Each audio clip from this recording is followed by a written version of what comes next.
A young man of about 25 years old was sitting near a shinobi mass grave, but it differed only in the fact that instead of bodies, there were carved the names of all the fallen in battle.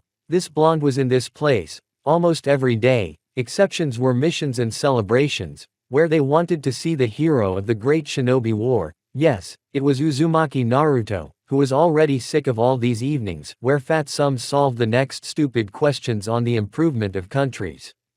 Yes, there was peace in the world, soldiers were hardly needed, except for the new Kennen, but everyone was afraid of the two strongest men in the world that had pledged themselves to defend the countries. They were Naruto and Sasuke, two acrobat brothers that spent their free days together, near the tombstone, remembering fallen comrades, family and lovers.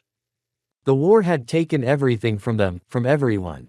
There were many familiar faces left, but they had families and their own affairs, and the past meetings were rare, and Naruto went to those meetings by force, but the Uchiha tried to overcome himself and join the world of the living, but he couldn't.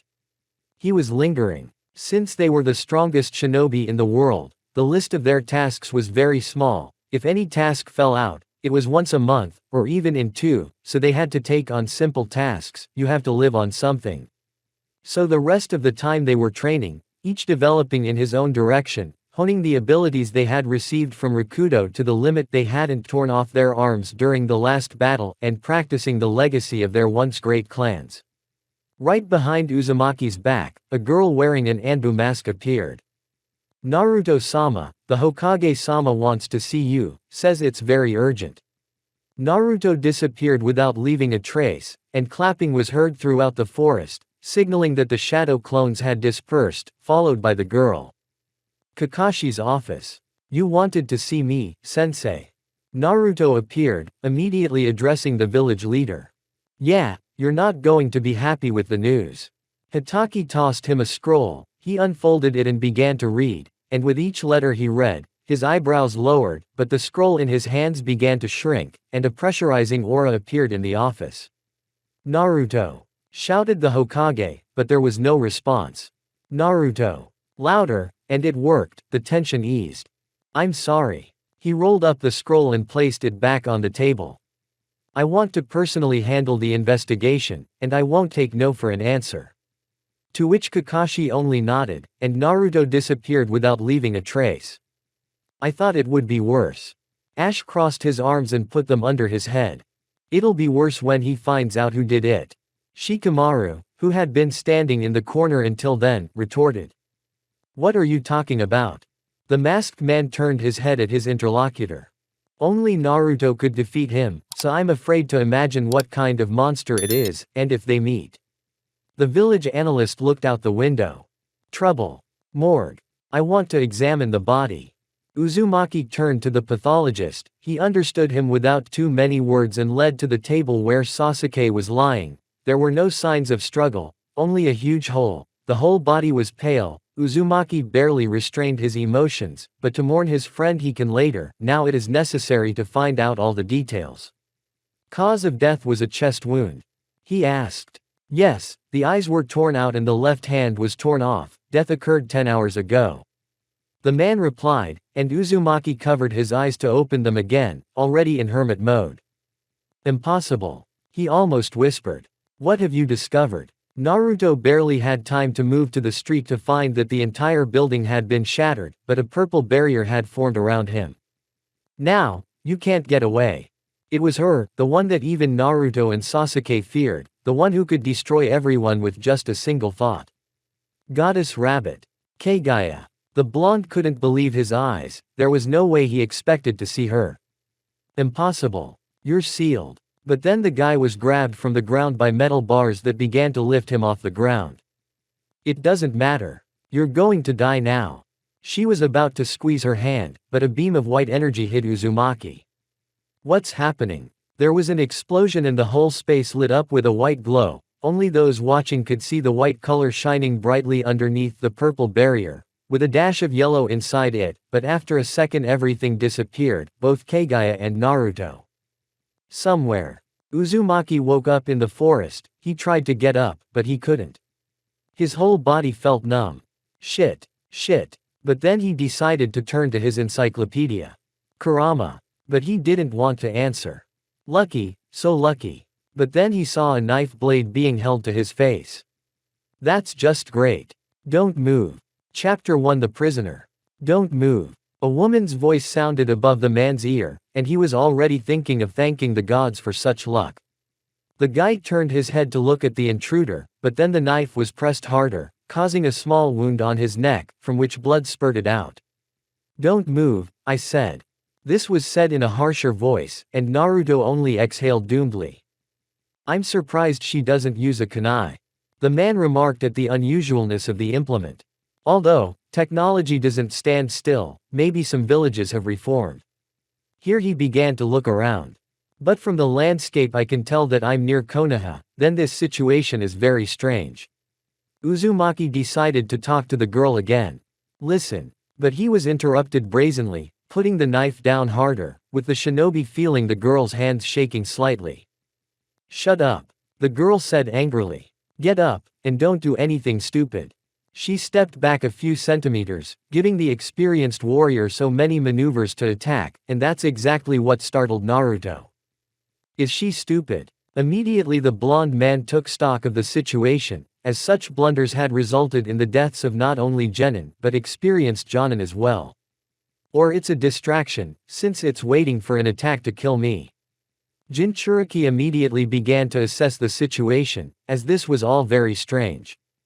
Quick! The girl shouted, grabbing the knife with both hands and pointing it at the hostage, her face extremely focused. It was obvious that such situations were rare for her, and her trembling hands gave her away. Hush, hush. He raised himself up on his elbows. See, I'm getting up.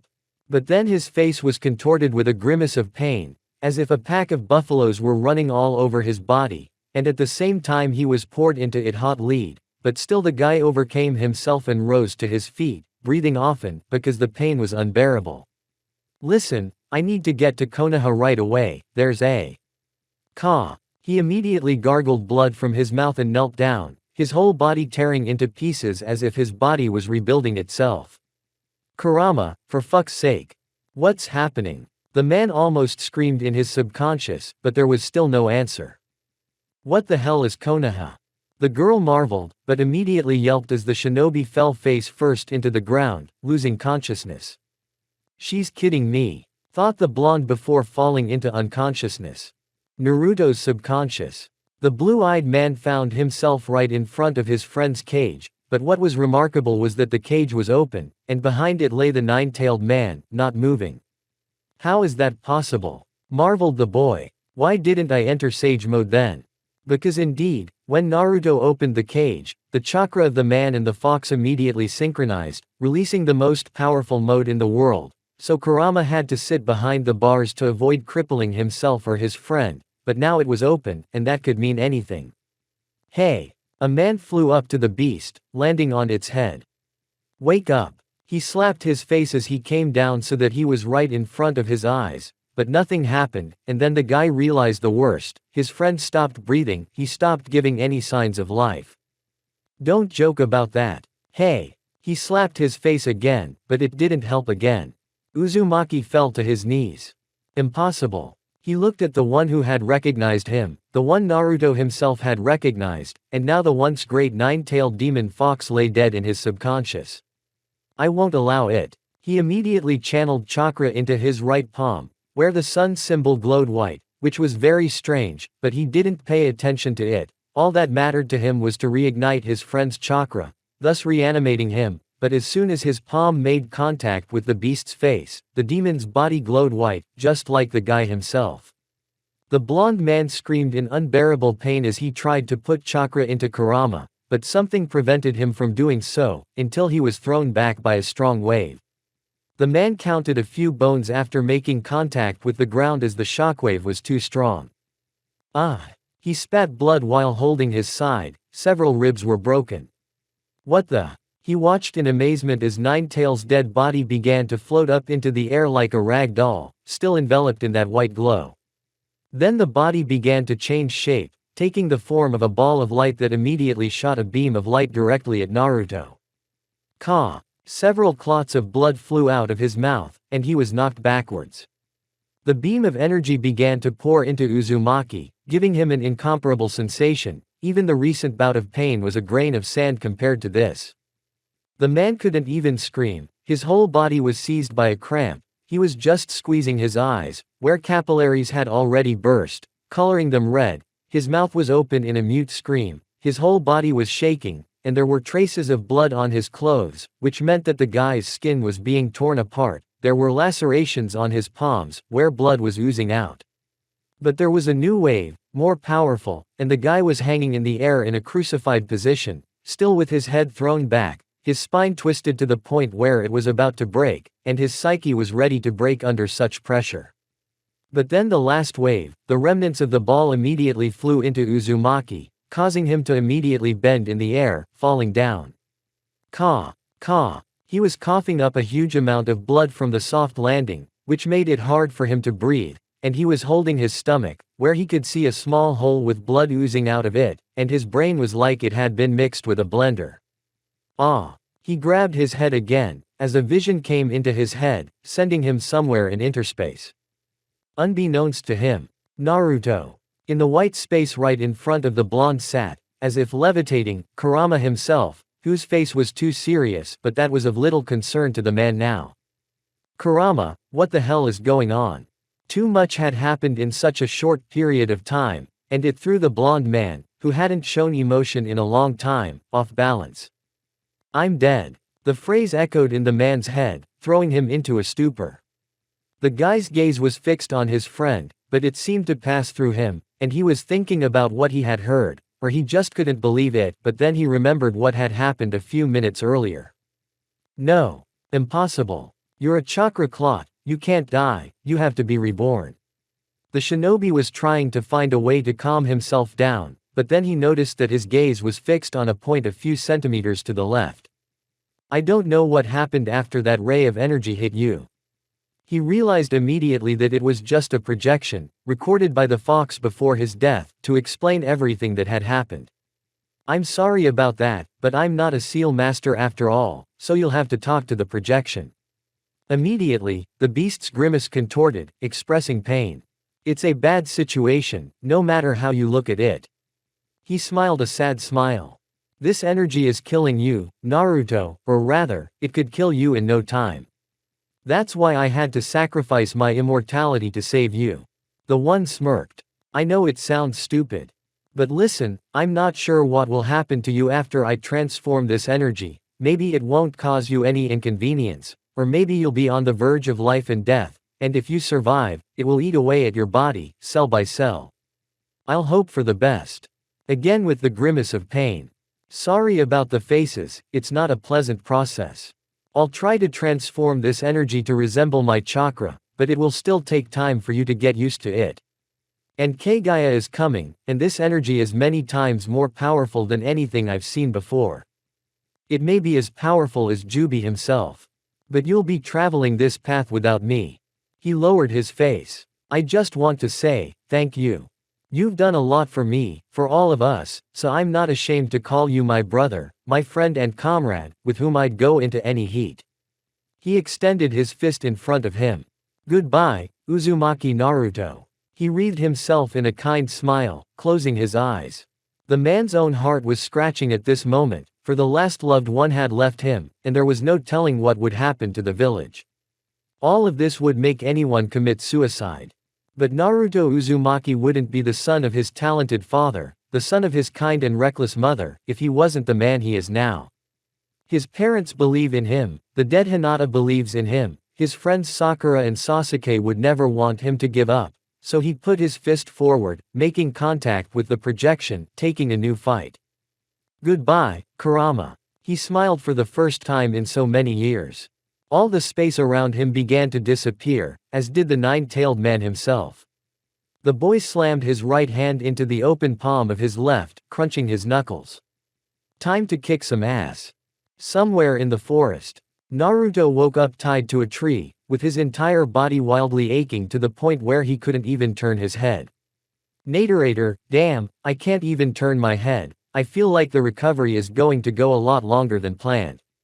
The man had expected it to heal quickly, as his regeneration had reached a peak that even Tsunade and Hashirama would envy, but still, this unknown force was having too detrimental an effect on his body. "Are you awake?" asked the girl who was sitting in front of the fire, stirring some kind of chowder with a spoon in a tin mug. And then Uzumaki realized one thing, or rather two things. The girl was beautiful. Slender fingers, bulging breasts that were hidden under a kind of sweater, rounded features, puffy lips, thin eyebrows. That's all the man could see in the darkness with the help of the fire, but what was most notable was the red hair. Uzumaki immediately thought the man, as Naruto after the war began to focus solely on self-development, and searching for his distant relatives, but as it turned out, there were too few of them left, to the point that in 9 years of searching, none had been found. "Are you deaf?" asked the girl, looking directly at him with a studying gaze. Until I've recovered, it's best to keep a low profile." And then memories surfaced of what had happened before he blacked out.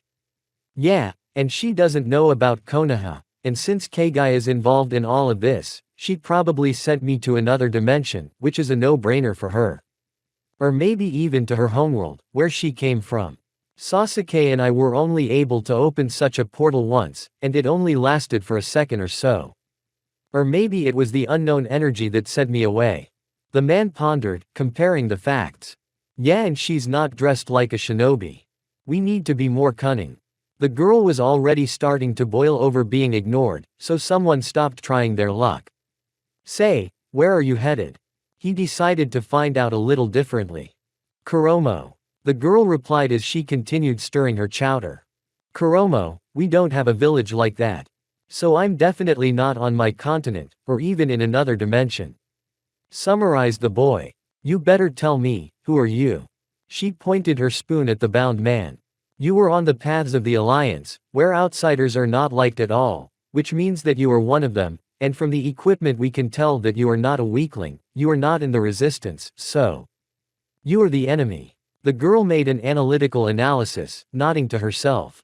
"Hopefully, when I bring you in, you'll be able to say something of value. So martial law has been imposed here. And there are two opposing sides. The Alliance and the Resistance. That's something." The guide picked up on her words, continuing to search his mind for the right questions to ask, to ferret out as much as he could. Still, working for the Anbu had paid off. But then his brainstorming was interrupted. "You were talking about Konoha, what is that?" She raised a questioning look at her interlocutor. "It's my village, which is on the outskirts of the mainland." The blonde decided not to lie, though he distorted reality a bit. "I've never heard of it." The girl replied. "Hungry?" she asked, pouring a little chowder into a second mug. "I thought you considered me an enemy." The blonde raised an eyebrow, amazed at how easy it was for her to talk to the enemy. "You're an enemy, but you're still a human being, maybe even a good one." She lifted herself up, heading toward the captive. "I don't always share Master's opinions, but he always taught us to treat everyone well, because you can't live by hate, or you'll become like him." She clutched the mug in her hands, remembering something terrible. "Master saved me, so I am grateful to him and will follow his teachings." She brought the mug to the man's mouth for a sip. Carefully, hotly. "I was once like that too. Though I haven't betrayed the ideals that Eros Sanin bequeathed to me, it's hard for me to enjoy life like a blissful fool anymore." The boy pondered as he sipped his chowder. "Thank you. Ka." Immediately, blood started coming out of his mouth and the whole guy was seized by a cramp. "What's wrong with you?" The girl was frightened, taking a step back. "That's it. Huh." The man breathed often, trying to regain consciousness. "I'm fine, I'm just not feeling well, don't worry, I won't die." But then she noticed that blood was seeping through the ropes, staining them brown. But he didn't have time to finish, as he lost consciousness.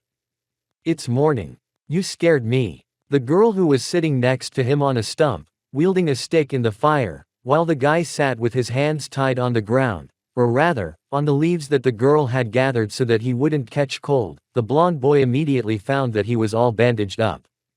"You're too kind." He smiled, looking at the girl. "Thank you. Cheers." She smirked as she continued to wield the stick. "Let's get some breakfast and get moving." "Yes, boss." The man kept smiling, surprised at the girl's kindness. "What's your name?" he asked, looking at the crystal-clear sky. "Kurumi," she replied, looking at her interlocutor. "What's yours?" "Naruto." He held out his bound hands, which made the girl laugh, but she shook them. The nearest village. Naruto and Kurumi went to the nearest village to replenish their food supplies, but the way they walked made some people laugh, especially the children. The girl was walking and holding the rope that the man was tied up with, while they were walking and just talking about all sorts of things. So the impression of prisoner and jailer was not created here. They had already gone through the market and bought all the necessary things to continue their journey, as they could not stay in one place for long. But then the man had to grab the girl sharply in his arms and jump aside, dodging the huge metal spikes that immediately grew from the ground. What? How could he jump so high? And indeed, the girl was looking straight into his face, where there was not a single emotion, only a faraway gaze that was assessing something. They landed on the ground. Naruto set the girl on the ground, and a man with a clearly unfriendly attitude stood across from him. "We need to run, we won't overpower him." Well, here we meet Naruto Uzumaki. Immediately the stranger spread his arms out to the sides, drawing the attention of all the residents to himself.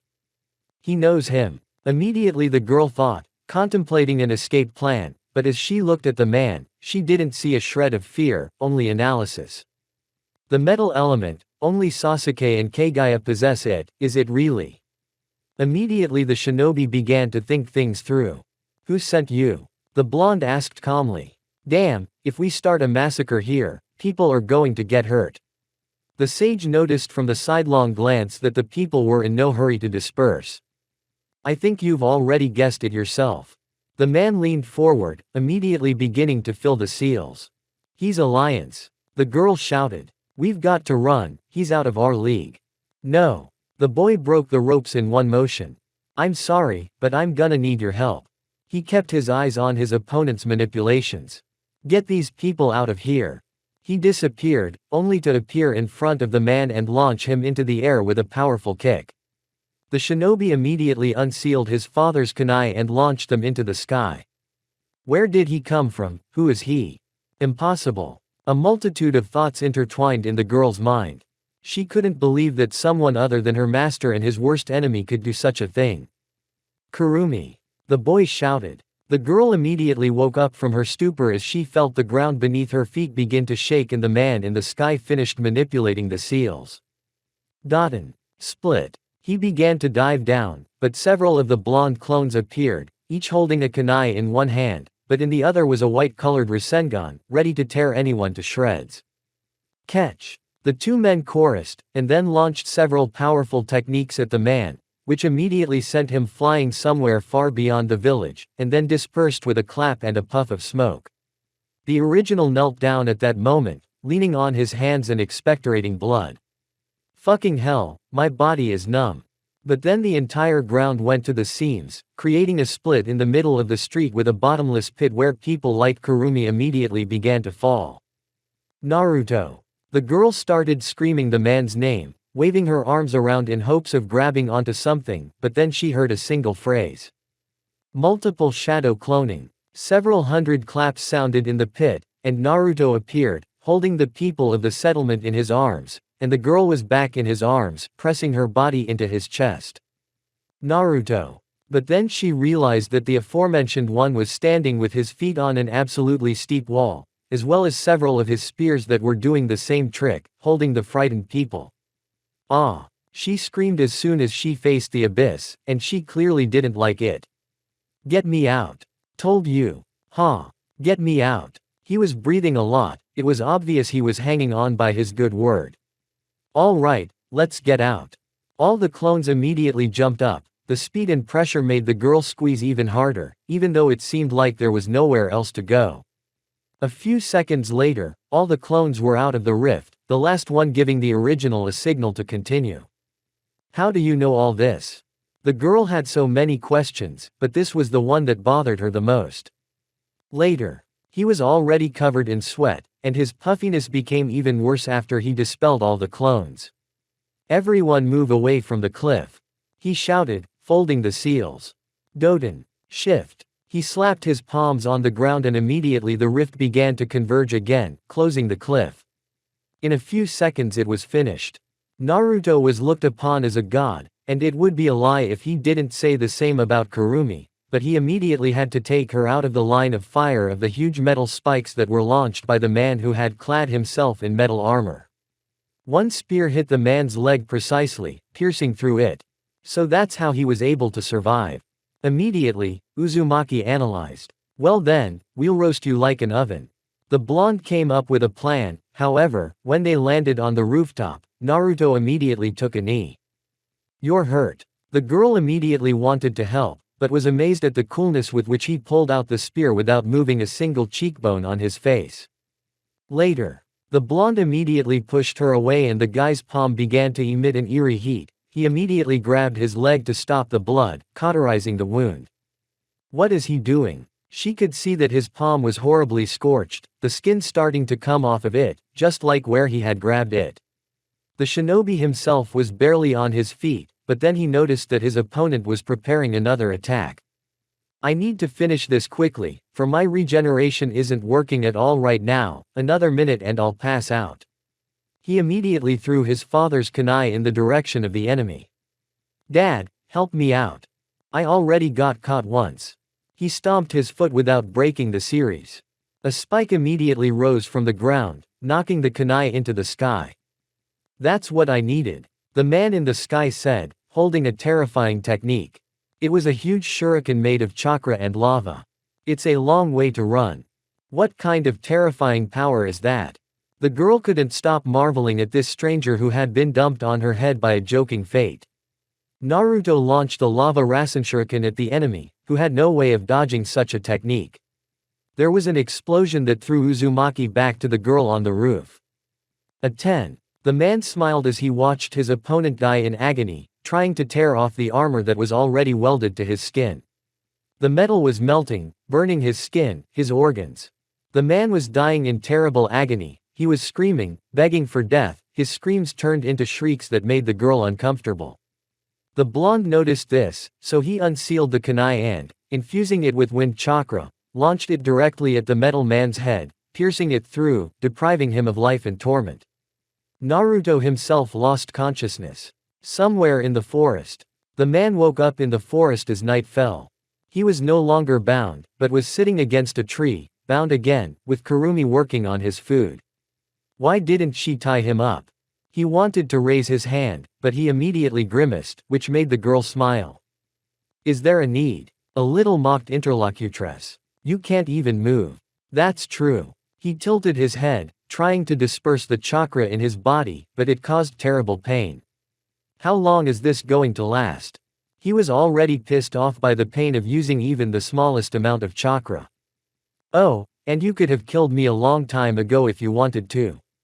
She immediately changed in her face. I've never seen people with such power before, even your ninja techniques are amazing. She shifted her gaze to him, studying his behavior. Ninja, stop, it can't be. Shock froze on his face at the realization of what exactly happened after he met Kaguya. But he immediately pulled himself together so as not to scare the girl. I think we need to get to Kuromo as soon as possible. So, he gritted his teeth and got to his feet. He had to satisfy his curiosity that couldn't wait any longer. He couldn't even stop the pain he was feeling, although compared to what he was feeling, it was nothing compared to what he was feeling. What are you doing? Kurumi immediately jumped up to the sick man to put him in his seat, but he just picked her up in his arms. Oh, let go. This time, the girl blushed a bit, which looked cute because of her red hair. Which way should we go? He asked, looking directly into her eyes, and he created a clone, which had already packed everything into the girl's backpack, hiding it in a spatial seal, then put out the fire, and then dispersed, so the camp was cleaned up. Over there. The girl still remained confused under the intense gaze of his blue eyes, but she still pointed in the direction. We still have a few days to go. She gave the information, but the guy smiled slyly, which the girl didn't like at once, and her fear was justified. She shrieked as he started running through the tree branches at a frantic speed. He's a monster. A few hours later. Kuromo. Resistance headquarters. A man flew in through an open window with a girl in his arms, looking like he was wearing a bandaged torso, pants, and sandals. This appearance surprised everyone, especially the head of the resistance, who was explaining something to his subordinates, pointing to certain positions on the map, but everyone was distracted by the unexpected guests. "Kurumi, what do you mean?" Right in front of Naruto, who was holding the girl in his arms, stood the one who Uzumaki least expected to see. He was the leader of the resistance. "I'm sorry, master." Immediately the girl squealed, trying to break free from the blonde man's grip, but he held on tightly, still not taking his gaze away. "I'm shocked." Chapter 2 Guest from the Future. "I'm shocked." Naruto stood staring at the one they called the leader of the resistance from this world, while the head himself stared in surprise at such a strange intruder. And only one in the room realized that only a few could get into the building by such a method. Capture. The one who had guessed that Naruto was no ordinary rank-and-file warrior ordered. He was a tall man with short white hair, tanned skin, wearing some sort of kimono, tied with a belt slung over his shoulder that held several knives. This man clearly belonged to the Utsutsuki clan. All those who were now in the hall began to slowly take Uzumaki into the ring for a successful attack. Kurumi, who had long ago lost the blush on her cheeks, was now trying to get out of the blonde man's steely grip, realizing that she didn't want to get crushed. But the leader of the resistance and Naruto still continued to play the staring game as well. The leader himself looked a lot like the person the intruder knew so well. Short, spiky brown hair with two small braids wrapped in small headbands that framed both sides of his face, and stern features that made him look a little more mature than he actually was. "Let go." Kurumi pushed the blonde with all the strength she could muster to free herself, and to her surprise, the idea succeeded and landed on her heel, but then she noticed that the man wasn't really resisting either, just standing there staring at one point as if zombified.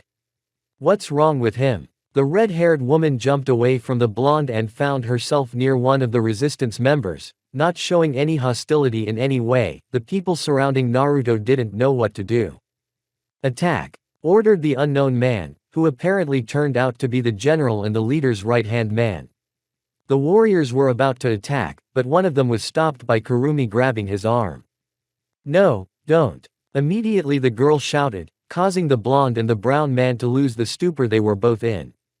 The others stood in place, because the apprentice of the master will not protect anyone, so no one knew what to do. The guys began to get lost. Well, the smartest from the very beginning withdrew to a corner of the room, realizing that this situation will be extremely interesting. Among them was a small boy of about 10 to 11 years old with short blonde hair, who was eating nuts in both cheeks, so he liked the show. "What's that supposed to mean?" The white-haired man spoke angrily, turning his gaze to the possible traitor. "Ahem." The leader grinned into his fist, causing a mixed reaction from everyone present. "Ha ha ha." Laughing merrily, the man immediately smiled kindly. "I didn't think you'd show up in such an outfit." He came almost close to the stranger, but the brown-haired man was stopped by the panicked man's shoulder. "It's okay, Jin, it's your own." After that statement, everyone in the room lowered their guns and calmed down, except for this Jin, who continued to scrutinize Uzumaki. "So you're the one who should be thanked for saving the people in the village and my student." Holding out his hand to Naruto and waiting for further action from him, he only now noticed that he was standing with a clearly thoughtful look, but a second later, he was already shaking his hand back. "Now that's what I understand, Hiraishin." At first it might have seemed that Naruto didn't look friendly at all. His head was dirty, he was all bandaged up, and in some places there were bloody smudges, and he came in like a true gentleman through the window, holding their leader's student, who hadn't resisted at all until now. "You're funny." Smiling just as the blonde man himself had once smiled, he continued. "I am Asura Senju, leader of the resistance and teacher of that." He pointed his finger at the bright red head that was still holding the poor warrior, but as soon as it was remembered, it immediately bounced off the prisoner and stood up to its full height, showing its good side. "But stupid girl." "Master." Blazing like a tomato, the girl immediately tried to dodge the mocking gaze, as all the bravado went down the drain, which led to silent chuckles. However, the man took pity on the girl, continuing the acquaintance, thus shutting everyone up. The blonde paused and ran his eyes over all the people gathered here. They were unremarkable and unremarkable people. No individual traits, no chakra-creating abilities, except for a few of them. Stopping his gaze on Kurumi, he blinked one eye and raised the corners of his lips, making her both angry and blushing. Amazing madam. Naruto Uzumaki, a simple guy, a villain. Smiling exactly like Asura and making a joking bow, he immediately threw his hands up and put them on the back of his head, remembering the old days when that was his favorite pose. Naruto, it means. Making a conciliatory gesture with his hands and leaning forward slightly, Senju smiled sincerely. Thank you, again, for bringing Kurumi back alive. Throwing a meaningful glance at the red-haired woman, he turned to his new acquaintance. Hey, how can I put this delicately? Running his eyes around the office, from one interior to another, the man tried to choose the right words. She captured me, suspecting me to be an enemy, and I must say that she was good. I would have done the same. Finally, having agreed, immediately smirked and shifted his gaze to the named one. When she found me, I was a mess, and surprisingly, she was able to partially heal my wounds, but she also treated me leniently. Lifting the corners of his lips slightly, he immediately looked at Asura. She told me that it was her teacher who passed on his will to her. He always taught us to treat everyone well, because you can't live by hate. And you know, those are very good words. The resistance leader looked at the spot where he thought Kurumi should have been standing, but her footprints were gone, causing everyone to laugh, even the angry general who had calmed down a bit, but continued to keep an eye on the situation. She was always too energetic and, in her own way, naive. Apparently, a blissful smile appeared on Senju's face as he remembered. It's just as it was in Hagoromo's memories. The youngest of the sons, the one who inherited his father's will and subsequently passed it on to his heirs. I never thought I'd meet him, though much is beginning to become clear, but it's too early to judge. Naruto still continued to look at his old new-to-him acquaintance who was still remembering something. Stop. A terrifying hunch surfaced in Uzumaki's mind. Asura-san, we need to talk. Naruto said seriously, causing everyone to look at him in surprise. The brown-haired man immediately shifted his gaze to him, and the rest of the people present joined in, wanting to know the secrets.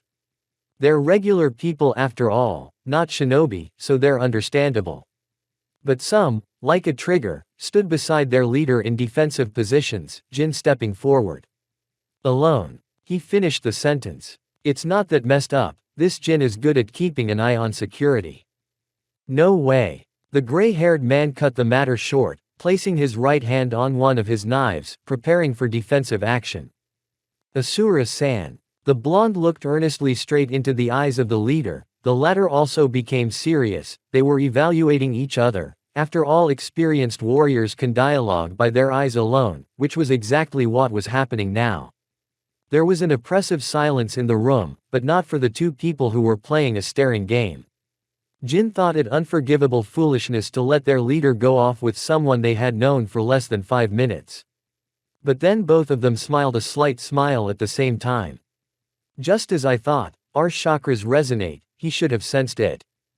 Okay, I agree. Raising his hand and stopping his allies with an open palm, Asura moved towards the door, gesturing for Naruto to follow him. But master, the general wanted to start to resent him, but this time he was interrupted by the blonde man, placing a hand on his shoulder. Jin-san, I swear to you that I am not an enemy, and that I can be trusted. They stood like that for a second, after which the gray-haired man threw off the suspect's arm with a snort. I'm watching you. A menacing look from his interlocutor, to which the man only bowed and moved on after Asura, who was waiting for him in the passageway. The rest room. You'll have to forgive Jin, he can be. Senju let Uzumaki step forward, opening the door in front of him, but the blonde interrupted him halfway through. It's a very good thing you have such a right hand to keep an eye on everything and anything, so I'm not offended. The guy smiled, walking to the back of the room. That's commendable. Sometimes he goes overboard. The Shaden closed the door, also smiling, and then headed for the window, and the guest, sitting down on the sofa, so fortunately standing here, immediately put a cookie in his mouth, which, just as fortunately, was on the table in the plate. The head himself stood looking out the open window at his village, where life was in full swing. The silence lasted no more than 5 minutes, after which Asura interrupted him. "What did you want to talk about?" As he continued to stand and stare at the setting sun, Kashtan said quietly. "I have to start from afar, but I must not appear to be an idiot, for it would be strange if I knew a lot of things, and vice versa if I knew nothing, and Asura is not a fool after all. I am his reincarnation, so our intelligence and abilities are identical. I have to outsmart myself, that's what I call a quest." The blond man popped the remaining piece into his mouth as the right question popped into his bright head. "What are the true reasons for your enmity with the Alliance?" The brown-haired man wilted slightly after this question as his guest continued to gorge himself on one cookie after another, pretending not to be as interested as he might actually be. On a dime. But immediately he remembered one aspect of it. "I hope he doesn't use Kurama's empathy, or sage mode, or it'll be bad." While not being seen by the leader of the resistance, the blue-eyed man savored another treat, purposely making extraneous noises to stay in character. Certainly not because of the sandbox game. He raised an eyebrow, as he didn't know if he'd gotten up to the window on purpose to test him with a detector of sorts, or if Senju had actually felt the resonance of the chakras that meant they were essentially one, or if he'd just relaxed. "Oh ho ho ho. I'll tell you." The boy breathed a sigh of relief in his heart as the narrator, half-turned, began to trawl through the story. "Let's start, I think, with my childhood days." He smiled a little, remembering his carefree youth. "About 15 years ago, when I was no more than 12 years old, our father, Hagoromo Utsutsuki, was suddenly intense and stubborn about training us as skilled warriors. No, you don't think that we were kicking ass before that." That made Uzumaki smile, remembering himself during those years. "It's just, at a certain time, there was a turning point in our father's behavior, who wanted with all his might to convey his will to his followers and people who were unable to defend themselves. War. At that time, that word was nothing more than an ordinary sound that meant nothing. Until now." Senju smiled sadly. "Our father's mother was Kaguya Utsutsuki, a woman who was called a god. She, after eating the forbidden fruit of the tree and gaining immeasurable power, embraced by the excessive power and authority in her hands, began to destroy all those who tried to start a war. Kept absolutely all countries in fear. No one could stop her. But our father, along with his brother, Hamuro Utsutsuki, was able to seal the tyrant and send her to another dimension, forever, ending their mother's tyranny. Before she and my uncle sealed my grandmother, she said that people would never achieve peace, they should be managed like sheep, because wars would continue time after time. My father didn't want to believe it, but even now my grandmother's words are coming true, and now I realize what they were training me in say. Brother." Shatan immediately dropped his voice, which didn't escape the blonde's ear, who was still nibbling on his cookies. "Indra." Asura's eyes closed and his fists clenched, he spoke nervously. "Our task was to spread the will of Ninshu throughout the world to stop wars, to make people live in peace and harmony with each other and with nature itself, but the moment we feared had come. When the expiration date of my father's technique, which still allowed him to stay alive, began to deplete its supply. He began to fade. It was clearly hard for him to remember such a thing, but Asura continued. On his deathbed, he bequeathed his will to us, his. There's that hitch again. To his sons. A successor was needed, someone to watch over the balance of the world, someone to lead Ninshu in this world bequeathed by our father. Of course, my brother wanted to be that very successor, but my father, seeing the hatred of the elder, chose me." A small smile appeared on the narrator's face, just for a split second. "I became the one who now carries his will and passes it on to his students and people who need help. My brother, not sharing those interests, fought with me in a battle that turned into a subsequent feud between our clans, which we formed to continue Ninshu's teachings, but Indra wanted to create a new teaching, ninjutsu." Naruto almost choked, as he heard the cookie stuck in his throat, but he didn't show it and continued to listen, realizing that the most interesting thing was about to begin. "We are the resistance, those who fight for justice and believe that not all conflicts can be solved by brute force. The Alliance, on the other hand," Asura said glumly and dryly.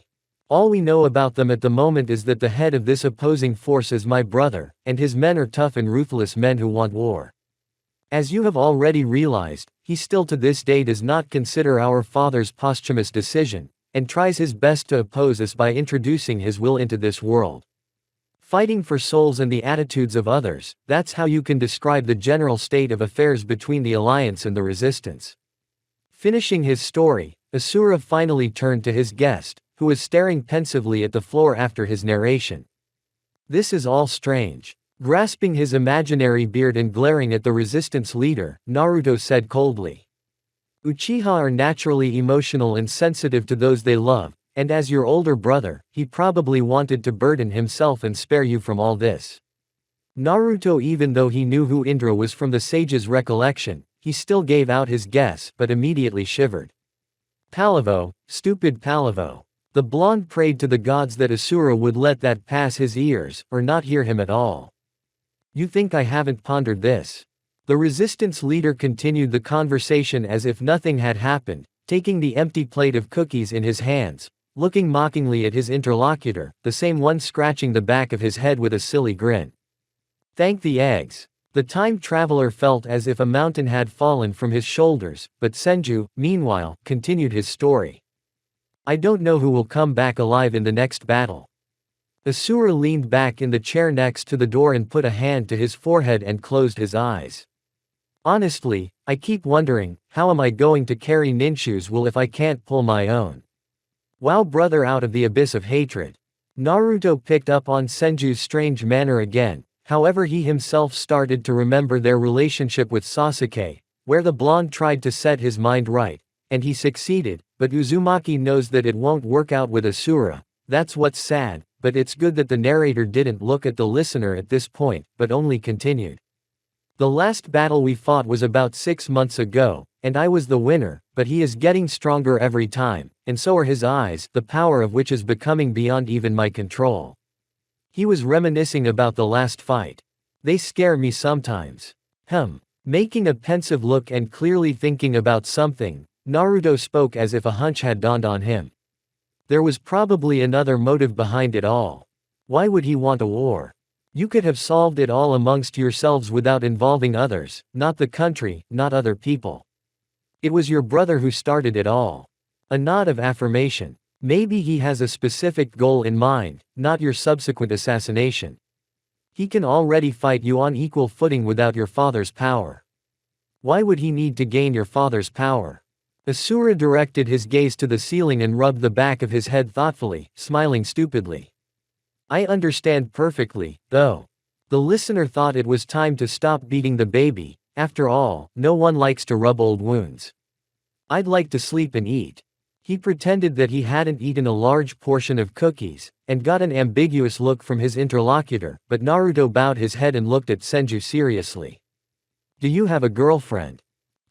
Choking on his drink of water, which seemed to come out of thin air, Asura glanced at the blonde man. The topic discussed before was successfully forgotten for the time being, and the Kashtan himself, blushing, replied, What do you care about that? Pointing a finger at Uzumaki and waving something away in every possible way, Asura gave a backhanded look. Don't tell me you're one of those scary people.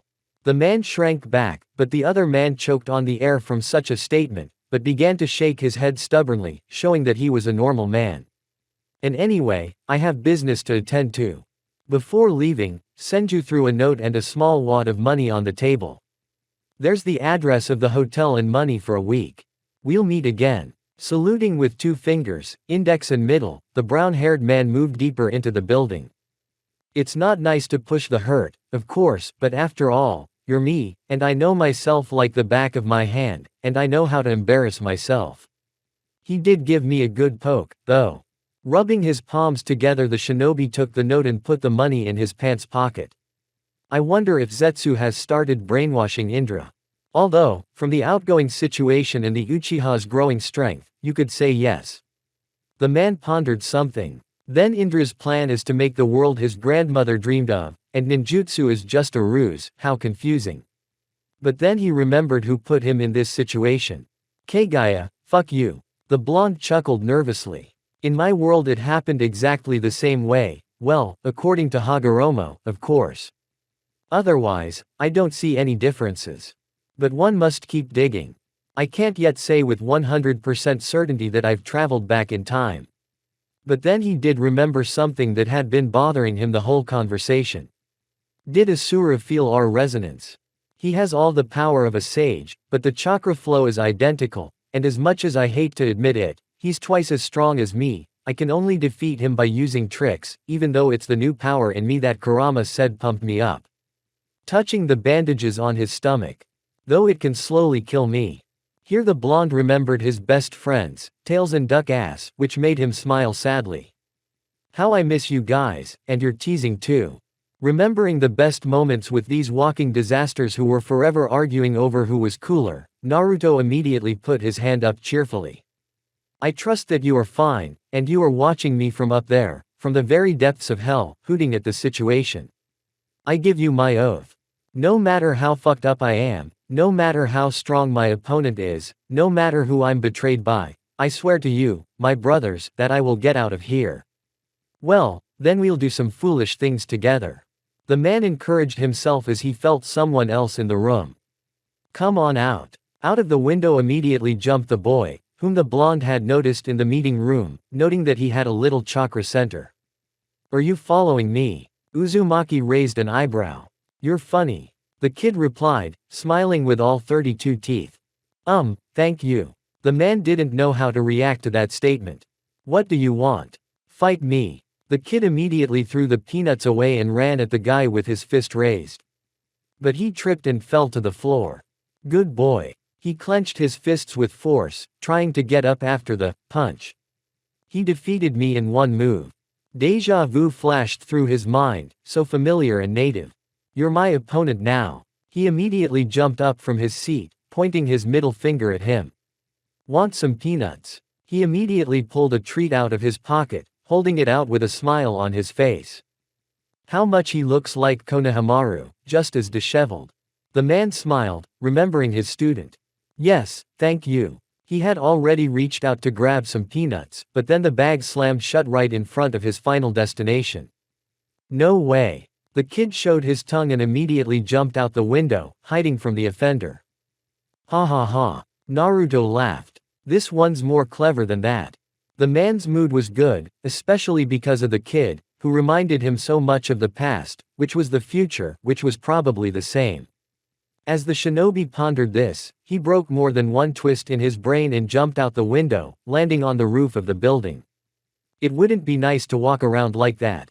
He immediately unzipped the turtleneck he wanted to wear, but then all his wounds opened up and blood immediately spurted out of his mouth. Shit. Another attack. He fell to his knees, seized by cramps. New wounds began to appear all over his body, bringing a new wave of pain that immediately sent the man tumbling across the roof. A moment later, he began to fall down, landing on the ground, breaking several ribs. Caw. Blood came out of his mouth. Shit. But then he saw someone in the alley where he'd fallen. Naruto. It's unknown where. The man woke up on something very soft. Looking around he found that he was in someone's room, with himself lying on the couch. There was a bed on the side, and to the left was the front door, as there was a step down marking the hallway. So, am I Hiraishin again, or what? But the answer came very quickly as a girl came out of the bathroom with a wet towel in her hands, which immediately made him smile. Are you always going to find me in this state? The blonde tried to get up, but he was immediately pinned to the couch by two neat hands with equally neat fingers. You seem to be a masochist. She nodded to herself at this guess, which made the man snort and the girl laugh.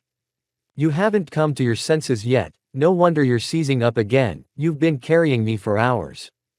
Kurumi replied, taking a seat next to me. Make sure you don't get any more stitches, I'm tired of stitching you up. She leaned against the back of the couch. Well, where am I now without you? I'm going to fall apart. The guy smiled, blinking at the girl, which made her blush, for which he received a wet towel on the head. Hey. The blonde wanted to get indignant, but the girl had time to ask a question. What do you plan to do next? She lowered her gaze, staring at one point, waiting for an answer from her patient. The red-haired girl was uncomfortable, which was given away by her shaking hands, and the constant shuffling of fingers that couldn't find a place to go. Join the resistance, what else?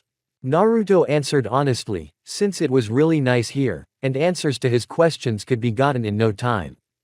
I'm so glad. The girl jumped up with a happy face but immediately faltered.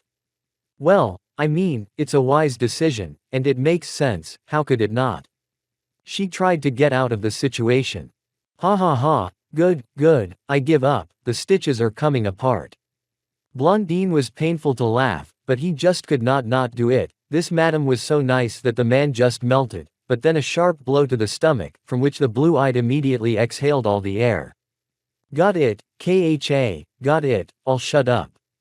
He raised his hands in a conciliatory gesture, to which the young lady waved her beautiful hair and headed for the kitchen to cook something. This view reminded him of someone, because of which Uzumaki froze. Mom, he whispered, but still the girl heard something, from which she turned sharply. What are you saying? She came closer, leaning a little, from which the guy immediately gulped air. Nothing. So, I remembered something. The man avoided answering, but immediately decided to change the topic of conversation, so as not to create awkwardness, which he did not need now. Listen, will you help me out one more time? He scratched the back of his head with a slightly goofy smile. Looks like hanging out with Asura has brought back some old habits. The shinobi remarked to himself, as he hadn't made such a move in a long time. And the girl for some reason blushed very much, coloring her face with the color of her hair. I won't let you live with me. She hit him on the head, from which the guy was in a stupor for a few seconds but still came to his senses. But not about that, silly, I need to settle in the hotel, and you want to thank you, so I propose to combine pleasant with useful, namely the excursion with a date. What do you say? Kurumi blushed to such an extent that the color of her hair would appear white compared to her face, a situation that amused the man. A date. Due to the overabundance of emotions, the girl immediately fainted, falling to the floor, but the shinobi managed to pick her up in his arms and put her on the bed. She's Mom, Sakura and Hinata all in one. Naruto immediately became saddened, remembering some of the people closest to him who sacrificed their lives so he could live, so he could save everyone they hoped for him. But most of all, Uzumaki hated himself for never realizing Hinata's feelings, and when he did, it was too late. He didn't want to repeat such a blunder now. She really is cute, the man remarked to himself as he laid the girl down on the bed. Let's wait. Uzumaki decided to go scout around the house, little if he could find valuable information, so he immediately started searching. A few minutes later. The search did not bring any results. All the most interesting was that the girl was very much fond of cooking. Then the man thought, if nothing useful, then still, something nice he can discover, which were panties with a kitten. Uzumaki long restrained himself not to laugh, but still failed, from which he received a blow to the head, from Kurumi, who woke up from such cackling, but still kept his secret. When the proposal sounded for the second time, the kitten also wanted to faint, but still kept from temptation, and when the shinobi changed the word date to a walk around the city, the red-haired girl immediately agreed. As they walked, Naruto looked at the architecture of the buildings, noting that they looked a lot like the buildings in Konoha. I wonder if Asura has gotten the hang of Mokuten yet. And starting from afar, he was still able to get the answer to his question, which was, yes. The tour continued for another hour until the man smelled that familiar odor. No way. The shinobi immediately rushed towards such an alluring smell, and as soon as he came to his senses, he realized that he was standing right in front of an eatery with an open kitchen, and this establishment served ramen. Uzumaki immediately flew under the signs, taking a seat on a chair. Uncle, I'll have a double portion. Smiling in all 32 teeth, ordered the dish of the man. Okay. The owner replied with the same smile and began to place the order. Ramen has always been, is, and will always be, regardless of time, universe, and space. This news pleased the guy so much that he forgot someone. Kurumi, what are you? But as soon as he turned his head, he found that someone wasn't around. Oh, I'm screwed. As if sensing an impending threat, the shinobi slowly turned his head to find a panting and very angry girl with her hair standing on end. It was dark outside, so the girl had the kind of look that would scare children at night. Hee hee hee. The guy let out a nervous chuckle and immediately turned around to duck into the menu. Maybe she didn't notice. The blonde prayed to the gods that she did, but someone's hand laid on his shoulder. Naruto. The voice was afterlife and very angry. The man was just afraid to turn around and look into the devil's eyes. You're wrong, he ran that way. Pointed somewhere in the other direction the suicide bomber as he was immediately grabbed by the scruff of his neck and dragged outside, beginning the beating of the infant. Atya. A few minutes later they were both sitting eating noodles, but the guy's look was shabby, and the black eye spoke volumes. I'm sorry, I just like ramen. The girl gave him a look that said if he didn't shut up, it would be bad. He felt a twitch for a second. Really 3 in 1. But still they got to talking, where the man tried to get some information out, but it was either what Asura himself said, or what Naruto himself knew from history books, Kurama's stories, or Hagoromo himself. So that was how their evening went, and a few hours later they found themselves outside Kurumi's apartment. Did you have to see me off? The girl asked a little embarrassed. Well, I remembered the way to the hotel, and I'll get there in a couple of minutes, but I don't want to worry about you.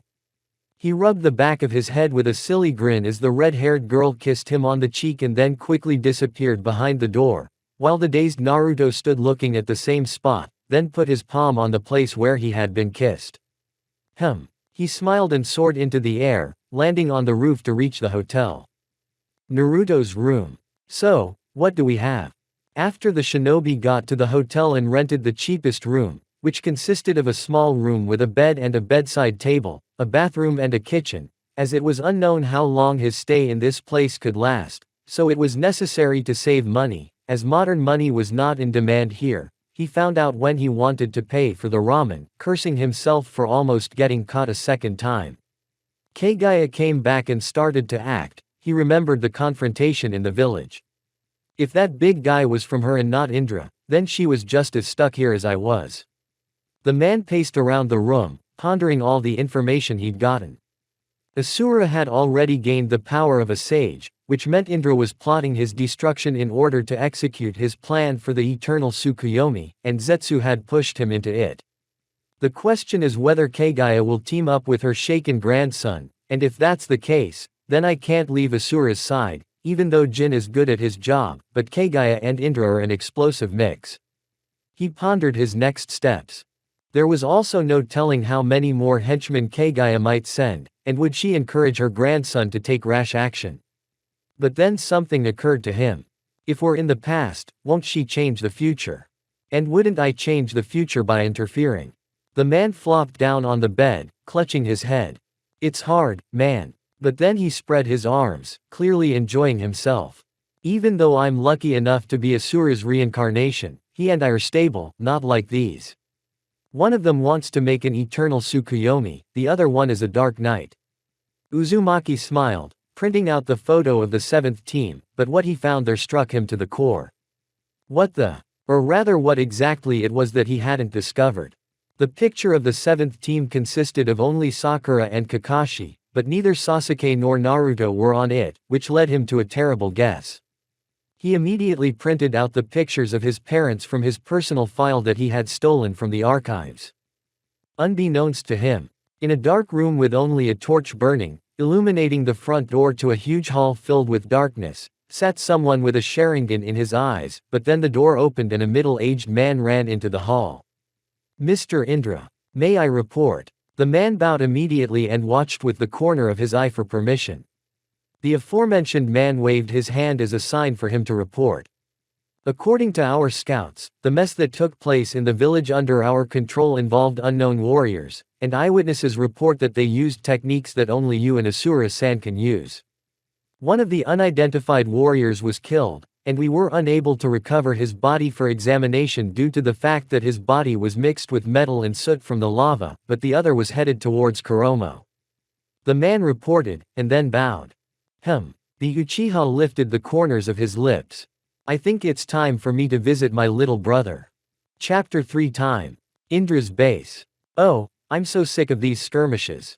The man sat on his throne, Rubbing the bridge of his nose, he allowed himself to relax after his subordinate left the room. There's also some new guys showing up, and from what I've been told recently, it looks like he might team up with Asura, causing me more trouble. I just need to put the plan into action by getting all of those beasties of my father's, but they've been hidden so well that the search will take a few more years. Ah, geez. He pounded his fist on the armrest, taking out all his anger on that one. I want to howl like a wolf. How sick I am of playing the terrifying ruler. Well, think about it, eyes scary, what now, must necessarily burn me at the stake, like some kind of witch. Freaks. He clearly remembered the not-so-pleasant aspects of his life. Doesn't my brother realize how important it is to stop all wars? People can't know what chakra is, it'll only make things worse. I know how biased these pigs can be. The alliance leader couldn't wait for the intelligence to report any Biju activity, but they just vanished. Are you still waiting for good news? A black substance appeared near the leg of the chair. What was strange was that even though it was shapeless, this black thing had clearly distinguishable eyes and mouth, if you can call them that, but at first glance you can't think of anything else. I can't deal with you right now, there's someone who's using my hand seals, and skillfully, and if he doesn't do all the techniques with the seals, then I'm in serious trouble, you know. I'm sitting here like a princess waiting for a prince, only that prince is Biju or war, and I'm supposed to play the role of a scary leader promising to take over the world for everyone and everything. Indra began to justify himself, remembering the situation when he decided that people are not worthy to study ninju. They are petty and cruel. His attempt to prove it to his brother and father was crowned with failure and the appointment of the youngest to the position of sage. A little bit, you say? If the thing had eyebrows, they would have raised skeptically, but the sarcastic voice was more than enough.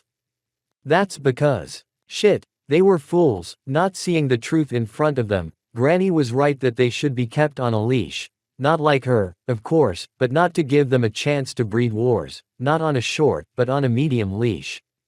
And the chakra to forget to think about it all.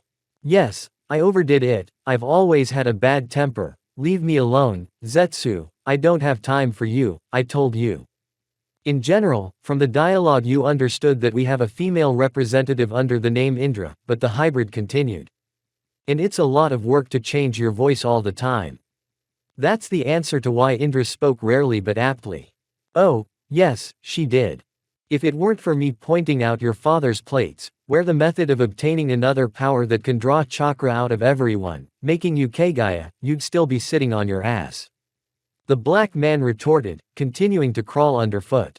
I still don't understand how your grandmother created you, but you helped me a lot in mastering my father's plates, yes, and gave me hope for a better world. But I can't get the eternal Mangekyo Sharingan, and I don't have a brother or sister with those eyes, it's a fiasco, you know. And we still don't know exactly how my father's Rinnegan works and what it can do, and without a stove, you can't really tell if it's the catalyst for taking away everyone's chakra or if it's something that needs to be done more than that, frustration upon frustration. The Uchiha clan creator was getting desperate as everything was playing against her. Her brother was clearly getting stronger, while her eyes were getting more powerful every day, but the other side of the coin was that her eyesight was getting worse with every use. What if I told you it's just beginning?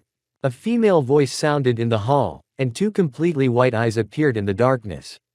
The Uchiha, unperturbed, immediately began casting a series of seals. Kaiden. Fireball. This technique would later become the foundational technique for the entire Red-Eyed clan. When the flames dissipated, right in front of the girl stood a woman with completely white eyes, pale complexion, white hair, and she was dressed in all white. I'm talking about the yukata, but there was a rift on her forehead, but you and I know what was there. Who are you? Since the attack didn't work, it's time to talk. Indra's male voice was back on. You don't recognize your own grandmother anymore, do you, granddaughter? This statement shocked the two listeners in the audience. Mom. Zetsu couldn't believe his ears, because that was impossible, even by the standards of the shinobi world. You're lying, Kaguya was sealed by my father and uncle. The girl relaxed and began to speak in a feminine voice again, but she immediately attacked, trying to force a melee attack, but she simply thrust her hand forward and the rift in her forehead opened, revealing a Rinne Sharingan. An unknown force immediately crushed the Uchiha to the floor. Even with all the chakra she could channel, she couldn't get up. Amaterasu. The brunette activated her Mangekyo, aiming the black flame at her opponent, but she simply swept it away with a single flick of her hand. Impossible. How interesting, you have the same eyes, even that pathetic Uchiha didn't have them. Almost in a whisper, the rabbit goddess spoke. We'd have to fix some things. The woman began to approach the defenseless Indra. Zetsu, help me, for fuck's sake. The brunette wanted to break free, but she couldn't, but the black man froze in place, looking at his creator. Don't worry, you'll thank me later. The white-haired woman stood over her defenseless granddaughter, tearing out her eyes, causing the Uchiha to scream, covering the one who had so brazenly and carelessly done her in. But Utsutsuki printed out 2 other eyes, which she immediately inserted into the girl's eye socket. Her hand was covered with a green glow. She put it to the captive's face while she was still trying to break free, but then Indra felt some relief. Then the pain was gone and unimaginable power began to flow through her body. She felt that she could roll mountains, so she immediately raised her hand and threw back the goddess with a pulse of chakra. HMPH, not bad, not bad. However, the goddess did not fall, but merely floated in the air again. What is this? The girl immediately jumped to her feet, touching her face. I can see much better, and this power, it's overwhelming me. She looked at her throne, which immediately shattered into splinters. Whose eyes are those? It doesn't matter. The woman lowered herself to the ground. The important thing is that together we will get rid of wars. The world will once again be in an era of harmony, where everyone will be equal before me, and you. She gently lifted the Uchiha by the chin. My granddaughter, you will help me in this, because the one who can destroy everything and throw the world into chaos has come to this world. He is brainwashing your brother right now. Our task is to kill him and bring Asura to our side. I'm sure I can change my grandson's mind. Despite her grandmother's fiery speech, the girl bounced away from her as she continued to resist, but the Rinne Sharingan in one eye and the eternal Mangekyo in the other said that this was definitely Kaguya, for only she could wield such power. You were a tyrant. I don't want to be like you. Enslaving the world is not in my plans. The brunette got into a fighting stance. Yeah, weren't you the one who said you had to keep everyone on a middle leash? Utsutsuki raised an eyebrow skeptically. I'm not going to enslave them, I'm only going to cut off any hostilities at the root. Yes, they will fear me, but they won't live under oppression. The girl replied, realizing that Zetsu would not be able to help, as he was still in shock at her appearance. Then how is that different from me ruling the world? I'm going to keep an eye on the world and you're going to help me, or is it because you want to sit on that throne? Kaguya began her psychological attack, while opening herself up completely to attack, but also showing that she wouldn't launch an attack herself, too uncomfortable a position. Yes, and this method is already outdated. A much better option would be to plunge everyone into eternal Tsukuyomi. After all, this plan is the best of the options, and when I have already brainwashed everyone, they will become my obedient puppets. Zetsu's good, doing a good job, but I'll have to talk to him. The woman decided to play on her granddaughter's ideals to sway her to her side, and when it was too late, she would have to choose which side she was on. Indra couldn't find the words. It's just been so slow and bad, and the wars keep getting worse and worse. We have to stop it. The Sharingan relaxed, getting into her usual pose, which Kaguya took advantage of, starting to slowly walk over to her granddaughter. It's just that I don't want to believe that people are cattle that need a shepherd. I still want to believe in my father's teachings, but I messed up. I founded ninjutsu. I was always the best. Maybe it was just envy and jealousy that destroyed me from the inside. Tears started to form in her eyes. I didn't want it to come to this. I just wanted to be accepted for who I am. All my life I've had to. She couldn't stand it and cried into her palms. All my life. But her grandmother didn't let her finish, who pressed her granddaughter into a tight embrace. It's okay, cry. You've been strong for so many years, hiding who you really are. A lot of it is my fault. I'm sorry, honey, but now you can just cry. Be a woman already. Kaguya acted mentally. She was the only one Indra had revealed herself to. Zetsu didn't count. She realized that the girl was just looking for love, understanding and approval, and most importantly acceptance. She wanted to be accepted for who she was, and Indra felt that in her grandmother, but how wrong she was. Silly girl, but the important thing is to brainwash her before she meets Naruto. The girl continued to sob into Kaguya's yukata, spewing out all the pain, with the white-haired woman stroking her granddaughter's head. It's okay, dear, you've earned the right to get some rest. Go to sleep, think about everything that just happened, and your eyes need rest. After all, these eyes are terribly powerful, you need to get used to them, and when you wake up, we'll talk again. She took her by the shoulders, looking directly into her eyes. Okay. But my warriors. Kaguya snapped her fingers, transforming into an exact replica of Indra. Will it work? The girl raised an eyebrow, looking at her original. The voice will not do, Grandma, you need a man's voice. The brunette retorted, watching as Utsutsuki snapped her fingers again. And now it was the true Indra Uchiha, Asura Senju's older brother. You're incredible, it takes me tons of seals and time, and you do it with just a snap of your fingers, which I think is more for show. To which the doppelganger immediately smiled. Soon you'll learn to do that too, now go rest, I'll take care of everything. But then her body began to disappear, and she grabbed her head, shivering.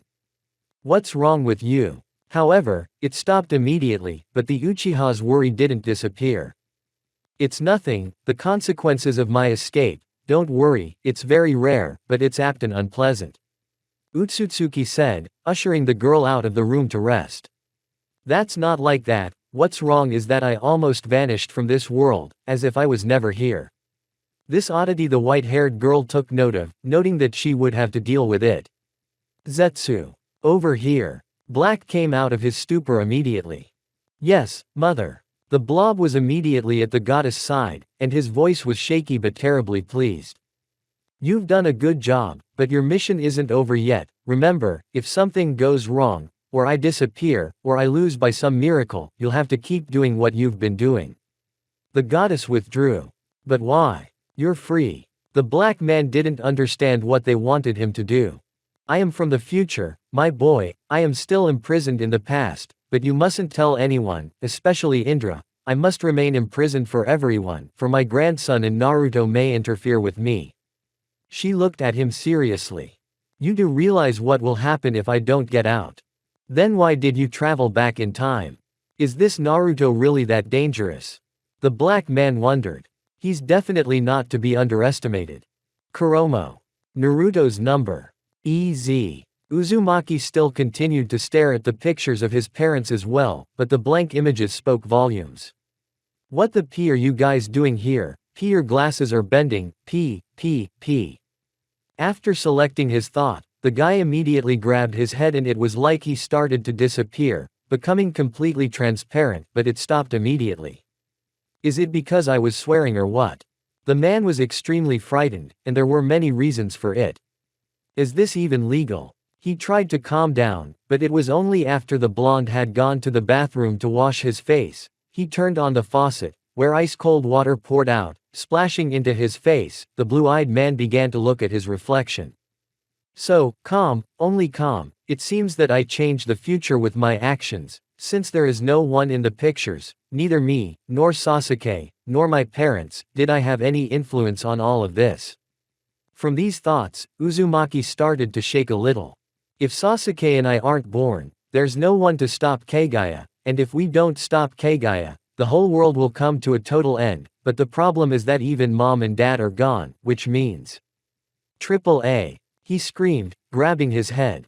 What does that mean? And if Sasuke's parents have disappeared, and since when our relatives have disappeared, good God, what to do? It's a total mess. Where did I screw up so badly? No matter how much the blonde tried to calm down, from each new question or thought, panic came with a redoubled force, making my heart beat more and more often. God, I'm such an idiot. What am I going to do? He started banging his head against the wall, hoping that the solution would come by itself. And Kaguya has to be stopped once again. Guys, save me. He pleaded, since he didn't even have anyone to discuss it with. Neither Sasuke nor Kurama were around, they would brainstorm together and the solution would come by itself. I hate to admit it, but those two's brains worked a lot better than mine. The guy grabbed his hair, nearly tearing it out of his face. Gotta get some air. Naruto immediately jumped out the open window, landing in an open square where people were still strolling around. Just next to one of those night gawkers was the blonde. You just jumped out the window.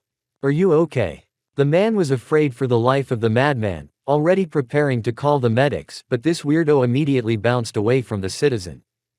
Don't come near me, don't talk to me. I'm not even here. I'm a ghost, don't even think about touching me.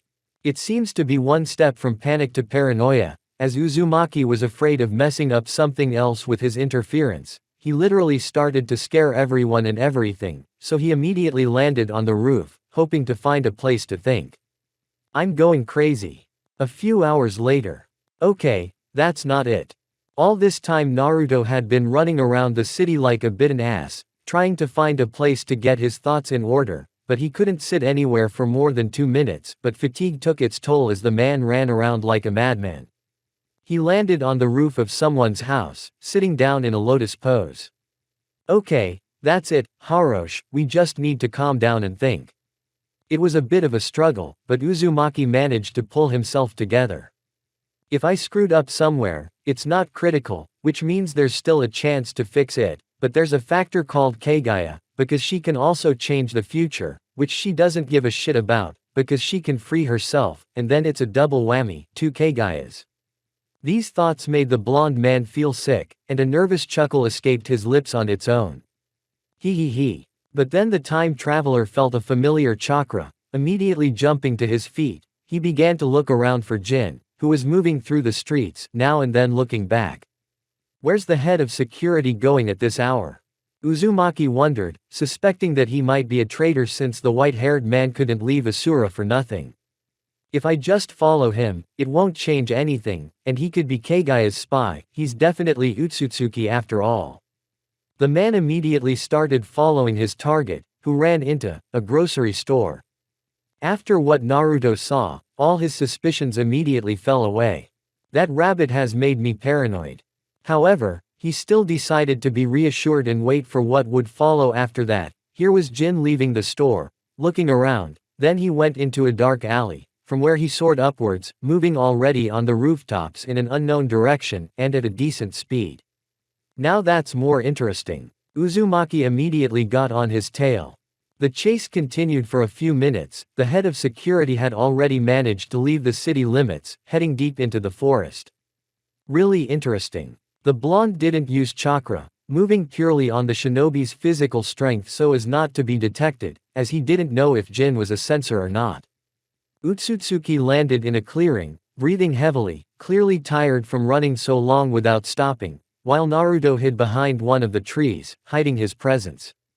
The man looked around and then made a series of seals, placing his hand on the ground. A slight tremor began and the ground began to separate, revealing what were 2 slabs that had separated due to a mechanism triggered by chakra. Jin began to walk down the stairs below and the slabs closed behind him. So what are you hiding? The blue-eyed man immediately landed on the same spot, looking around for symbols that will help him break the seal that activates the mechanism. Then he sees some line drawn in unknown ink. It goes somewhere far away. The man immediately activated hermit mode, tracking down the place where the seal was. After a couple minutes everything was found. There was a very light seal on the tree, by Uzumaki's standards of course. Mom, help me out. He took the drawing apart in a few seconds, then went back to those slabs. Like this, and like this. Naruto hit the right series of seals as the slabs began to separate. Passive, Mom. And immediately began to climb down, still in hermit mode. No way. Beside the security chief's chakra was another very familiar focal point that the man would never forget. He immediately snapped out of his seat, running in the direction where he felt the presence of others. He has to be. Uzumaki ran into a huge hall. It was well lit with a bunch of torches scattered all over the space. In one part of the hall was a bed, in another a kitchen table with 2 chairs, and the rest of the space was filled with racks of various scrolls and books, but the most notable thing was that at this table sat Jin and the one who should be Dead. Oh, hot evening, Naruto, how's it going, bro? It was Hagoromo Utsutsuki himself, who raised his hand in a welcoming gesture, immediately soaring into the air in a lotus pose, but the other immediately got into a defensive stance. It's definitely him. Naruto made a doomed face as he remembered the last encounter well. Wait, you can't remember me, I wasn't even born yet. Remembered one important factor, Uzumaki. Master, what is he talking about, do you know him? Jin was as alert as ever. And you bastard, followed me, I'm you. But he was not allowed to finish his words by the slang of Rakudo. Don't worry, brother, it's all good. Now the white-haired man made a doomed face. What's wrong with you? Even the always calm Utsutsuki was taken aback by this manner of speaking, not to mention Naruto, who didn't understand how the old man could know him. Jin, you are free for today, this conversation is not for your ears. Now this was the Hagoromo that everyone was used to, his voice was stern and unobjectionable. But, master. However, the man simply glared at him, showing that his opinion was now completely disregarded. Yes, master. He bowed and headed for the exit, catching Naruto's shoulder on purpose. I'll deal with you later. Those were the last words of the head of security before he left the hall under the accompanying stare of the newcomer. Old man, what's this all about? You're supposed to be dead. The paranoia and panic seemed to be returning, but with it came the hope that something would come to light. It's a mess, Ma-fa, Sanin wanted to say something, but Naruto interrupted him. Don't even think about it, no west side and east side, let's do this the normal way. Now the blonde had the kind of voice that didn't require rejection or argument. Old man, I'm completely confused, since you know me, then please explain what's going on. And now the man was already pushing pity, as he himself was completely unable to understand what was going on. Unfortunately, what happened to you cannot be changed, it was predetermined a long time ago. The sage spoke in his usual slang, and his voice was slightly saddened. What are you talking about? Let's get to the point. How did Kaguya get out? How did I get here? What was that beam of energy? Why are some of the pictures empty and some only have a couple people in them? What did I do wrong? It looked like the man was about to break down into a scream. Naruto, calm down, I will tell you what you need to know, the rest will depend only on you, because you cannot know the future, even if it is the past, it has. The old man looked sadly at his hands. Consequences. You're speaking in riddles again. Now his nerves were already giving out, and Uzumaki wanted to beat the crap out of Hagoromo. I'm only going to tell you what you need to know, so shut up and listen. The blonde wanted to say something else, but he overpowered himself. You know that Kaguya came from another world, but you don't know what exactly that world is. The old man paused and continued. I didn't know until I made the biggest mistake of my life. After Hamura and I sealed Kaguya, I decided to get rid of any threat from outside, so I looked for a way to travel to my mother's homeworld, while hiding my intentions from my brother. When I opened the portal, I learned a terrible truth, the truth about my mother. He looked up, preparing for what he was going to say. She subjugated the entire world, she took over the mind of every living thing, explaining her act by saying that this was the only way and no other way to end the wars.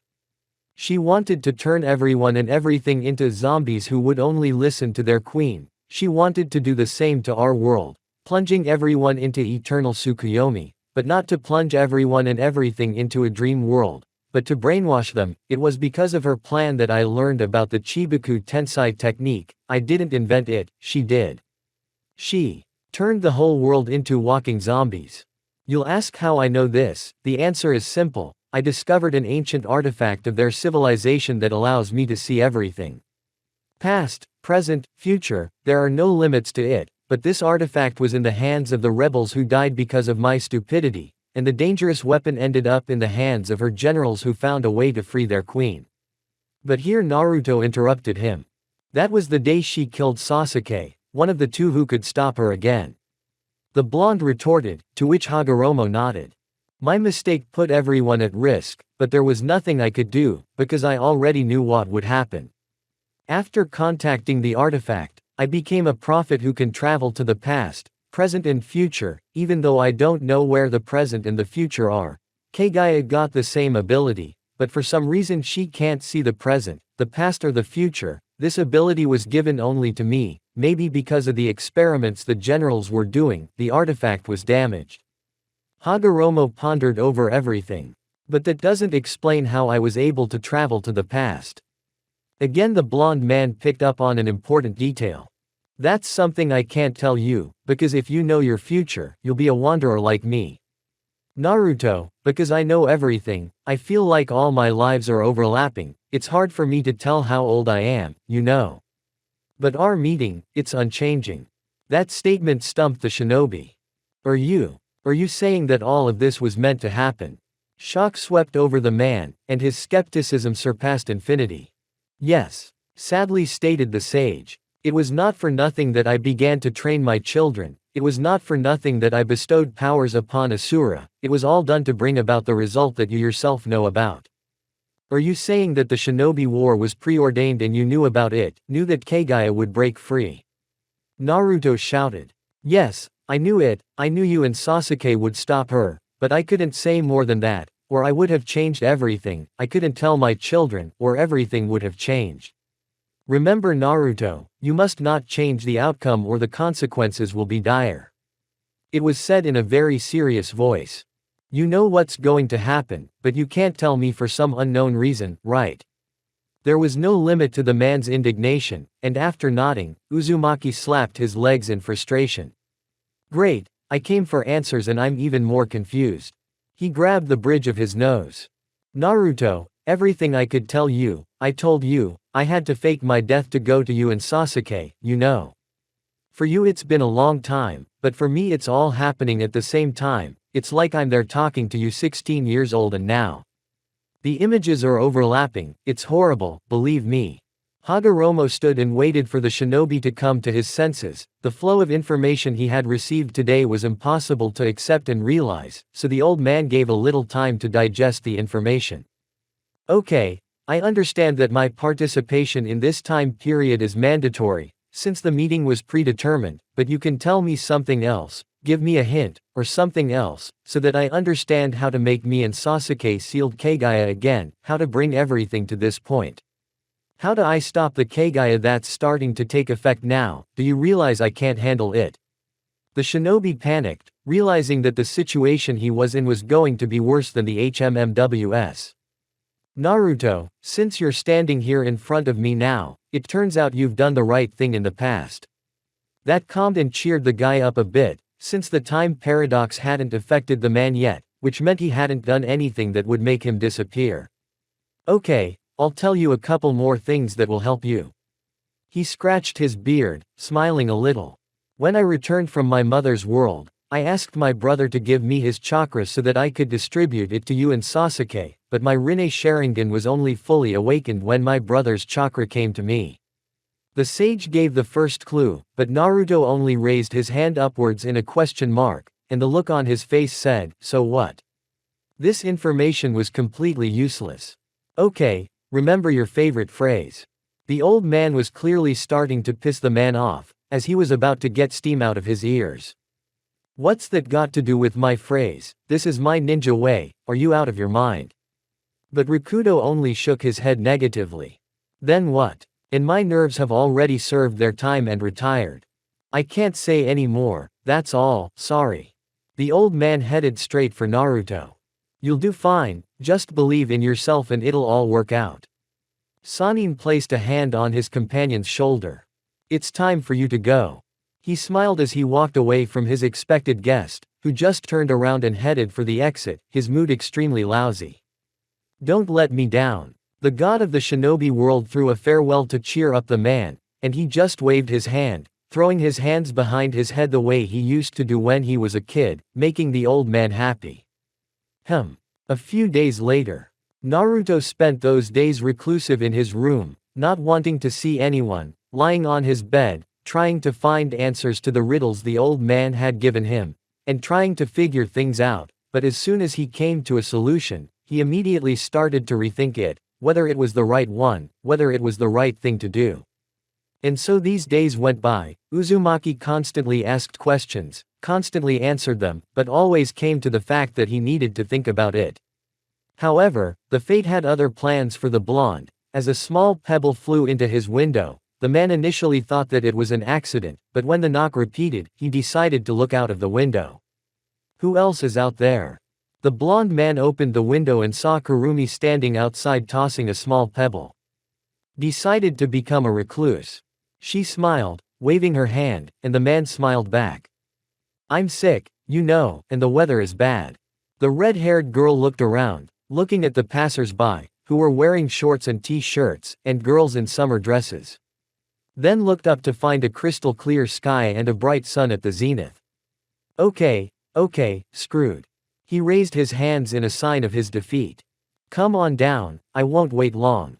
She crossed her arms over her chest, stomping her foot, clearly nervous. All right then. He closed the window, heading towards the chair as it had Uzumaki's pants and t-shirt on the back of it. Wait, what if I'm not allowed to do that? Uzumaki's brainstorm began again, but it wasn't destined to end in the same second as there was a massive explosion a few hundred meters away from the hotel. The blonde immediately got dressed and jumped out the window. Kurumi, you take the civilians, I'll go deal with the explosion. He gave the order, being on the roof of the building, and himself moved towards the explosion. The girl did not argue, as it was both rational and the right decision. But as soon as Naruto approached the place, he found the brunette there with a Sharingan in her eyes. Indra's starting to act up. Did grandma put me up to this? He jumped down, landing next to the girl. So you're the one who caused the mess in the village. The Uchiha spoke in a man's voice again, getting into a fighting stance, to which the man smiled and prepared to attack, giving people a chance to get out of range. I have no idea what you mean. Chapter 4 Their meeting is inevitable. I have no idea what you mean.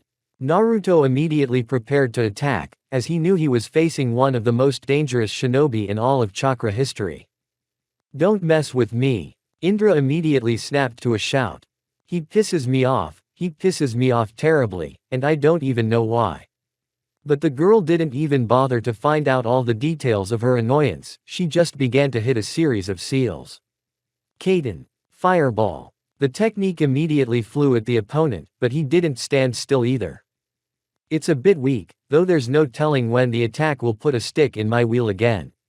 A series of seals from Uzumaki, which didn't escape the Uchiha's eyes, greatly surprised by this factor. Sweden. Wall. A stream of water erupted from the ground, forming a solid defense, causing the fire technique to simply be absorbed, forming smoke on the battlefield, hiding the opponents.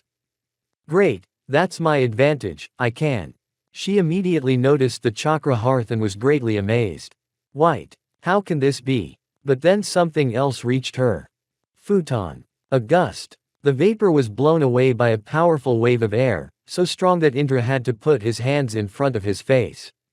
That's better. He grinned through 32 teeth, looking straight at his opponent. They haven't managed to get everyone out yet. I can feel Asura doing evacuations a few kilometers away, but the problem is that not everyone is gone. Damn. There are people in that house. Uzumaki went into hermit mode to even the odds against such an opponent, and it wouldn't hurt to keep an eye on the townspeople's movements, and for good reason. There was a family of 3 in a house a few meters away from him. We need to distract her and send clones there. Steam wouldn't help with her Mangekyo anyway. And then Naruto notices a very familiar pattern of eyes, of an enemy, a pattern he knows better than any other.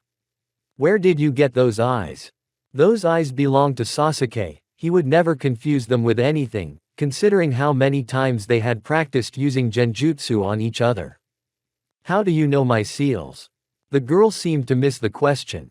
I didn't show them to anyone except my brother, but he didn't want to learn them. Have you been following me?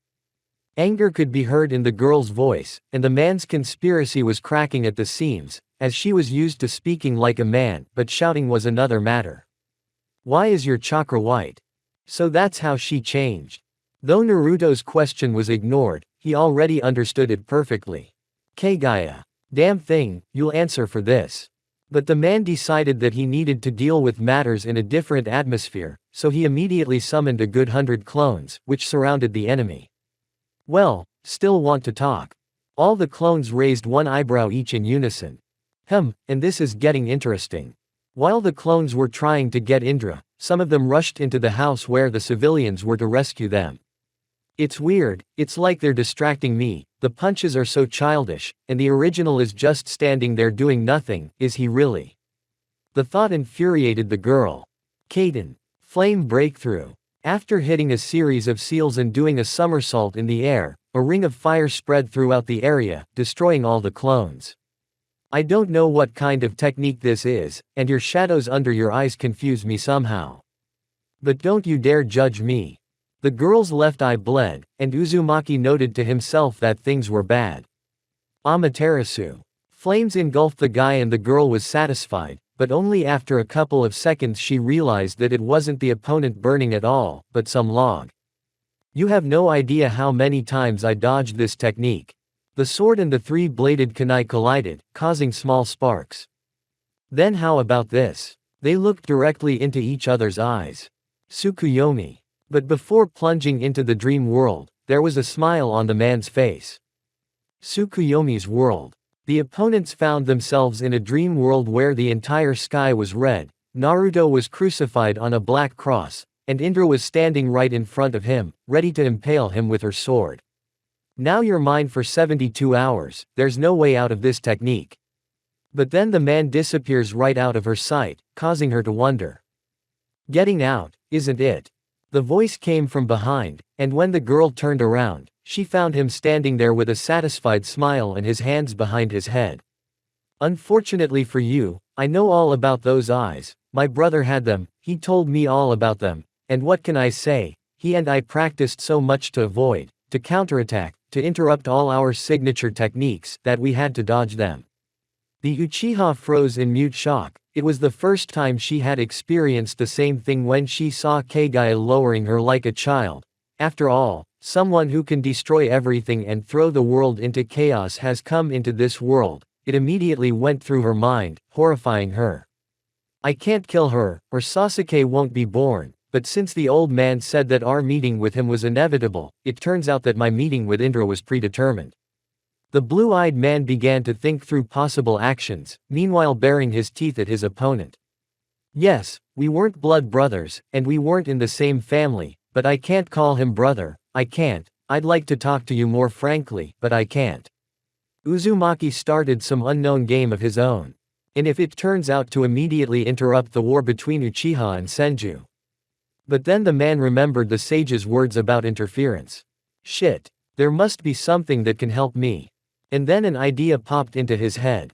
He immediately activated Biju mode in human form. Who is he? Indra panicked. This was the first time she had met a shinobi as strong as her father, or Nana. Not even Asura reeked of such power, and it was all because of the white-colored avatar. So this is what my power looks like now, huh, not bad, and it seems to have stopped poisoning me. Uzumaki immediately summoned some balls of truth, namely 2, which immediately started spinning behind his back. Sorry to be rude, but this is going to hurt. The girl wasn't going to give up without a fight, she immediately started hitting a series of seals. Kaden. Big fireball. The technique reached its target, but not in the way the Uchiha had hoped it would. She saw that the technique was consumed by one of the balls. Even my brother hasn't learned how to summon them, and he's so skillful with them.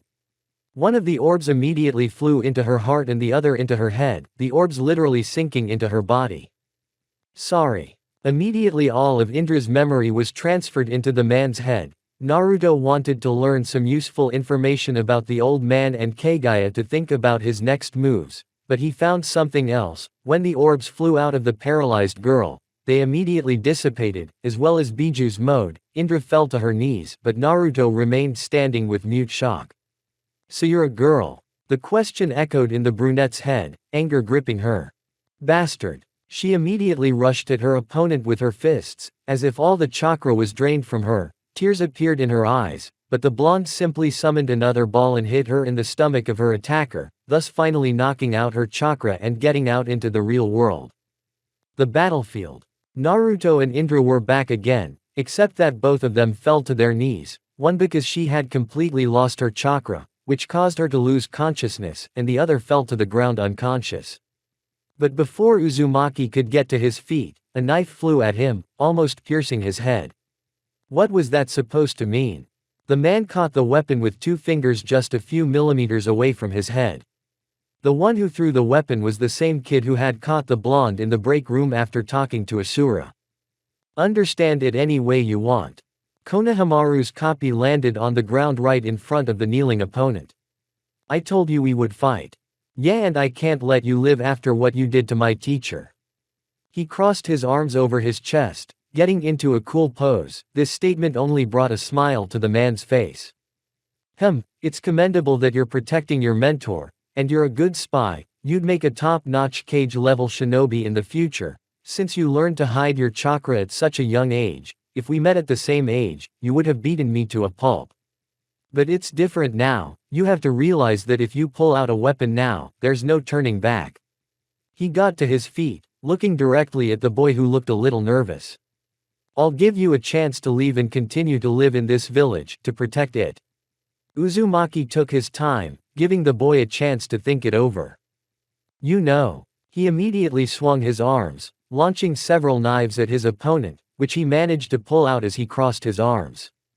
Fuck you. Naruto had several projectiles flying at him, but he only unsealed one of his father's kunai and launched it at his opponent.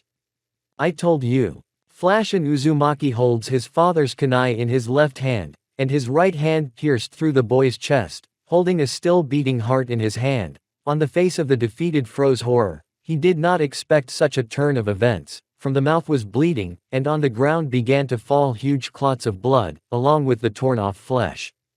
That there would be no turning back. He let go of the heart, which fell to the ground next to the piece of punctured flesh. The organ took a couple more beats before stopping.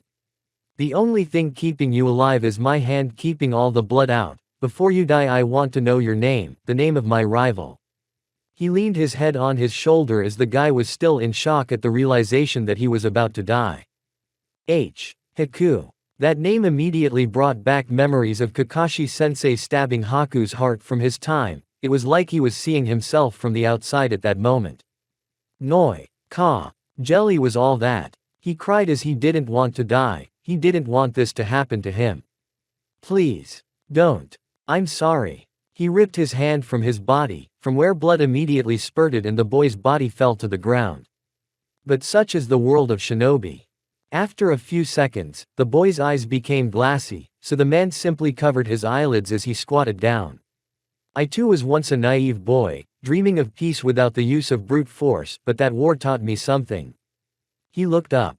All cannot be saved, but because of the sacrifices made by my comrades, my opponents have reached the point where peace is only a few steps away, but because of one creature. Naruto, however, had another seizure, causing him to fall to the ground, clutching his pecs.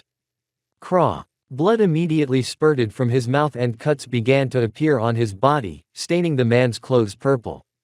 Shit. It's him again. But then a new character appeared on the battlefield. Asura, you're just, but turning his head, Uzumaki saw the one he truly hated.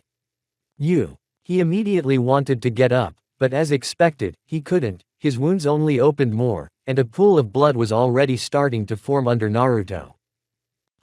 Look at you, you're pathetic, Naruto, are you really going to stop me?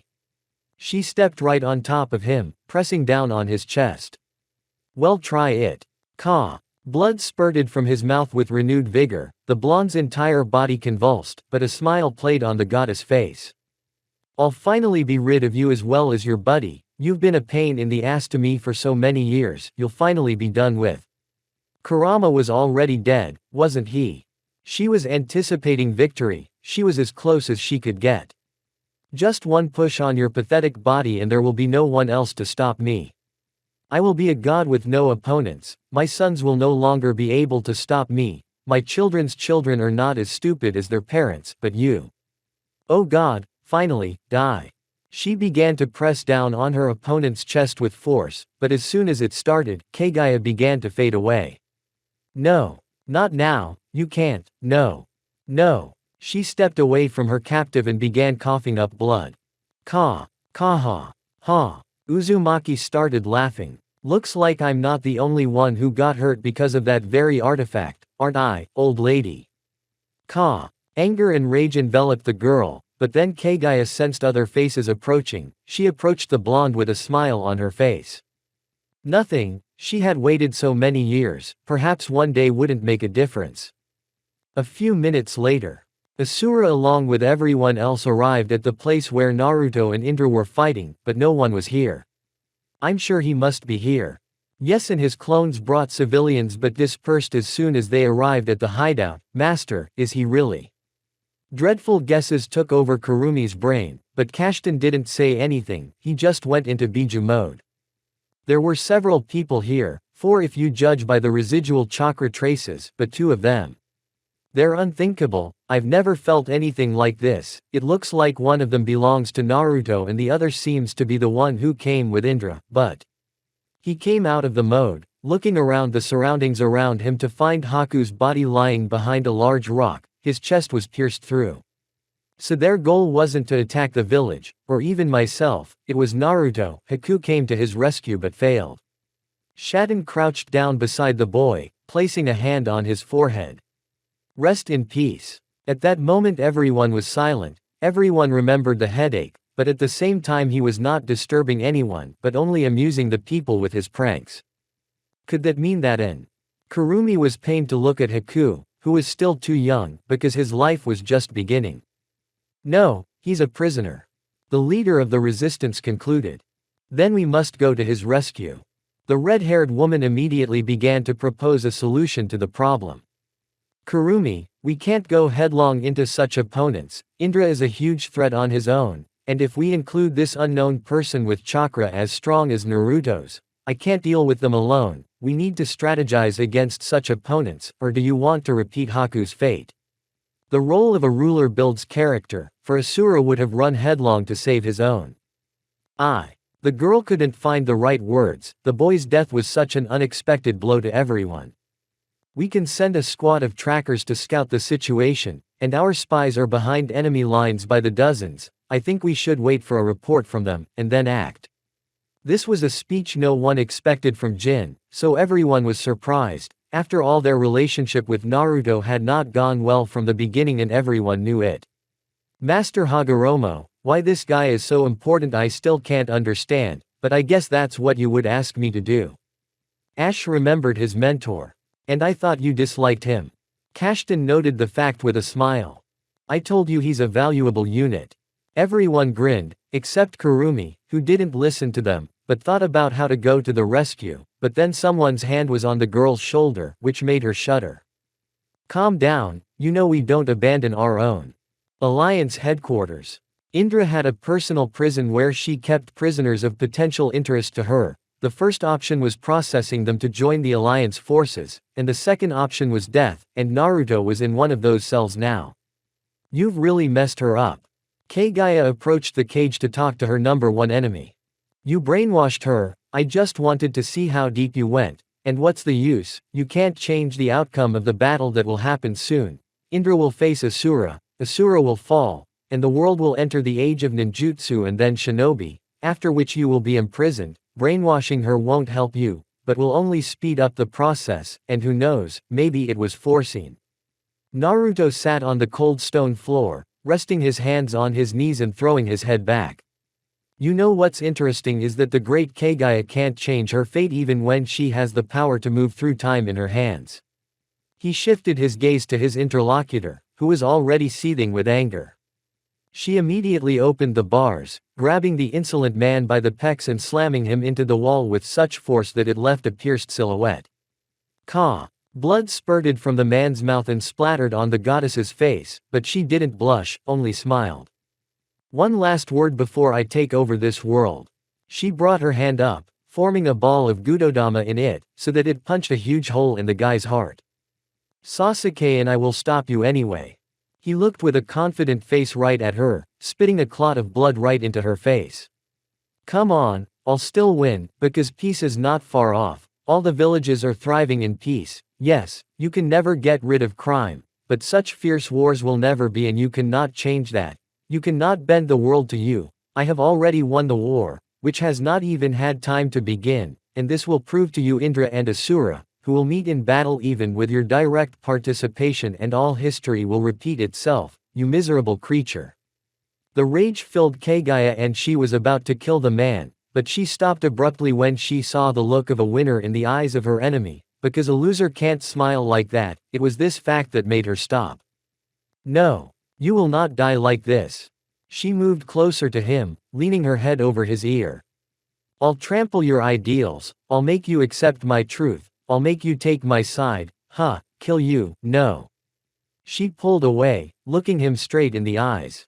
It's too easy, you will be my right hand, you will be the one who does my will, who carries my word, it will be an unconditional victory, it's not enough to kill you, I have to wipe that smirk off your face, otherwise this victory will have no meaning. I must become your jailer so that you will be afraid to breathe when you know I am near, you must beg for my forgiveness, you will live the life of a slave and die in the agony of your helplessness because you cannot bring this rotten world to your peace. You must realize that I am right. These words made Utsutsuki smile, but the smirk disappeared from the man's face, he became serious, now rage enveloped him. Yes, this isn't about strength at all, this is about who will be right. She let go of him, taking a step back while Uzumaki got to his feet, glaring at Kaguya. Come on, I'm giving you a chance to kill me, prove I win, you're afraid to take this challenge. You already killed one kid for your ideals, for your world, but that's different from what you were trying to achieve when we first met. You're a hypocrite, Naruto, you don't need peace, you need goals to achieve it, you want to be the Messiah forever, you want these enemies to never end. Come on. She spread her arms out in different directions. Here I am, your main threat, the one who will plunge the world into chaos again from your side. Kill me, make Asura and Indra accept each other, and I will never be free and your world will flourish and prosper. She laughed as the man stood there shaking with anger. He was infuriated by this, for there was meaning in the words of her interlocutor. Ha ha ha, just as I thought. How are we different, Naruto? You were a god of your time, I was a god of mine. We both terrified our enemies and made them surrender before the battle began. And why is that tyranny on my part and yours is the righteous way? You could have become the Hokage of your village by gaining power, you trained elite units to eliminate the threat. Where are you not like me? She shouted as it was too emotional. You killed a little boy just because you disagreed with his opinion, you could have done what you did when you were 16. Convince. But you just killed him, you've grown up, which means you'll soon come to the same conclusion I did. The smile never left the girl's face, she didn't want to kill Naruto anymore, she wanted to trample him, his ideals and his life.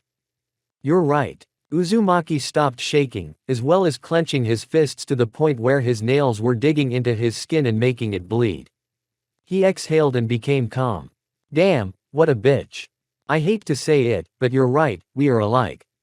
A tornado was now raging inside Kaguya as she stomped her main opponent, but the smile on the man's face made that tornado stop, because that was the smile that was playing on her face a few seconds ago. Because that's why we moved here, to where you can't kill anyone, not Indra, not Asura, not Hagoromo, not Hamura, no one, even though they can seal you back up again, you're exactly the same hypocrite. You could have moved us, shock froze on her face. Oh yes, I realized it was all you're doing, you generated the energy that hit us and sent us here, and why at this particular time? He grinned again, causing the girl to take a step back. I know the answer because you, like me, value the people closest to you. You could have transported us to a time when Hamura and Hagoromo were children and just killed them. But no, you're a mother who won't allow her sons to be harmed. You did give in to them to seal you in, didn't you? Waiting for the moment when the world would be sick enough to listen to Zetsu, who you created before your children turned against you, and now you're here trying to save Asura, your grandson, so the three of you can rule the world, ha ha ha. Tell me I'm wrong. But there was only silence in response, and fists already clenched by Kaguya. Yes, we could kill each other, but it wouldn't make sense, because then this whole story would repeat itself time after time, and you and I both don't want that. I was afraid to change fate, to change this world, but now. I'll do anything to keep your ass in space.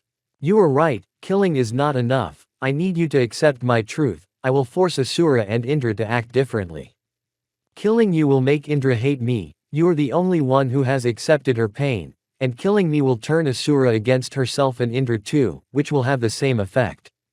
He leaned against the wall, looking directly at his opponent. You're going to do the same thing, but instead of me, you're going to stand at the helm. She got the point. Anger swept over the girl. You said we're alike, so why don't we find out who's better?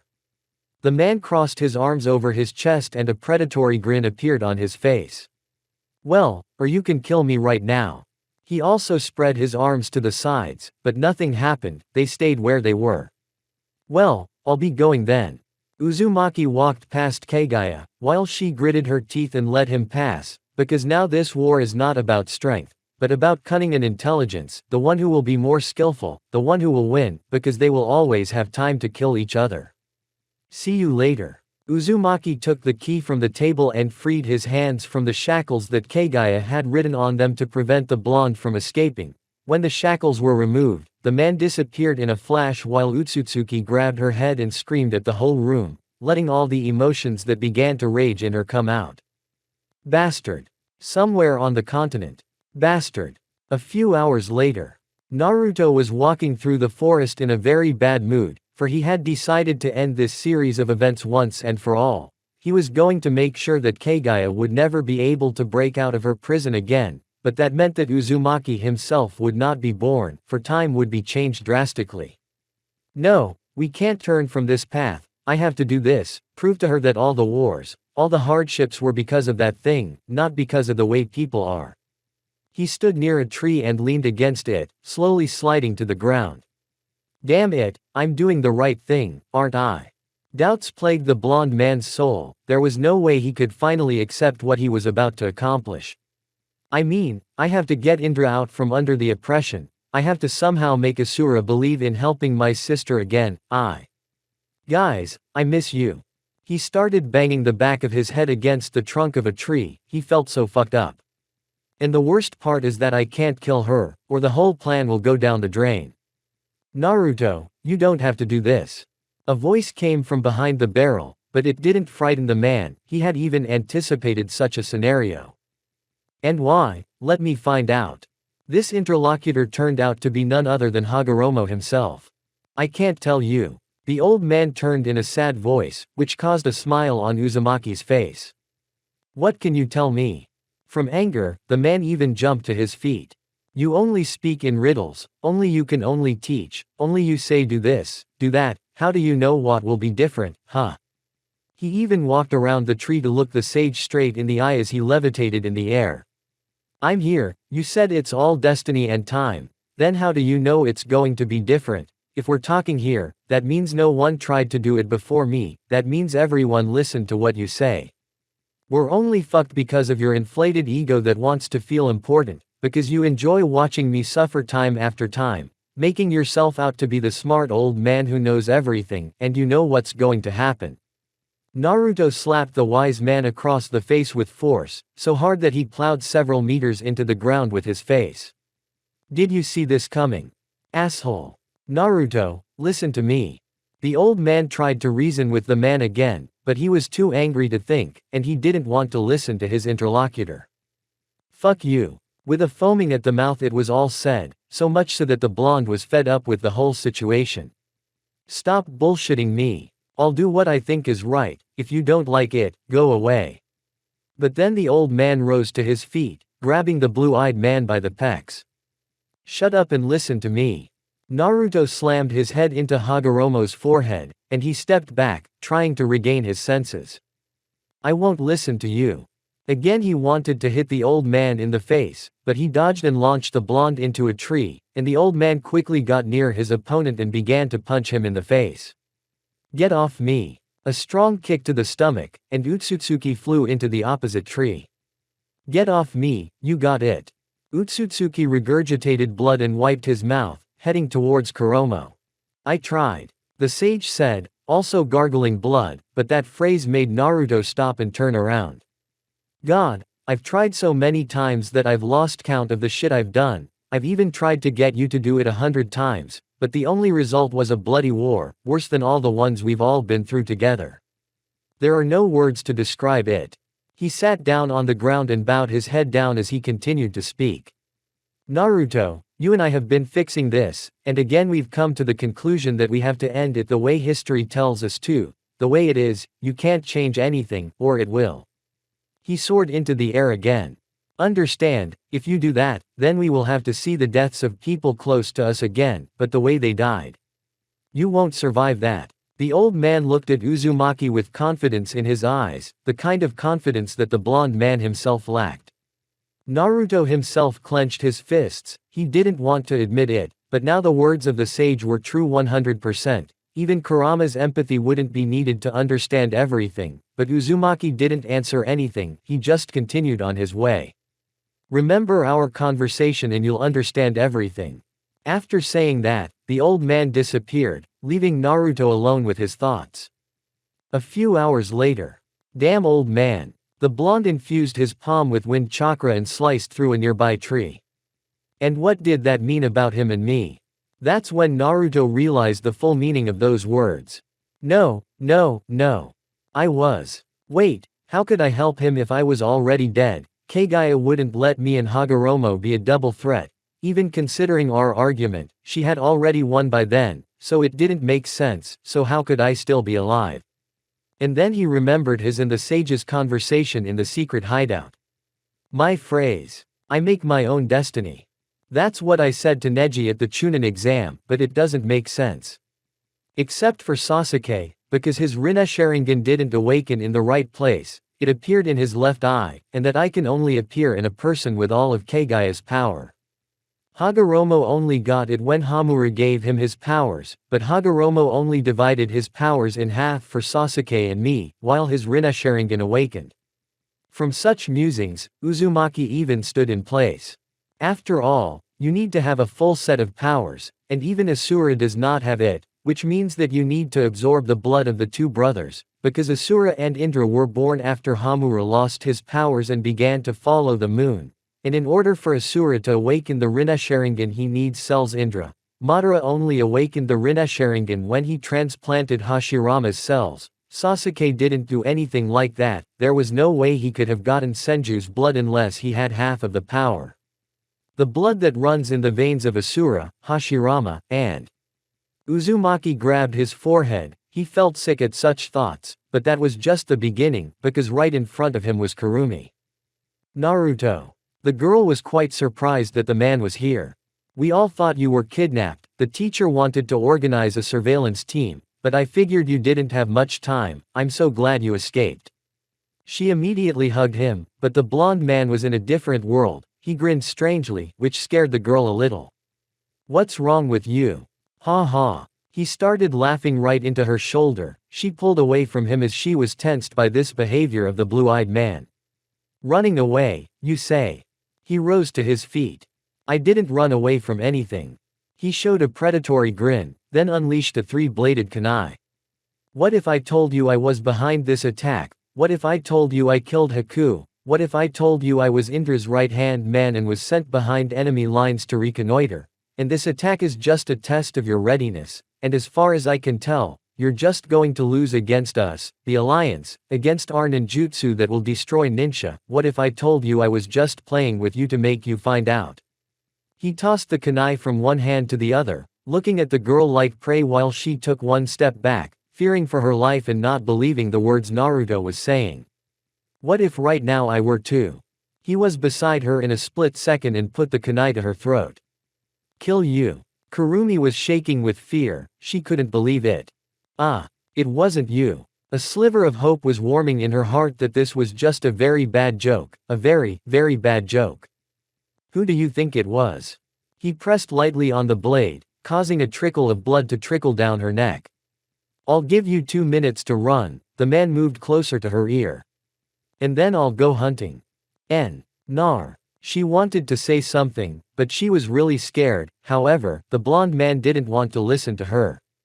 1. He started counting, which made the girl's eyes open even more, her pupils dilated, adrenaline pounding frantically in her head, and her whole gut screaming to run. 2. The numbers echoed in her head, and it wasn't until the second one that Kurumi broke into a run, starting to cry for help. I'm sorry, but we have to do whatever it takes to escalate things right now. He hit the tree with force. Damn old man, damn Kaguya. After that, the man motioned in the opposite direction. Now you will know what doom is. Alliance headquarters. Naruto moved straight to the cell where he had talked to Kaguya a few hours ago, but as expected, she was not there, but the man could sense her perfectly, so he headed in the direction where the flow of her chakra was coming from. Once he got past the guards and opened the door to the main hall, he saw Indra sitting on the throne, but Uzumaki knew it was just a henge.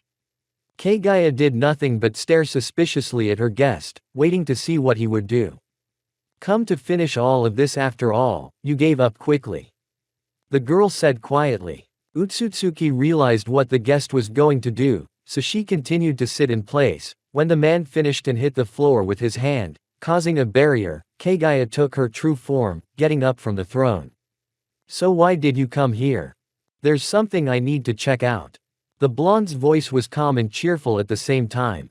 If I'm right, it will be many times more interesting, if not, you win. You can come over here, please.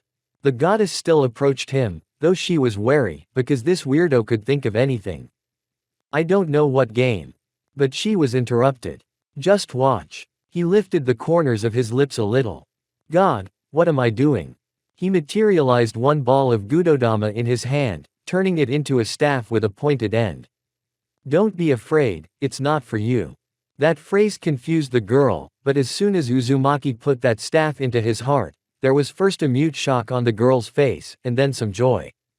Ka. It hurt. Blood spurted down the prong, dripping onto the floor. You decided to make it easy for me, because you realized that all your pop. But then blood flowed from the girl's mouth, and her body began to slowly disappear, like a hologram. Ha ha ha. Uzumaki laughed like a mental patient. This is savagery.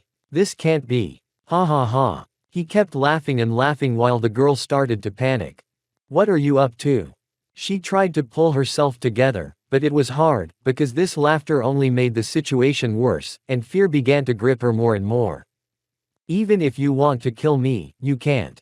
Otherwise, you'll disappear. Got it, you're mine. Ha ha. If you don't save me now, you'll die. Ha ha. He fell to the floor, still laughing and bleeding from his mouth, it was so wild. Come on, Kaguya, save me. Ha ha ha. Chapter 5 Conversation. Come on Kaguya, save me. The blonde was still lying on the floor with the pin in his heart. If it was removed, Naruto's life would be cut short in a second, but if the pin was left in place and nothing was done, Naruto would also die in a few seconds. Kaguya knew that, but she couldn't put her thoughts into a coherent order, the sheer pain in her mind preventing her from putting two and two together. Are you out of your mind? I'm not going to KHA. She spat blood. Help you, die at last. She didn't want to believe his previous words, she hoped it was just a seizure due to the artifact's new powers. Then just watch and wait. He began to speak softly and measuredly, a smile on his face, anticipating Kaguya's face when she would realize that she had failed so foolishly because of him, yes precisely because of him, that her biggest weakness turned out to be himself. When the willful draw would come, he lifted his head with the last of his strength, looking with his blue eyes into those bottomless white pools of fear and incomprehension. Maybe it's better this way, I don't want to take part in this nonsense. Naruto was on the verge, he was now standing near a cliff, and the only one who could save him was his worst enemy. How ironic that was. Kaguya didn't want to believe it, but the seizure wouldn't go away, and her right arm was gone, giving her a phantom pain that made her grab for her non-existent arm, and when she realized it was missing she panicked even more. You bastard, Naruto. Why can't you just die? She was filled with anger and hatred, for she was going to have to do something she could only see in her worst nightmares. If this is some kind of illusion, I'll break all your arms and legs. And that's... She clutched her head with one hand as a new wave of pain began. How much longer are you going to keep talking? Naruto's voice was calm, as if he was resigned to what was about to happen. I've got a minute or so left. Bastard. Kaguya, through the horrific pain, overpowered herself and grabbed the very pin that Naruto had impaled himself with and began to slowly withdraw it, causing Naruto to scream in extreme pain, just like Kaguya. How was that possible? Conclusively convinced that if she pulled the pin out of Naruto's heart, she herself would die. But Uzumaki just lay there and screamed, arching his back, which made it more and more painful, because the pin entered deeper, the blood rushed in a huge stream, because the vacuum is broken, now the count was not for minutes but for seconds. Utsutsuki had to use all her remaining strength, she could barely stand on her feet, she yanked the pin upwards, and the blood flowed out with the pin. The goddess could not think of anything else to do but to forcefully pierce the man's chest. Grabbing his heart, she immediately began to regenerate it, because the organ was only pieces of flesh and nothing more, and because of the internal bleeding Naruto's whole body resembled a bloody mass of organs. "No, bastard, you're not going to die," with that satisfied grimace on your face.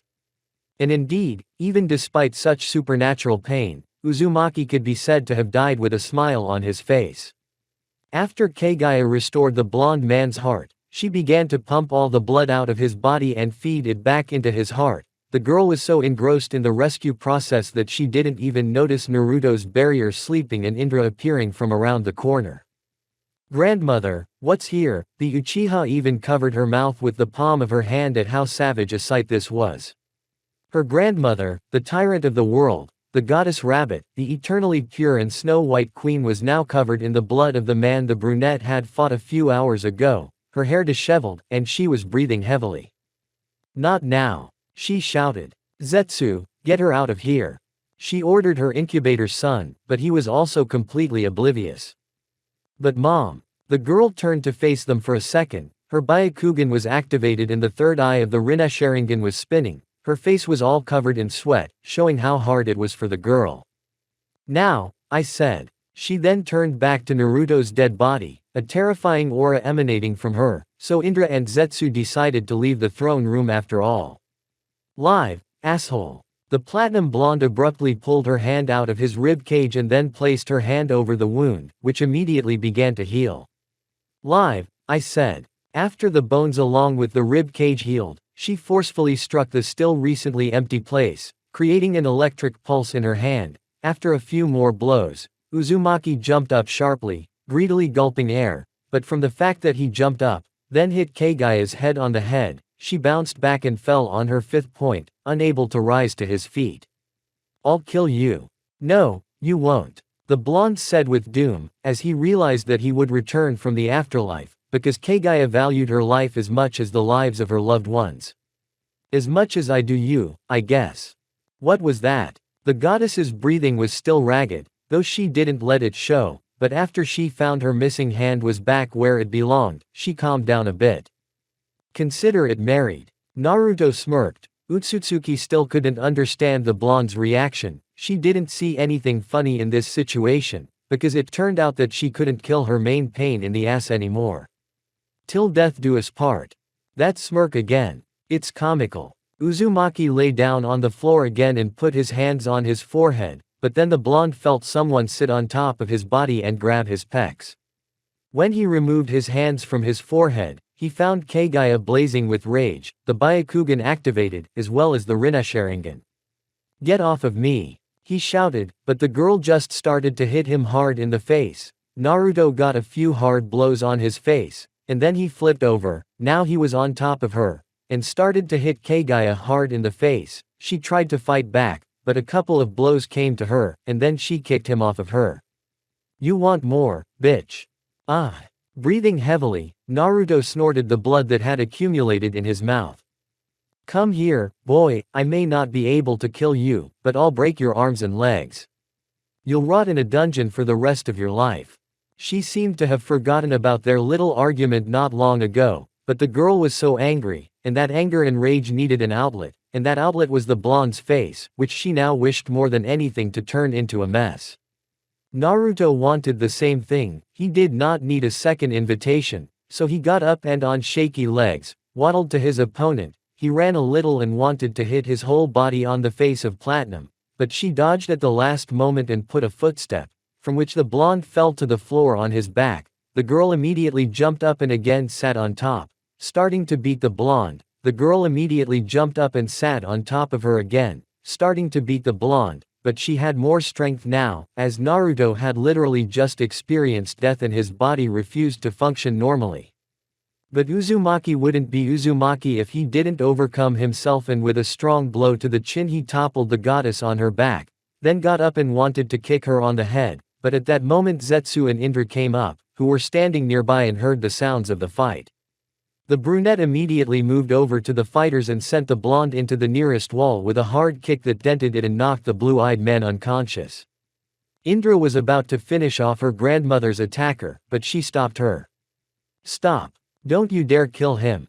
The girl stopped, but more from shock than from being told that her grandmother was sparing someone who had attacked her, because according to her father's stories her grandmother spared no one, or from the fact that she had tried to save the man a few minutes ago.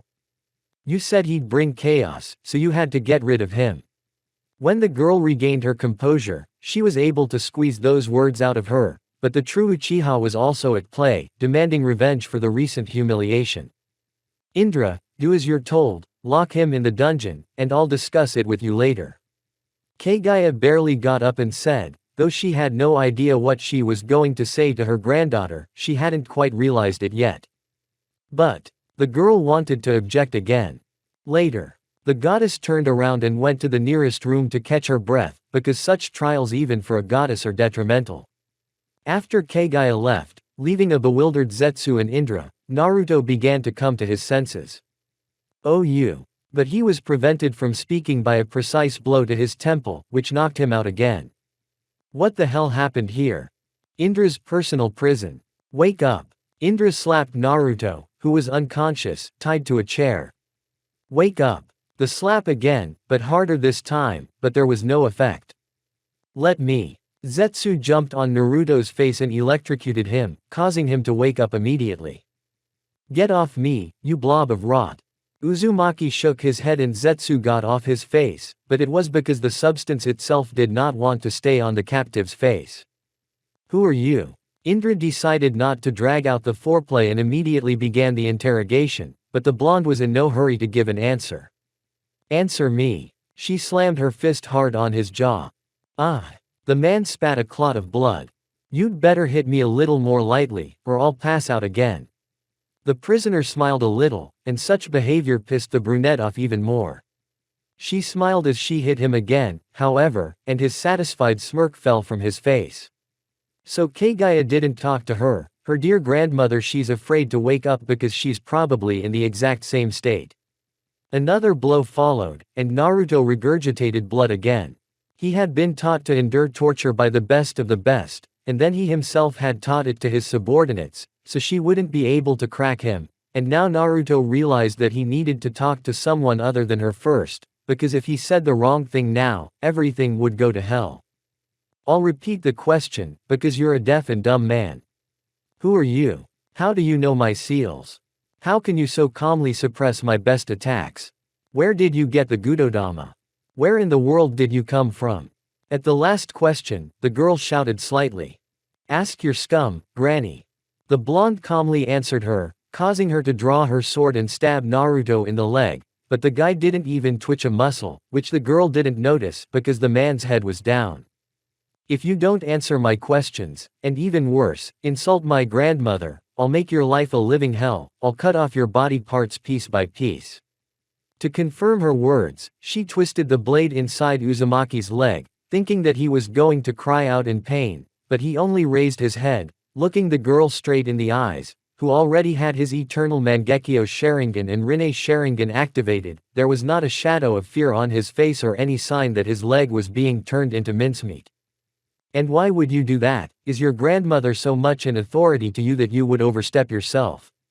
The phrase shocked the girl that she let go of the hilt of the sword, which remained upright, stuck in the leg of the blonde. The girl quickly came to her senses, remembering that he knows all her life, all her secret and hidden desires, but most importantly, that he knows what she really is. That fact made her very angry, even more so when he was just digging into her head. She soaked her fist in chakra and punched Naruto in the face, so hard that he slammed into the wall. The chair was broken, but not the shackles that bound his hands behind his back. It hurt. Naruto answered emotionlessly, as he was disgusted with himself for he was playing a game he had hated all his life, scheming, digging into people's souls, causing them the pain he had hated since his childhood, the heartache that was different for everyone but so equally corrosive from the inside out.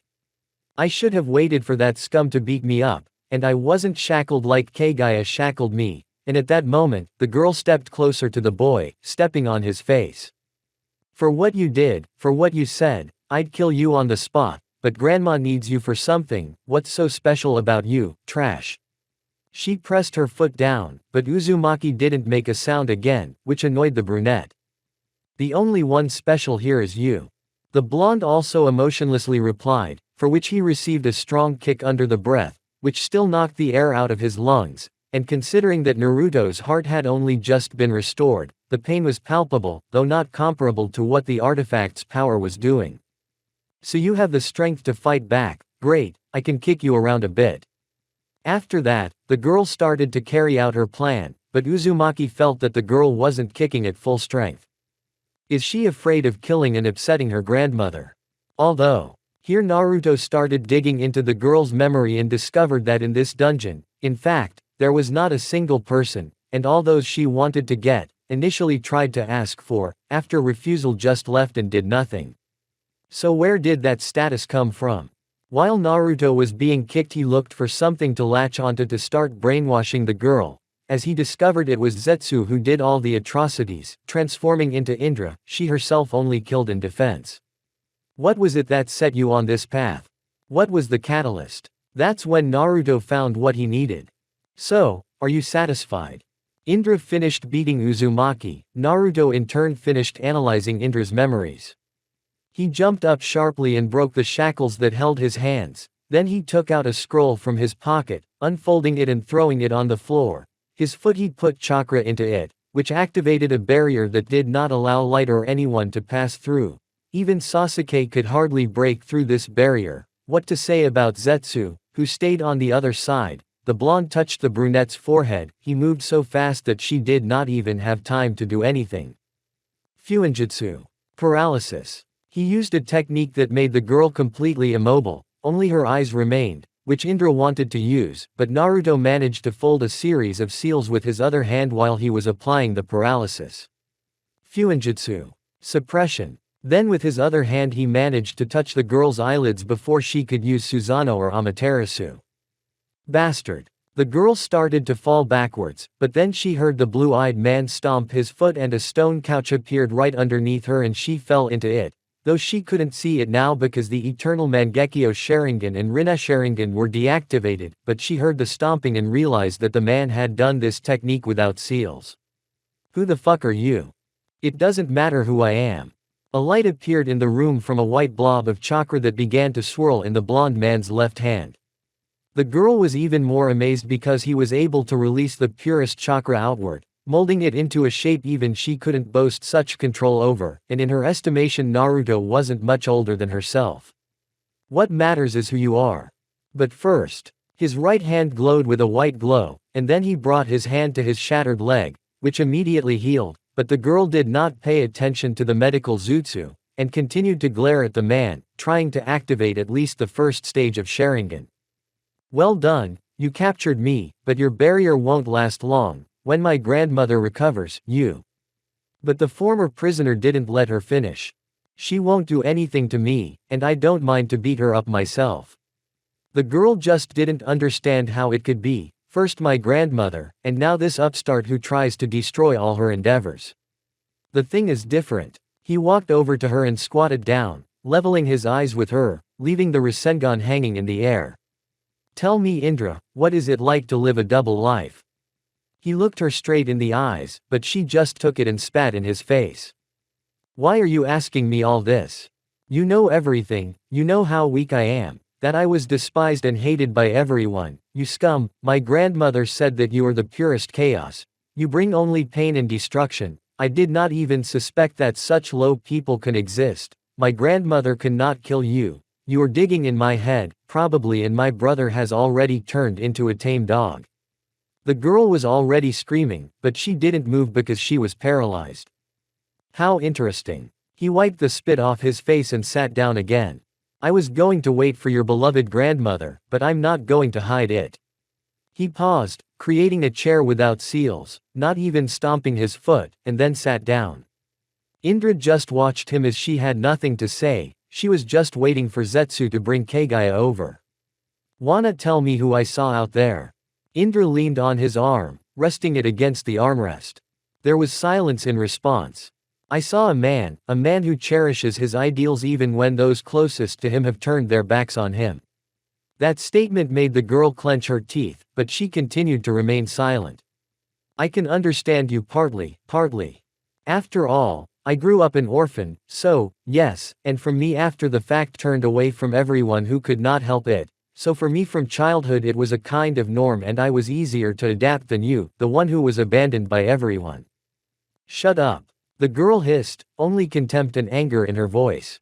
You had high hopes for you, as you had for yourself, but many people still remembered Kaguya's tyranny, so girls with great potential for people became monsters they wanted to get rid of. Shut up. Indra snapped into a scream, but Naruto also sat nonchalantly in his chair, looking the girl straight in the eyes, herself ready to tear Uzumaki apart. That's why you've been pretending to be a man all your life, because if your people find out you're a girl, I wouldn't be surprised if many of them would defect to Asura's side. The atmosphere began to heat up as the girl was able to awaken a Sharingan with 3 tomos. That's what I like about you, you keep fighting for a world where there will be no wars, where people can live without prejudice. With that statement, the girl stopped drilling the man with her Sharingan, continuing to listen to what else he had to say. I fought for this world too, and even won, but I won. What the hell are you talking about? Where did you win? There's a war going on and you're talking about peace. The girl couldn't take it anymore, she snapped again. Never mind, I just want you to realize that Kaguya, that I will instruct you on your ideals, which are drastically different, but you. He gave in forward leaning on his lap. You're the one whose own path is in the middle. The middle leash. He smirked, and the girl remembered that conversation with Zetsu. Maybe that's what the world needs, because I've never seen either my way or Kaguya's way succeed enough to make anyone happy. Naruto himself threw his head back upwards, remembering Sasuke's words. Weren't you right, old friend? Dark Cage, it's really funny that you adopted your great-grandmother's traits. The blonde smiled, shifting his gaze to Indra again. You look so much like my brother, after all you have his eyes now, he had the exact same outlook on life, just like you. From this statement the girl was surprised but could not understand what kind of nonsense he was talking about, but assuming that there was another world where there was someone similar to her in Asura, the girl stopped thinking it was nonsense, although the fact that the man and Kaguya had the same color and strength of chakra confused the girl more when she started to think she was close to the answer. Once I convinced him to take my side, it ended well.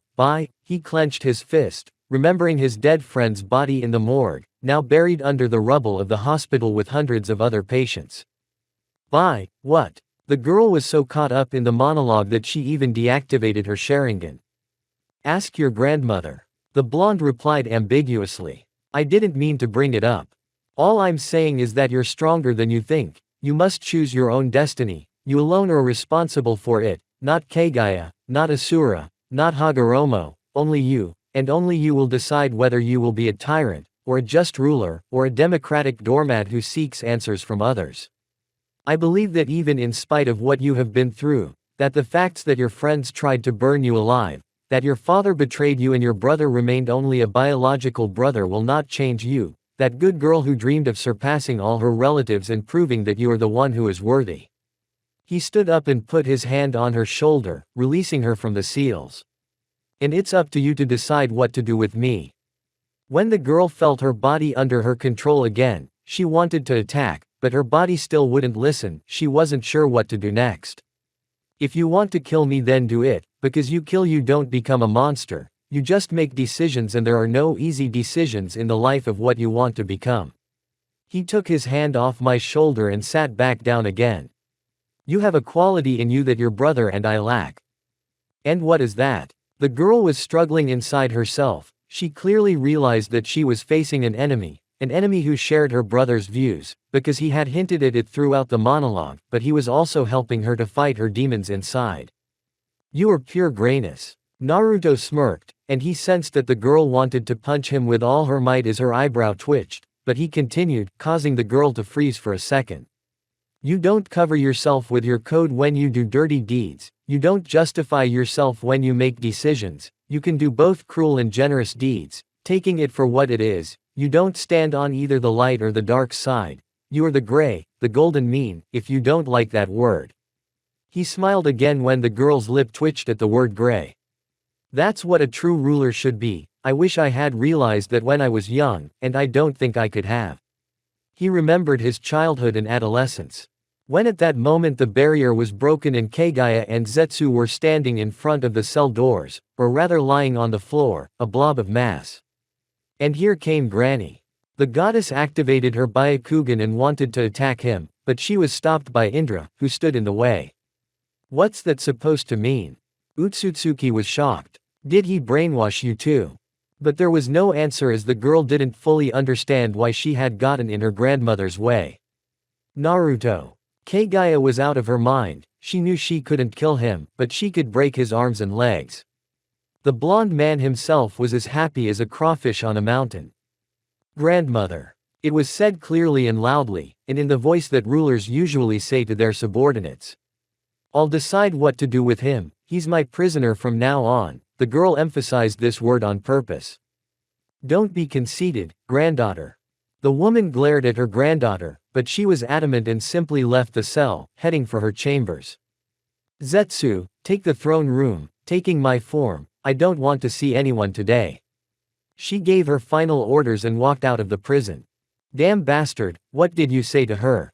Zetsu decided to do Indra's bidding after all and headed for the throne room, leaving Kaguya with Naruto, but he was sure there was nothing the blonde could do to his mother now. You want a riddle? A satisfied smirk never fell from Uzumaki's face. But in response, he was thrown violently into the wall, punching through the one that led to the other cell.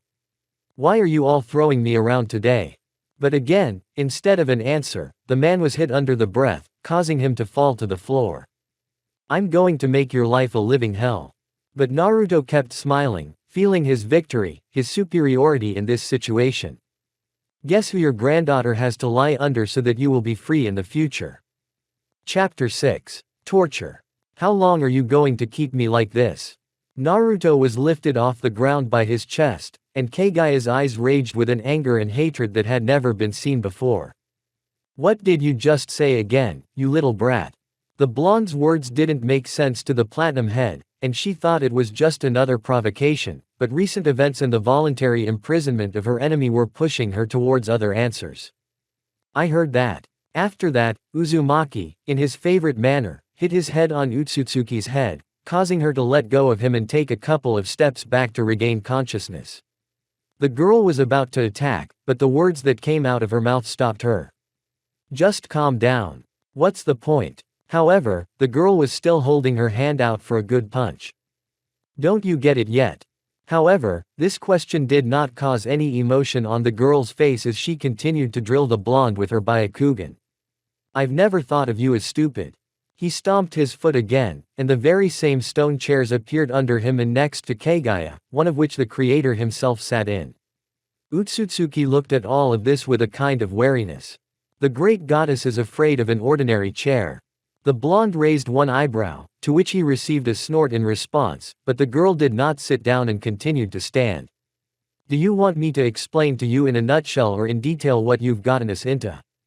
Naruto. It was said with incredible bile in her voice, and she despised herself for letting him sit on his ass instead of lying on that floor bleeding. Okay.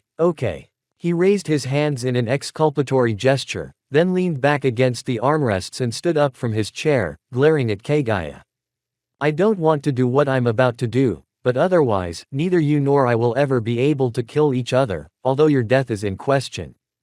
You have no idea how itching I am to do to you what you did to Sasuke, but even if your death means nothing to me and has no consequences for me, your death is a failure for my plan, so be a good girl and do as I say.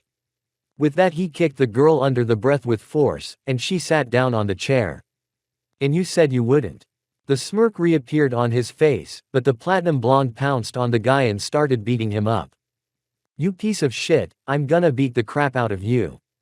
At the end her voice broke off and she began to breathe hoarsely, continuing to hit the blonde, but he did not stay away and with a strong uppercut knocks her down, gets up sharply and wants to start the series but stops right before the blow. Your helplessness is one of the best things that ever happened to me. There's that smirk again, with a few drops of blood falling from it, right onto Kaguya's face as she continues to glare at him. You do realize that I would never kill you or smear your ideals stealthily from you, no. He continued the conversation again. I want you to know my every move, that you tried to prevent it but failed, and when the moment comes for you and me to fight, I will shout in your ear that your hour has come. He got off her. But right now, I'm not really sure what we need to do to play our game. The time we're in has a big impact on our future, and if we do something wrong, you'll stay in your moon castle forever, and I'll never be born, and our fight will be meaningless, so. Naruto held out his hand to help her up, but she couldn't believe the gesture. I can't believe I'm saying this, but we need to call a truce. But the girl shook off his hand and jumped up. Are you out of your mind, boy? Her currently husky voice brought a new smile to Naruto's face. Apparently I hit you over the head too hard, you and I. She didn't even have it in her head, not even in her worst nightmares. I'd rather cut my own throat than agree to a truce with you. It's your choice, and it doesn't really affect anything. I'm just suggesting that we speed up the process so we can deal with each other. He sat back in his chair, putting his foot on his leg. I'll wait for your decision for a couple more days, after that I'll start my game, will you take part in it? That's the question you need to answer. Kaguya wanted to start a fight again, but she herself realized that even at a moment like this was absurd, so she had to silently swallow all the resentment and head to her bedchamber. But even so, Uzumaki had managed to get the last of the hurt. Who's going to put the shackles on me?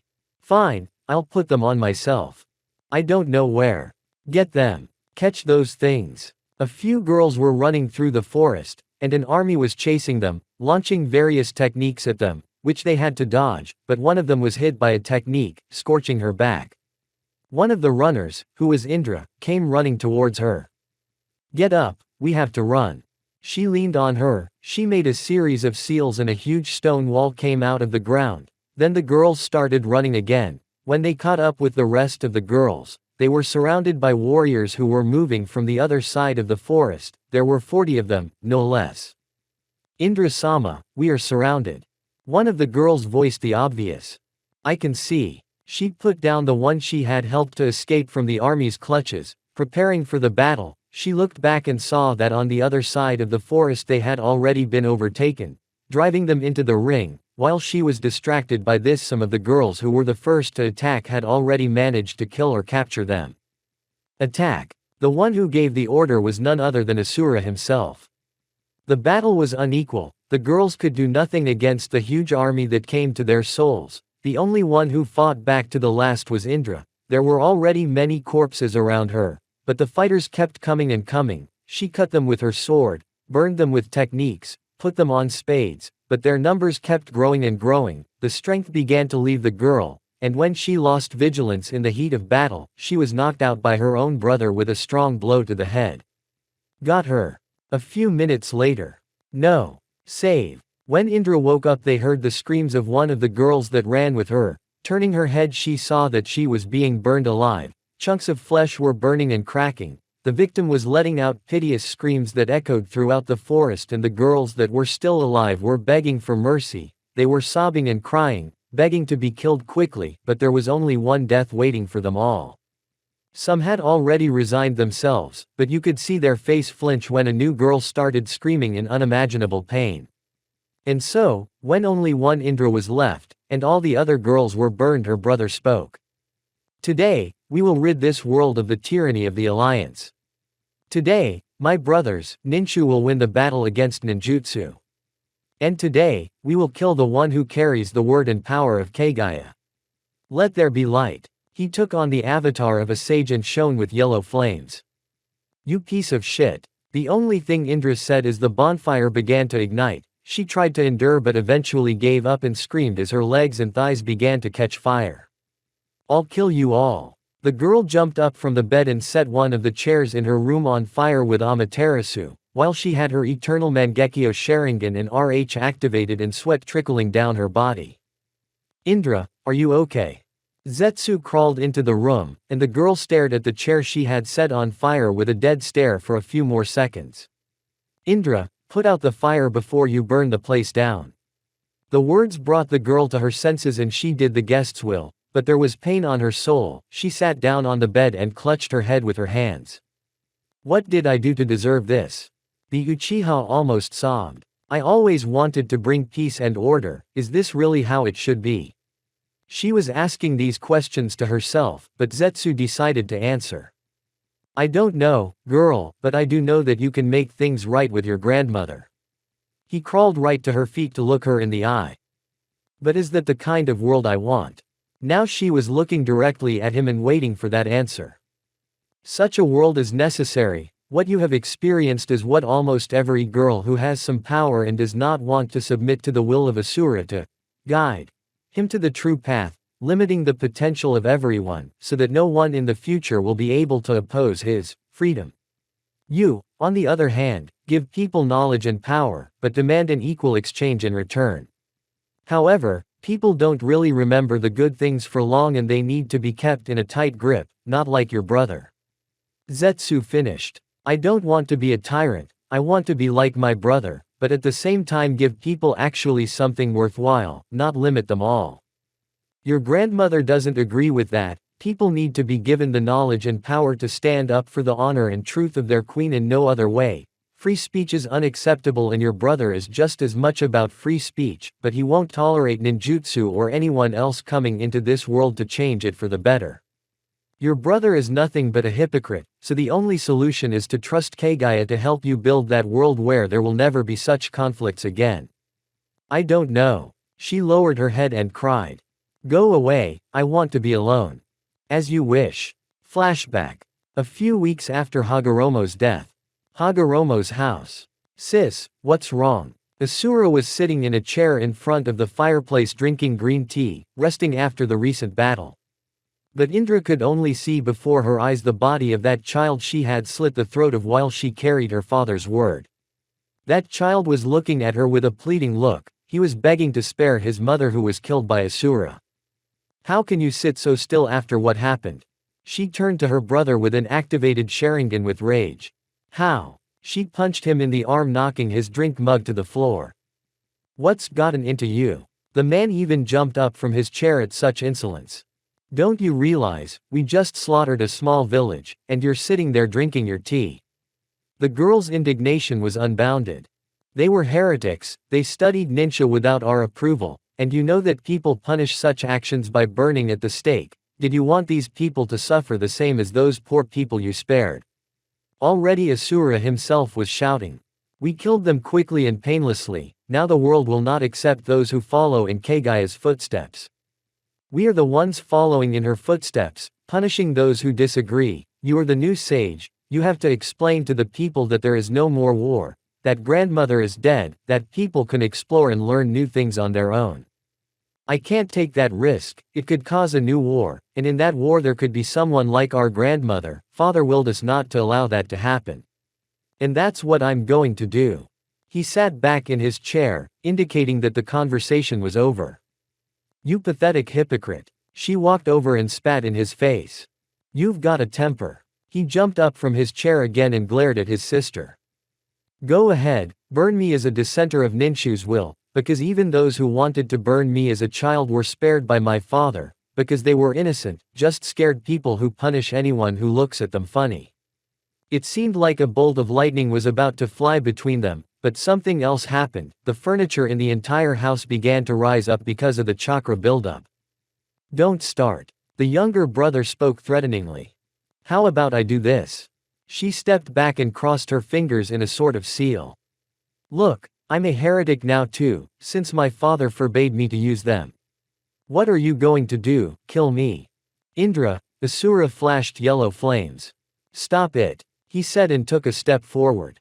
It was because you taught that girl the seals that she was burned. You yourself are provoking people to do this with your seals. The world is not ready for such a change. He grabbed her hand and broke the seal. When will it be ready?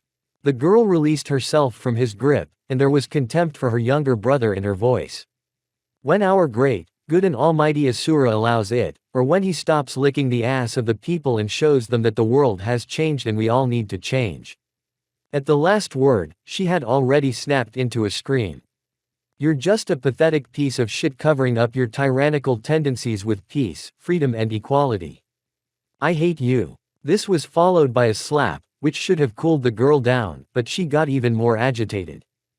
Calm down. But that was the final point in their relationship. The brunette slammed her fist into Kashtan's face, punching several walls in the house and then a series of seals. Kaden. Fireball. This technique flew straight to the place where her brother should have been, but he was no longer there. He was on the side and kicked her sister out into the street, where people were already flocking to see what was going on.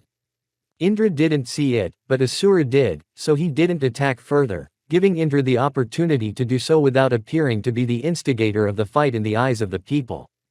Bastard. She threw herself at her brother again, lashing out with a new series of seals.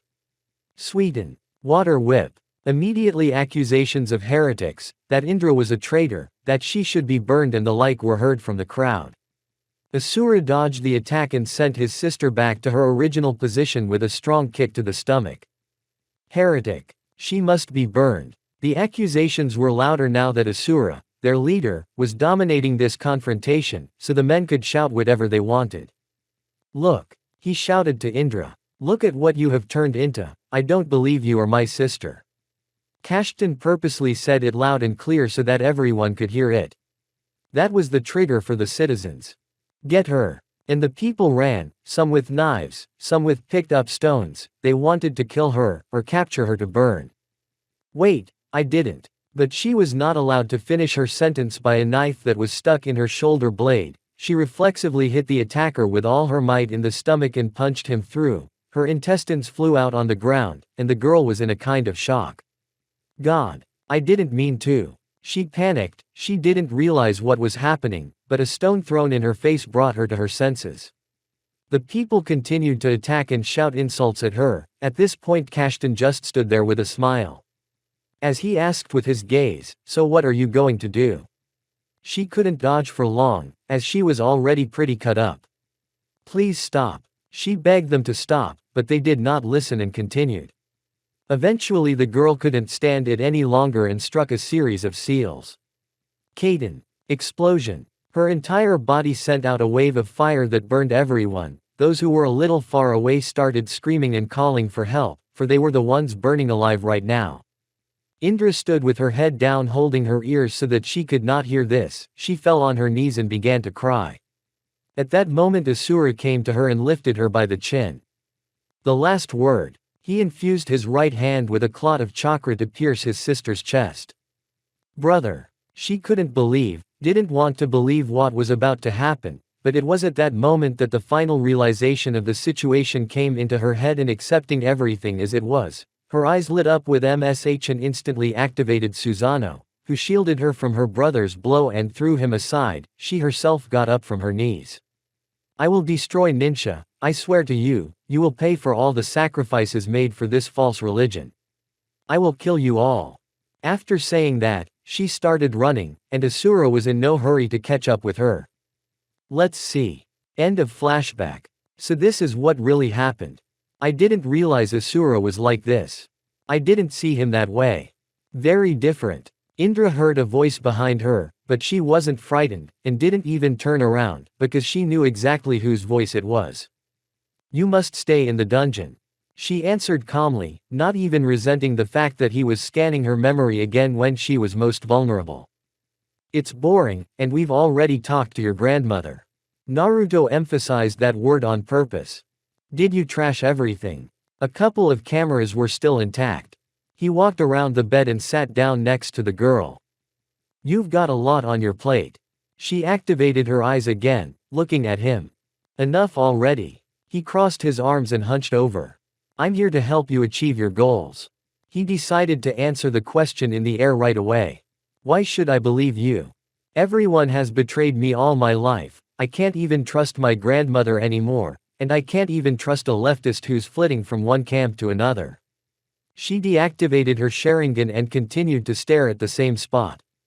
Your truth. He leaned back. But I didn't know everything that's going on at the moment. I don't want to get into a war again, but I'll follow you into battle. If I make the right decision. The girl realized perfectly well that this man was just like his grandmother. I don't know. Uzumaki answered honestly. So much has happened in these couple of days that I need to think it over carefully. Then why did you come if you're not going to brainwash me? The girl was still sitting there calmly. I just wanted to see you before going to bed.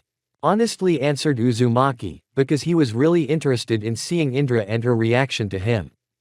Flatterer. Although the girl was still pleased for a split second, it was nothing more than that. She was as pleased as any girl who was complimented. I'd like to ask you a lot of questions, but she was interrupted. I'll answer them all. Let's just sit for a few minutes and go to bed, there's no hurry. He lay down on the bed. Cheeky. But the girl herself lay down as well, covering her eyes. After a couple of minutes, she broke the silence. Do you think you can do it? The girl didn't understand why she asked the question, and why she asked it. I don't know, but I know that I'll take one of the rooms. I don't want to sleep in a cage. He got out of bed and headed for the exit. Good night. Good night. Chapter 7. Irreconcilable Allies. Naruto walked down the hallway, heading to the farthest room. He didn't want to shine in Indra's palace, and he didn't want to see anyone himself. Shit. He stopped in the middle of the hallway, slamming his fist into the wall, making it shake a little. I don't like it. All my life I despised people like Danzo, and in the end I became him. This statement made Uzumaki burst into nervous laughter. Man, I'm going to strangle the hell out of you. Zetsu crawled out of the wall at this one-actor theater. What are you doing here? He was hostile, but Naruto didn't care about his presence, but he admitted to himself that he wouldn't mind smashing that thing into the wall to keep it from doing any more damage in the future. How'd you get out of the cell? Calm down, slug. If I wanted a battle, this palace would have been destroyed long ago. That phrase alerted the black man. Trust me. I don't like to play the rat, and you've already gotten one from your beloved mammy, so get out of here. Naruto continued down the hallway. It was hard for Zetsu to swallow those words, but he managed, as his mother's word was law to him. But then he stopped near one of the doors, then opened it and stepped inside, closing it behind him. Mama's going to give you a hard time.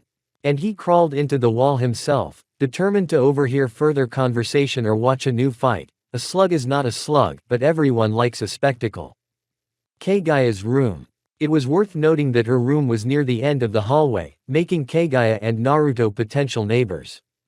Come for more. She was sitting near the mirror and brushing her hair in a nightie, and the fabric on this garment did not hide anything, which made Utsutsuki's entire body as if in the palm of his hand. But Uzumaki did not care about the appearance of the girl, but a quick glance ran over her forms.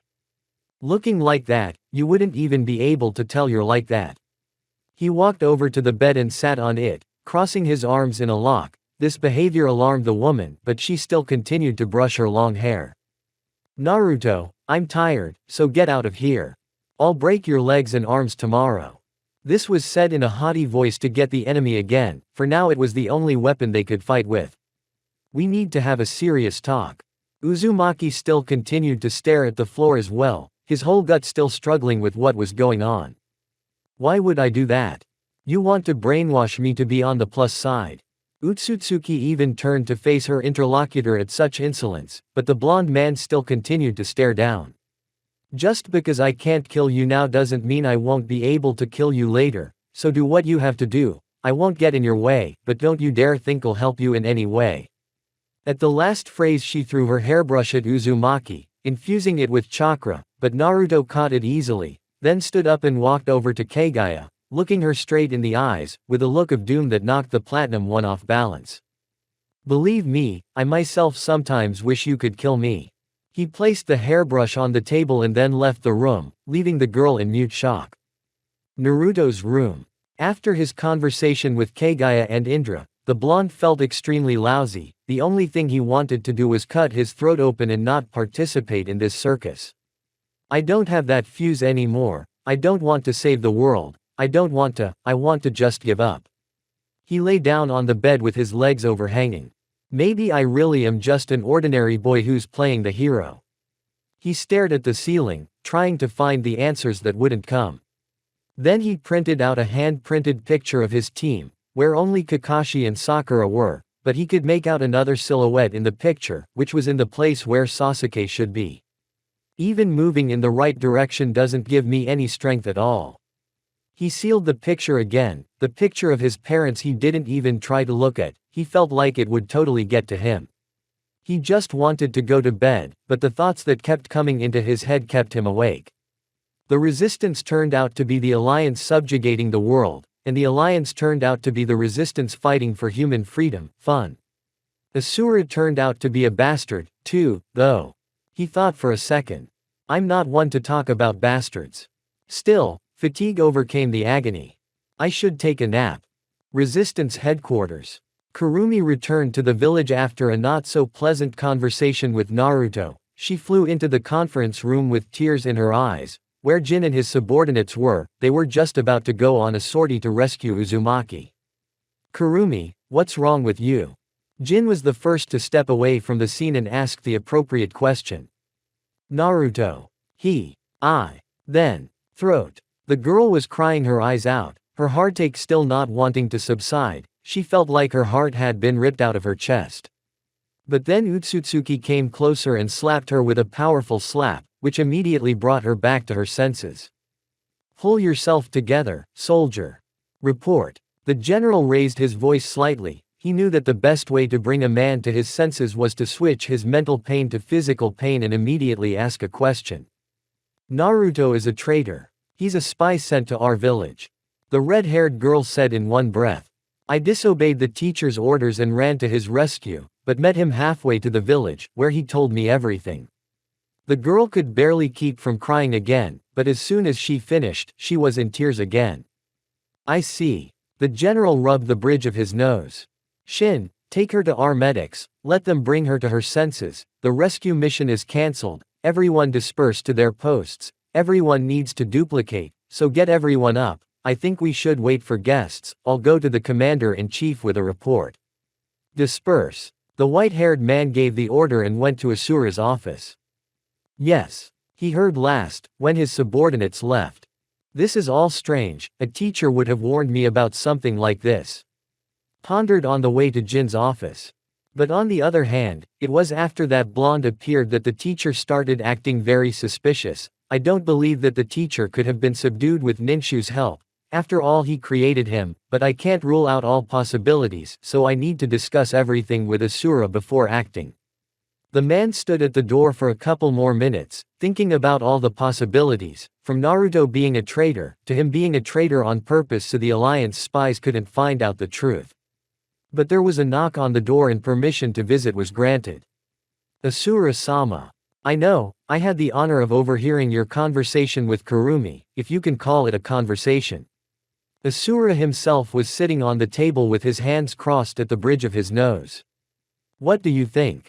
I think that we can't act now, because I think that Naruto's strength level is not inferior to your brother's. You are a new sage, but your father and uncle were able to defeat Kaguya, so we need to wait for the opponent's move. I've already given instructions and raised all our troops. We need to make a few more sorties, to increase the fighting strength of our resistance. It could also be that Naruto is acting as an asset to us and spying on Indra and the Alliance, so it's too early to draw any conclusions.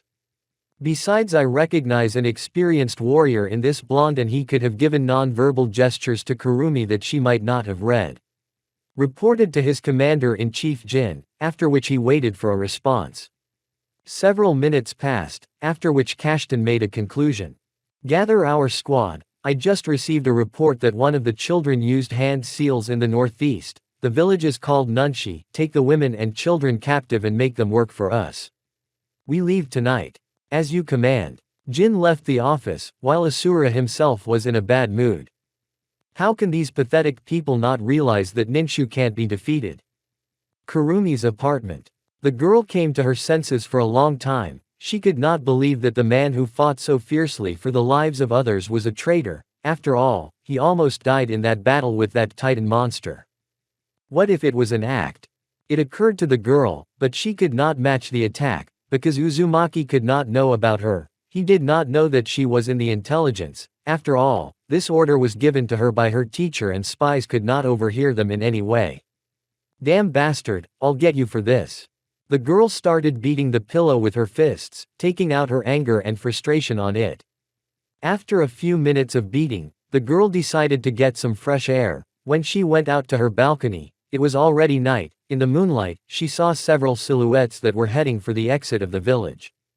Are they spies? Damn, what to do? I don't recognize the clothes, and there are no patches. I heard Jin say we should wait for guests. The girl started to panic. If she went to warn her teacher, the spies might leave, but if she followed them, it could be a very dangerous adventure. But still, enthusiasm took over and the girl headed straight for the unknown people. Indra's palace. While Naruto was asleep, Indra entered his room, standing at the door and hesitating to make a move. What are you doing here?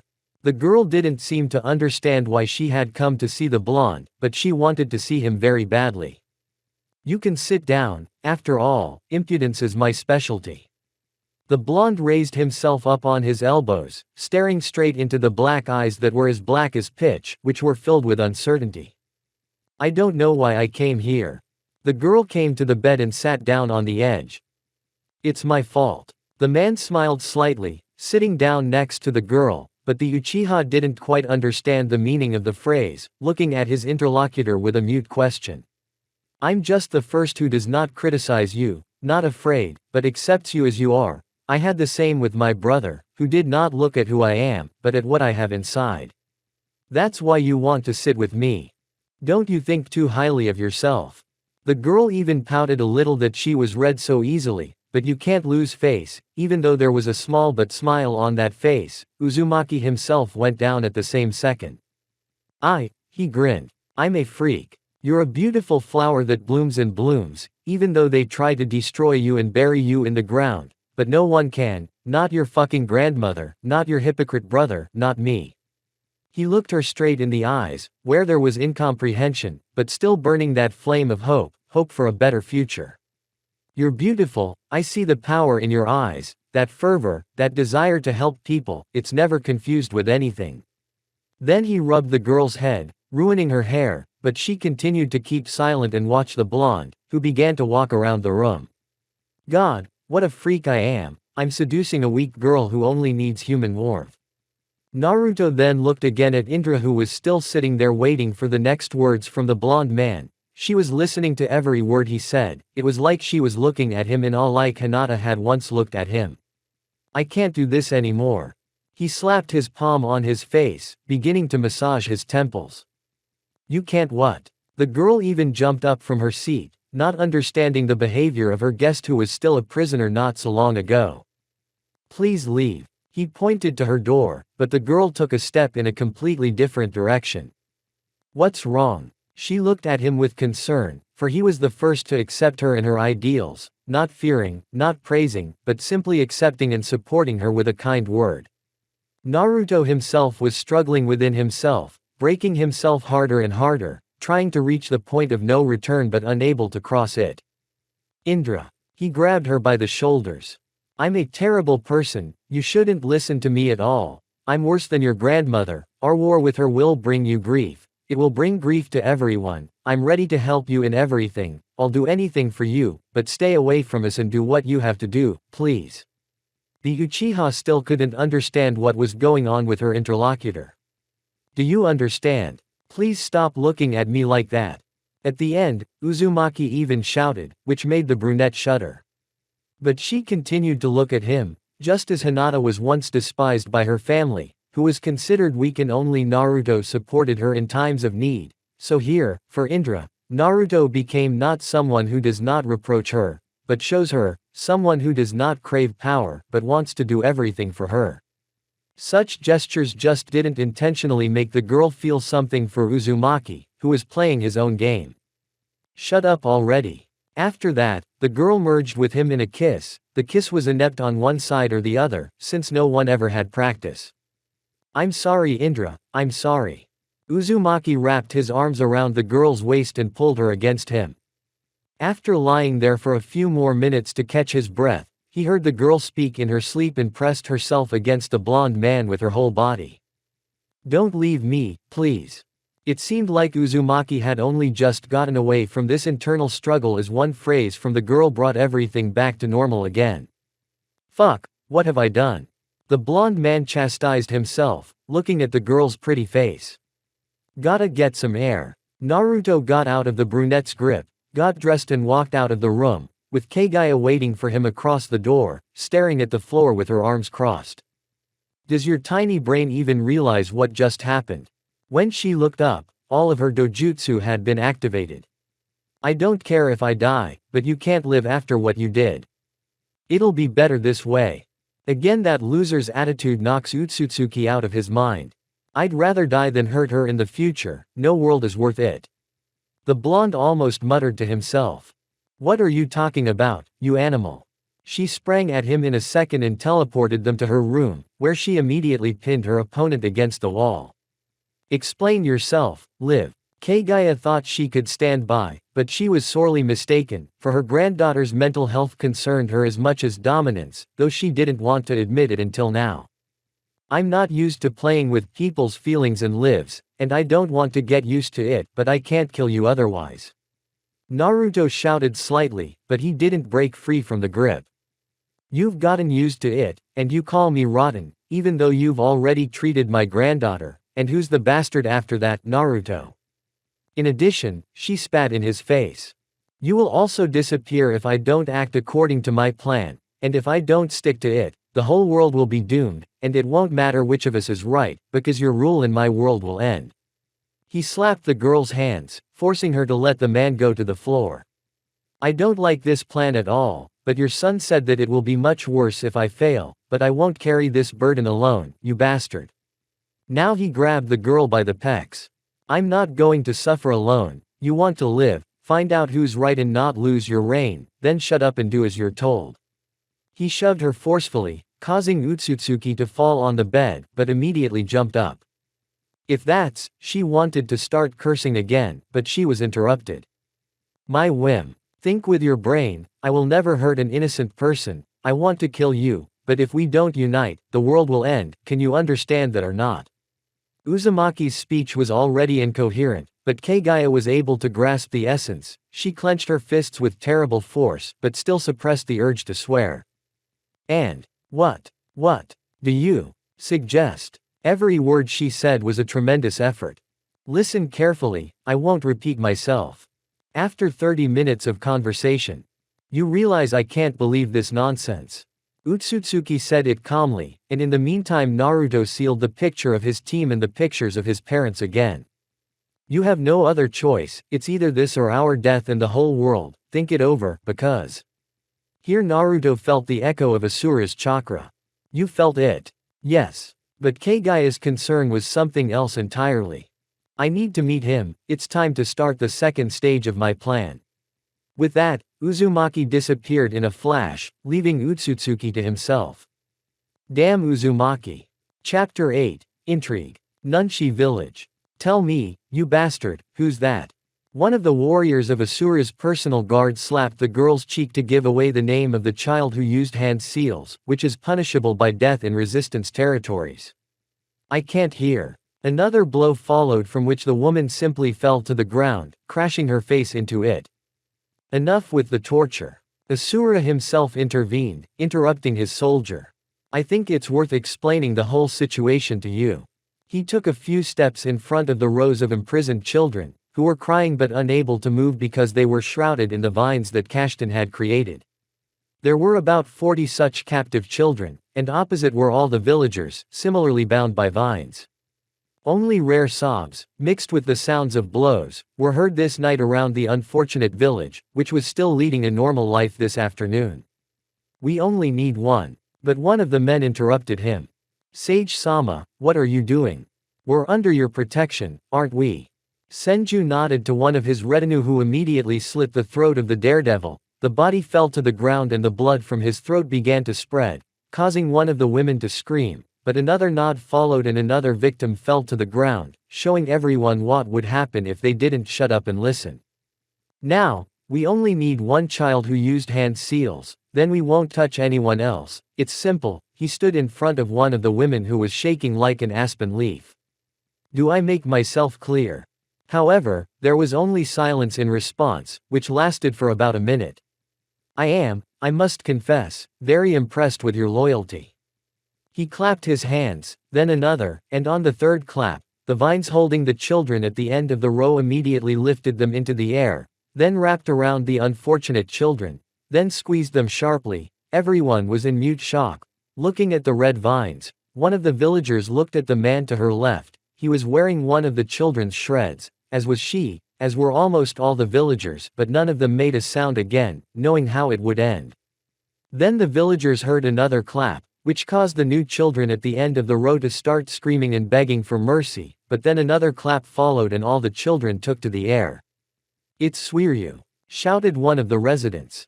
How interesting. Lowered Asura's hands and then the rest of the children to the ground, continuing to hold their arms and legs with vines. And who is this Suiryu? The man immediately pointed his finger at the boy who was almost in the center. Now, I'm not sure if it's this particular boy, so. No. The villagers screamed, but there was a third clap, but nothing happened, just a white flash, after which all the vines were cut. A second and all the villagers lost consciousness because of Naruto and his clones, who used Fuinjutsu, and then the clones dispersed, raising a haze, which was immediately dispelled by Jin with a wave of his hand. Asura, I thought you had more foresight than that. Naruto spoke up from one of the huts. Group up. Jin gave the order, and all the fighters, as if on cue, blocked the Kashtan, preparing to attack. You've got a great deputy after all. Uzumaki jumped down from the roof, heading towards his interlocutors. You knew it was this guy from the beginning. Empathy is hard to fool. He smiled with the corners of his lips. Then how did you do it? Senju finally spoke, glaring at the blonde. I can do what you can do, only a little bigger and better. Naruto immediately flashed white chakra, going into sage mode. Heretic. One of the guards shouted, running at the enemy with his weapon drawn. Die. Get some rest, weirdo. Naruto easily dodged the blow, and then with a simple tap of his hand to the head, knocked out the attacker. Okay, I won't mess with your toy's poor brains, or I might become the new sage. Then he deactivates the mode. I'm actually here to talk. About what? The chakra pressure around the two of them made even Jin swallow his saliva, because he was well aware that if the two of them got into a serious fight, everything within a radius of a few kilometers would turn into nothing. About your last fight with Indra and mine with Kaguya. There was a moment's silence, after which a few guards laughed, infecting the others, but not Asura and Jin, one realizing that a warrior as powerful as he was couldn't have appeared out of nowhere, and the other pondering the strange behavior of his teacher Hagoromo. This time, I'm not cheating. If you want Ninshu to rise and you to become a secret dictator, you should listen to what I have to say. But the laughter didn't end there either. Shut up. Asura raised his voice, causing the entire entourage to break out in a cold sweat. He scratched the bridge of his nose. Do you really expect me to believe you? He turned his gaze back to the blonde man, who stood still and stared at him. You asked Kurumi what happened when I rescued the villagers, but most importantly, I believe you asked about who exactly attacked the village, and from your father's stories you know exactly who it was and where he came from. Calmly replied to Uzumaki's lunge. Jin. He turned to his right hand. If you or any of them eavesdrop, you'll be the first to lose your head. After which he turned around and walked deep into the forest. It will be done. Naruto walked beside him and slipped the note into his pocket. Utsutsuki didn't unfold it, waiting for a better moment. Somewhere in the forest. What did you want to talk about? Asura stopped abruptly, turning to face his companion. Kaguya is free, she's brainwashing Indra to be her loyal dog, and given that you don't treat chakra-wielding women well, Kaguya will be able to find an approach to your sister that you couldn't find. He gave out a chunk of information, after which he took a breath in and out, then and continued. I've been at war with Kaguya my whole life, almost since I was born. First I fought her in our world, now I'm finally getting here. But he was interrupted. You're a little late, you're about 100 years too late, and you look young. Senju pointed out a discrepancy. The thing is that in one of the battles we came across a certain artifact. In the heat of battle we activated it and got new powers. The silhouette that you call the appearance of a sage is actually one of the abilities that the one who encountered this artifact acquires. It is now your family legacy, if I may say so. You know how long your father lived, as long as you and your sister will live, if no one interferes. Naruto was about to continue with this idea, but he was interrupted. That doesn't explain your late visit. Don't interrupt me, son. Naruto's expression was deliberate, to mislead him about his age, so that Asura would think Uzumaki was much older than he was. Or I might smack you in the face. I survived the war, after all, not your childish fun with your sister, so shut up and listen when your elders try to put something into your brainless head that decided to genocide a potential troop. He purposely walked over and gave Asura a flick as if to belittle him. Kashtan of course resented it but kept silent, not wanting to push his luck. Now that's me as an actor, okay, let's move on. He took a peculiar puff of breath as he took a couple steps back.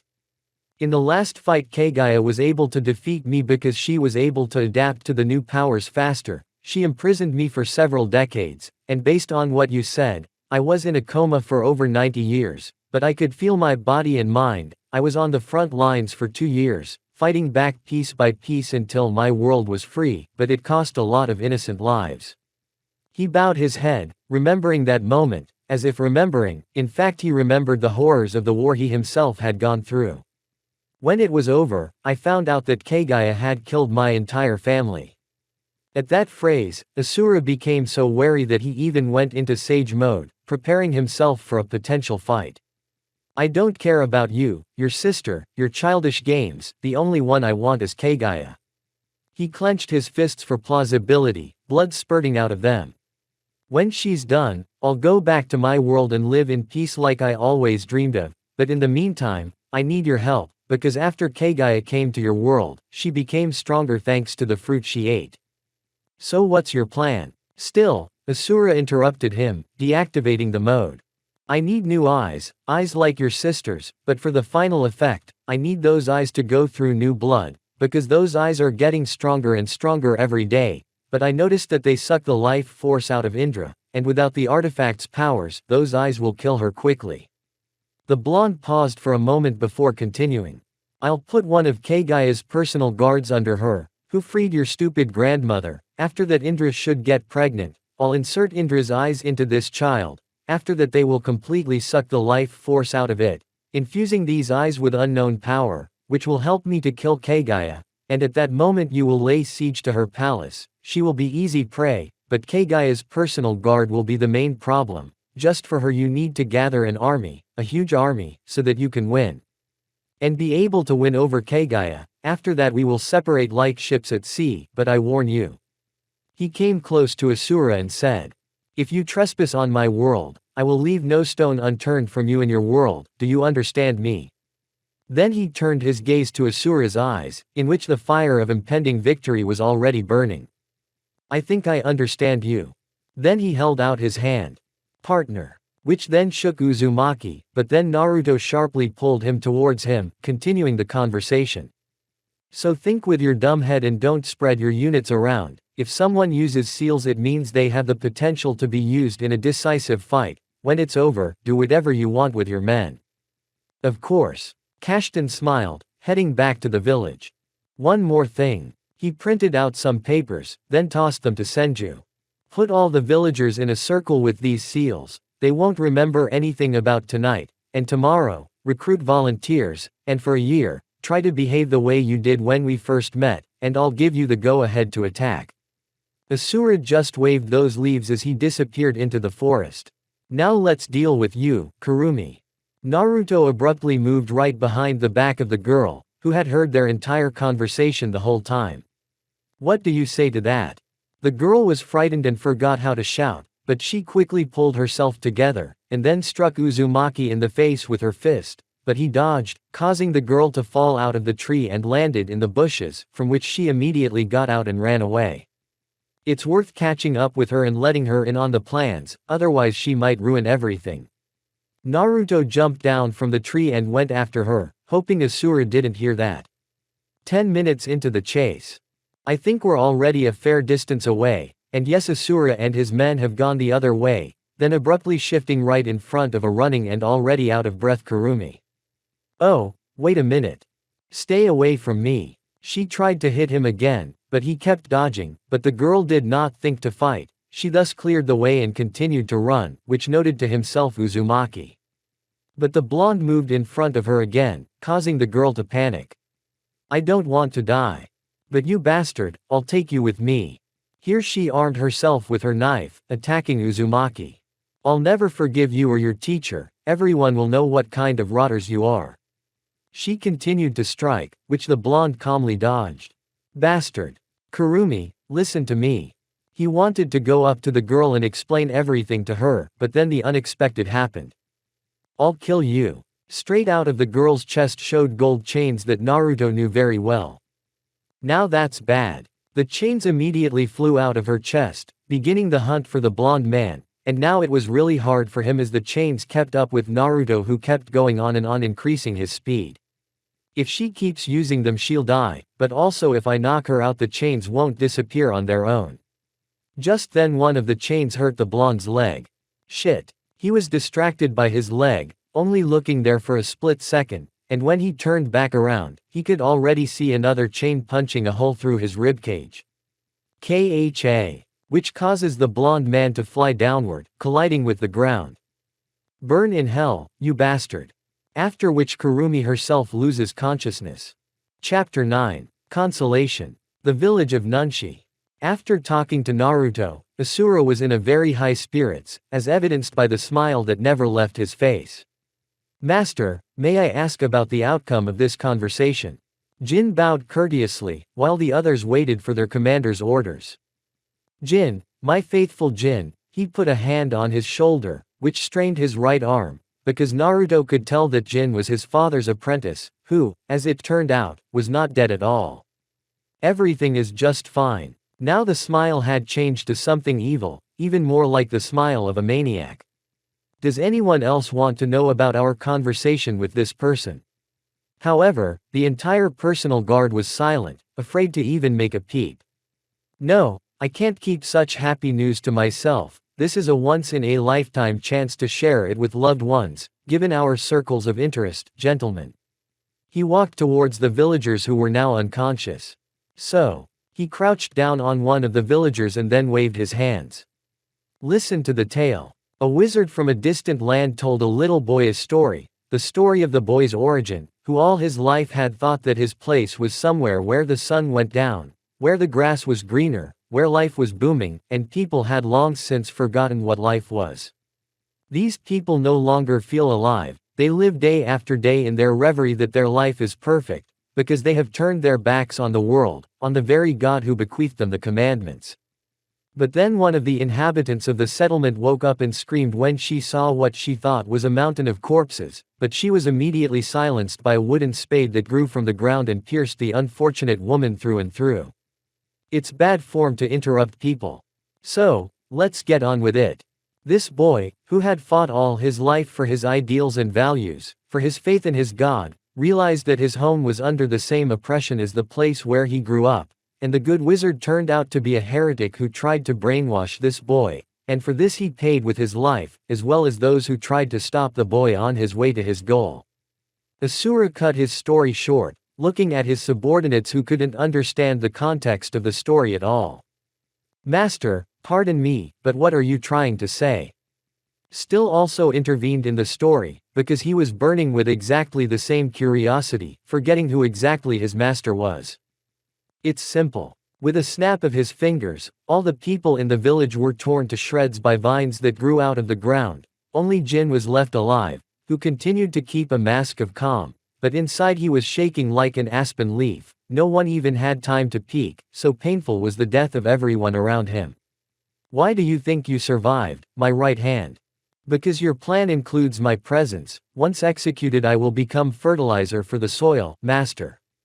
Jin still bowed politely as well, answering honestly, for the master's empathy was hard to deceive. Only because of the tattoo that Rakuto had given him, Asura had no way of knowing about the underground life of his right hand. That's why you've made it this far, my friend. He walked over to Utsutsuki and put his hand on his shoulder again. I know you're playing your cards, but so far those cards haven't gotten in the way, and if you continue to do so, perhaps you'll survive when it's over. I take it no one can know about this night. It was a logical question from Gwyn, and he did not deny what his master had said a few seconds ago. On the contrary, everyone should know about it. Somewhere in the forest. Damn. Kha. Naruto belched blood, which immediately clogged up his throat as he lay on his back. I need to turn my head or I'll choke, but my body is completely mute. These chains have completely paralyzed me and my chakra. Uzumaki barely but still managed to do so, after which blood started pouring out of his mouth. Something I've been frequenting with the holes in my chest. Shit, what do I do? The blonde tried to unleash his chakra, however he failed. He tried to do it a few more times, but the outcome was one thing, failure. Shit. Haha, so much for karma Naruto, digging a hole for everyone and ending up being the first one to fall into it. Naruto coughed again, trying to free his throat from the blood clots. So this is the end, or maybe it was meant to be. Maybe this is the right outcome. Indra going to avenge me on Asura, which is not the outcome I was aiming for. It's crooked, but it's not bad. I guess I've played hero enough, it's time to do the honors. Naruto closed his eyes, stopping to regurgitate the accumulating clots, slowly but surely accepting his imminent demise. There's no telling where. Where am I? Blondine found himself in a completely white space, where it was impossible to determine the direction, only the position of his body allowed to determine where the top and where the bottom. Will you stop acting like a snotty little girl, you little brat? Naruto turned his head sharply toward a voice he hadn't heard in years. Ero Sanin. Could it be? Uzumaki couldn't believe his eyes, for in front of him stood the one who had taught him everything, but most importantly passed on to him the path that Naruto was still faithful to this day. Jiraiya stood a few centimeters away from him. You are. How many times have I told you not to call me that, you little brat? A blow to the head followed, but there was so much emotion packed into the blow that it immediately overwhelmed the blonde, thanks to his empathy. He looked over at Naruto as he straightened up, rubbing the spot where he'd been hit. It's hard to call you a minnow anymore. Sanin put a hand on his best student's shoulder, looking him straight in the eye. How did you come to live like this? But the blonde could not come to his senses. The word, impossible, was frozen on his lips. He could not believe it, but he pulled himself together and realized what was happening, and then he sighed. A faint smile appeared on Uzumaki's face. I didn't think that my suicide hallucination would be an old pervert. After which he smiled a really sincere smile, seeing how the old man's face contorted a peculiar grimace, but immediately changed his face again to condescension. I see someone has grown a beard as well as a brain. The answering sneer for a few seconds seemed to bring back the same Naruto who always smiled like a blissful fool, delighted by small accomplishments, and who was turned on with a half-turn, but it was only a fraction of a second that made Uzumaki happier, if only for a little bit. Enough, master. It was not the kind of Naruto he remembered when he went to the next world, but a completely different man who had been through a life that even he didn't know if he could take it. I failed. You, each word stuck in the man's throat, ashamed that he could not justify the last will of his sensei. I myself have turned into the one we've been at war with all my life. Sanin realized that the man needed to speak out, that now his student had simply given up, accepting defeat as he once had. I have to make the man I really loved, with whom I can be happy and forget about everything that is going on around me. It hurts unbearably, condemning thousands, maybe millions of innocent lives to death, all in order to defeat one thing, but I can't do that. I don't know if I can live after this. By the end, Naruto was already screaming. You've never let me down, Naruto, and I'm sure you won't. He hugged his student, and continued talking. After all, everything in that world you left behind exists because of you. You've proven not only to me, but to yourself, that you're not some lousy Hokage who only cares about the welfare of his country. No. You're a hero who doesn't care about belonging and prejudice, who is able to break the cycle of hatred first of all inside yourself and then inside everyone you meet. You're someone who can really be called a shinobi, because a shinobi is not just about killing and intrigue. A shinobi is someone who is willing to sacrifice everything he has so that others can use their talents not in killing, but in helping others. He pulled him away from him, holding him by the shoulders and looking straight into his eyes. After all, that is exactly what your path is as a ninja. That's why fate trusted you, because you're the one who could spit in her face, saying that you will not play by her rules, and you will decide not only your own fate, but the fate of the world. That's why I believe in you, Naruto, because you've proven time and time again that the impossible is possible. Uzumaki stuck a lump in his throat. He wanted to cry from such words, because it had been a long time since anyone had shaken him like that. So go ahead, roll your snot on your fist and show everyone why my book is called, The Tale of the Legendary Warrior Naruto. Thank you, teacher. Somewhere in the forest, the site of Naruto and Kurumi's battle. Get up. Jiraiya's voice echoed in the blond man's head. He opened his eyes abruptly, trying to greedily gulp air, but he was hindered by the blood pooling in his throat, which he immediately began to regurgitate. When the man was able to more or less breathe, he made new attempts to activate the chakra system. Come on. But there was still no way it was working. He held his breath for a few seconds, concentrating all his last strength for the final push.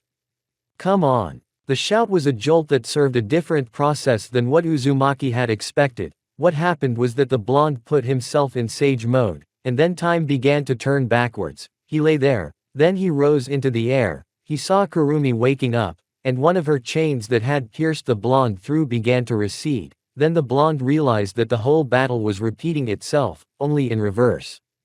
What the hell? And in a few seconds he was standing in front of Kurumi again, who was shaking with fear, but ready to fight. Kurumi. But the same response followed as before. Kill. But this time Naruto sharply shortened the distance and put his palm on her head. Sleep. One phrase and the girl found herself unconscious in the blonde's arms. I don't know what the fuck just happened, but we better not repeat this fight. He then looked at the girl carefully. Let's get you to safety and then we'll talk. But he naturally heard no answer. Chapter 10. Decision. Kuromo. Resistance Headquarters. Damn blonde man, spoiling my cards. I've been driving wedges against that pathetic old man for decades so Momoshiki-sama could finally get hold of Kaguya's powers. I'm so close to the key that pathetic old man stole. Jin was walking to Asura's office since Tog had invited him. Oh, and that note. Utsutsuki pulled out the sheet again, where it read, exactly 1 week from now at the old man's place, meet me at night. The man then burned the sheet in his hand. After standing under the door for a few seconds, the man put on his mask of calmness again, took a few deep breaths in and out before knocking and then opening the door ajar. You summoned me, master. Kashtan sat at his desk, resting his head on his crossed arms. Did you find her? It was an interesting question, since Kurumi hadn't been in the village for a couple days. No. Loud and clear. Good. Everything's working out just fine. The man jumped up from his chair and hugged his assistant. Then we can begin, call the people, I'll be giving a speech in an hour. Dismissed. Jin bowed courteously and then left the office. When you are done sis, I will take possession of your eyes, and after this Naruto and Kaguya fight, they will both be so weak that I can kill them both and take possession of their powers, and then with the new eyes and memories of both of them I can enter a new world that has yet to know Ninshu's will. Senju was like a cat that had been thrown into a tub of sour cream. He was anticipating the long-awaited victory. May Ninshu's will be done. 1 hour from now. The balcony of the resistance headquarters. Kashtan stepped out onto the balcony along with Jin who was standing on his right hand. As soon as the resistance leader himself appeared it was as if the crowd exploded. They started shouting his name, blessing and praying for him. Ha ha, you miserable bugs. Then the leader raised his hand to silence everyone so he could begin his speech. Brothers and sisters, Today I come to you with bad news, perhaps one of the most horrible events that can be compared to Kaguya's reign and my father's death. Dark times are coming. My sister has enlisted the support of a very powerful ally that has come to us from the world of Kaguya. I won't lie to you, there is a war coming. A few days ago we pursued this spy and we paid for it. He lowered his head, crossing his arms in front of him. Therefore, I want to honor with a moment of silence those who died protecting our peace. Haku, Mori, Joitora. Asura listed all the names of his personal guard and the names of every villager to convince everyone that their master, their sage, remembered everyone and experienced the death of everyone as a loved one. And my faithful apprentice Kurumi. He lifted his head upwards with tears in his eyes. So let us honor their memory with a moment of silence. The entire village fell silent, honoring their defenders. After a moment of silence, Asura continued. No one is forgotten and nothing is forgotten. The killer of these beautiful people will be punished. I will personally send him to the next world. But as I said, hard times are coming, so we need to unite like never before. Forget about the commandments my father bequeathed to us for the time of war. Everyone was puzzled by what they heard from their leader. If we lose, the world we know will be gone forever, but I can't let that happen, so I'm lifting the ban on hand seals. Tell everyone, spread the news all over the resistance that I personally need everyone who can hold a weapon or use Ninshu's power, even with the help of seals.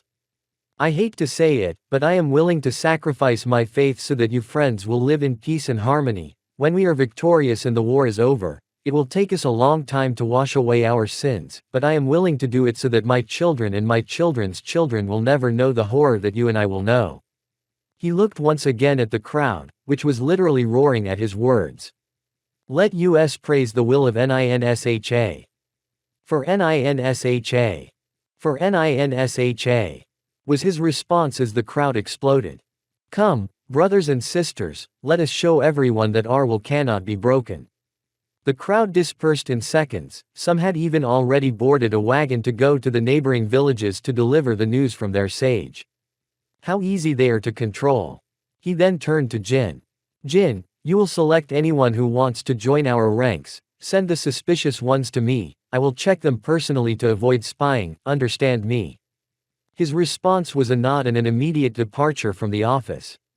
Well, here goes round 1. Alliance headquarters. Kaguya's room. Kaguya was in a terrible mood, for she would have to dance to the tune of her worst enemy. She was so angry that she even broke her mirror. What have you turned into? The glass crashed into her skin, making her arm bleed, but with one force of thought, all the shards came out of her body, and then her arm immediately healed. Mom, what's wrong with you? Zetsu was very worried about his mother's condition. Is it because of that blonde bastard? Mom, we can kill him at any time, so let's do it. He thought he could cheer her up, but the girl got even angrier. Get out. She threw a chair at him, whereupon Zetsu immediately fell under the floor after a failed attempt at encouragement, realizing that it was best not to touch his mom right now. Wimp. You think the same of me. Kaguya was so angry that she didn't even hear Indra enter her room. Didn't they teach you to knock? Kaguya was leaning on the table now, barely containing her emotions. Or I'm no longer an authority after you had fun with my enemy. And indeed, that night had never left Kaguya's mind. She felt as if Indra had betrayed her.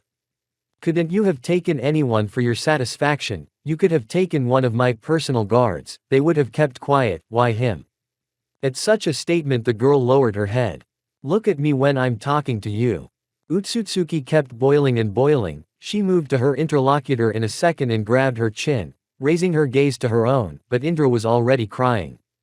Weakly, I don't believe you are my granddaughter. She jerked her hand away dismissively. Valley, I don't care to talk. Especially with such a weak-willed fool. Shut up. Indra almost whispered. Whose voice is that? Kaguya even turned her head in the direction of the sound, not expecting such a reaction.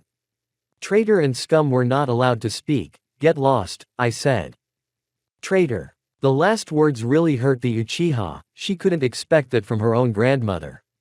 I'm the traitor. You wanted to take over my troops, my people, turn them into slaves when I was fighting for equality and democracy. You wanted to rule everything and make me an obedient dog. Unlike Naruto, who accepted my ideals, even though he didn't fully agree with them, when you decided to brainwash me." She shortened her distance, finally raising her voice to Kaguya, who was at a loss for words at this. "I've been feared, belittled and shouted down as a witch my whole life, and it's all thanks to you and your rule. I've finally found someone I can be a girl with, a weak girl who can rely on more than just herself." She pointed her finger at her grandmother. "And who is a traitor after that? Who will be more of an enemy to me, you or him? Answer me. Don't get cocky, you little brat." She slapped Indra's arm, pulling her away from her. "I don't want you to repeat my mistakes. You think I wasn't young.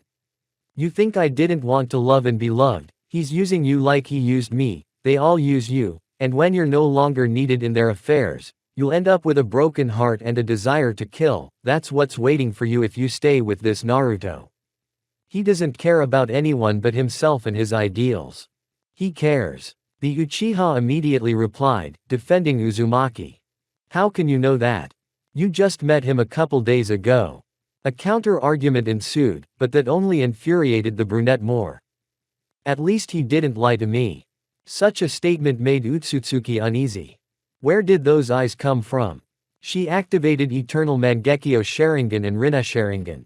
Indra. Kaguya wanted to change the subject because she realized that if she told the truth, the girl would turn on her, and Kaguya herself was completely unwilling to follow the blonde's plan. Talk. Damn Uzumaki.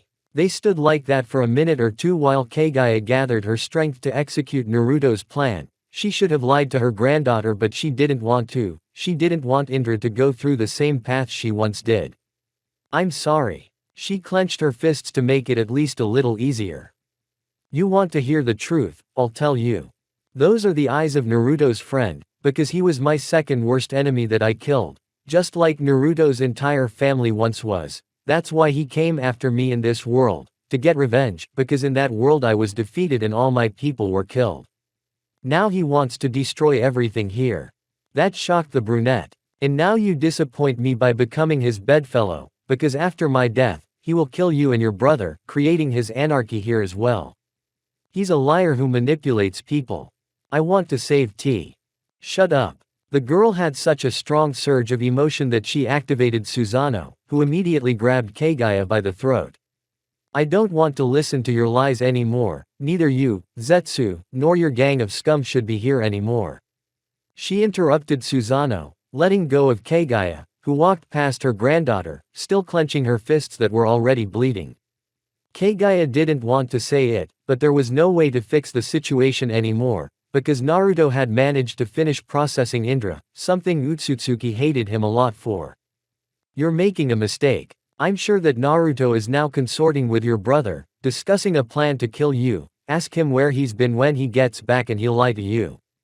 Though Kaguya was not supposed to say it, like everything she had said before, the result was what the blonde had expected, which made it 100 times worse. Out. There was a massive chakra surge that knocked out all the glass with the shutters, and the walls and floor went cracking. "When I can kill you already, Naruto, I'm going to do it slowly and painfully." A second later Kaguya disappeared from the room, leaving Indra alone with herself. She fell to her knees and began to sob. "Where are you, Naruto? I need you." Chapter 11. Old Friend. A place on a cliff edge in front of the sea. Naruto, with Kurumi on his shoulder, came to the very place where one of the continent's greatest clans would begin its existence and the place where that very clan would one day be destroyed. That's right, this was where Uzushiogakure, the village of the Uzumaki clan, would be founded in due time, but now it was just a rock in the distance, surrounded by forest. The blonde laid the girl down on the ground and sat down in lotus pose to concentrate. "I've only gotten these once, of course, but it's necessary now." He entered the hermit mode to better feel the natural elements of water and earth, and then, still in the meditation posture, he formed a series of seals, and then struck the ground with his palms. A huge wooden two-story house immediately emerged from the rock. It was a regular shape, but Uzumaki put a lot of effort to make the house with a floor plan. As soon as the technique was finished, the sage mode immediately disappeared, and the blonde fell on his back breathing heavily. "Damn, the second time I use Mokuton and the second time I am left without strength, not my thing after all." Phew. He exhaled heavily, then allowed himself a few minutes to lie there and enjoy the clouds floating across the sky, as well as calming his breathing with the fresh sea breeze. Still, Shikamaru was right, the clouds really are beautiful. But then he chuckled slightly and added out loud. When you're lying there's nothing to look at. Okay, it's time to get up, or she'll catch a cold. The blonde gave himself an incentive to get up rather than continue enjoying the view.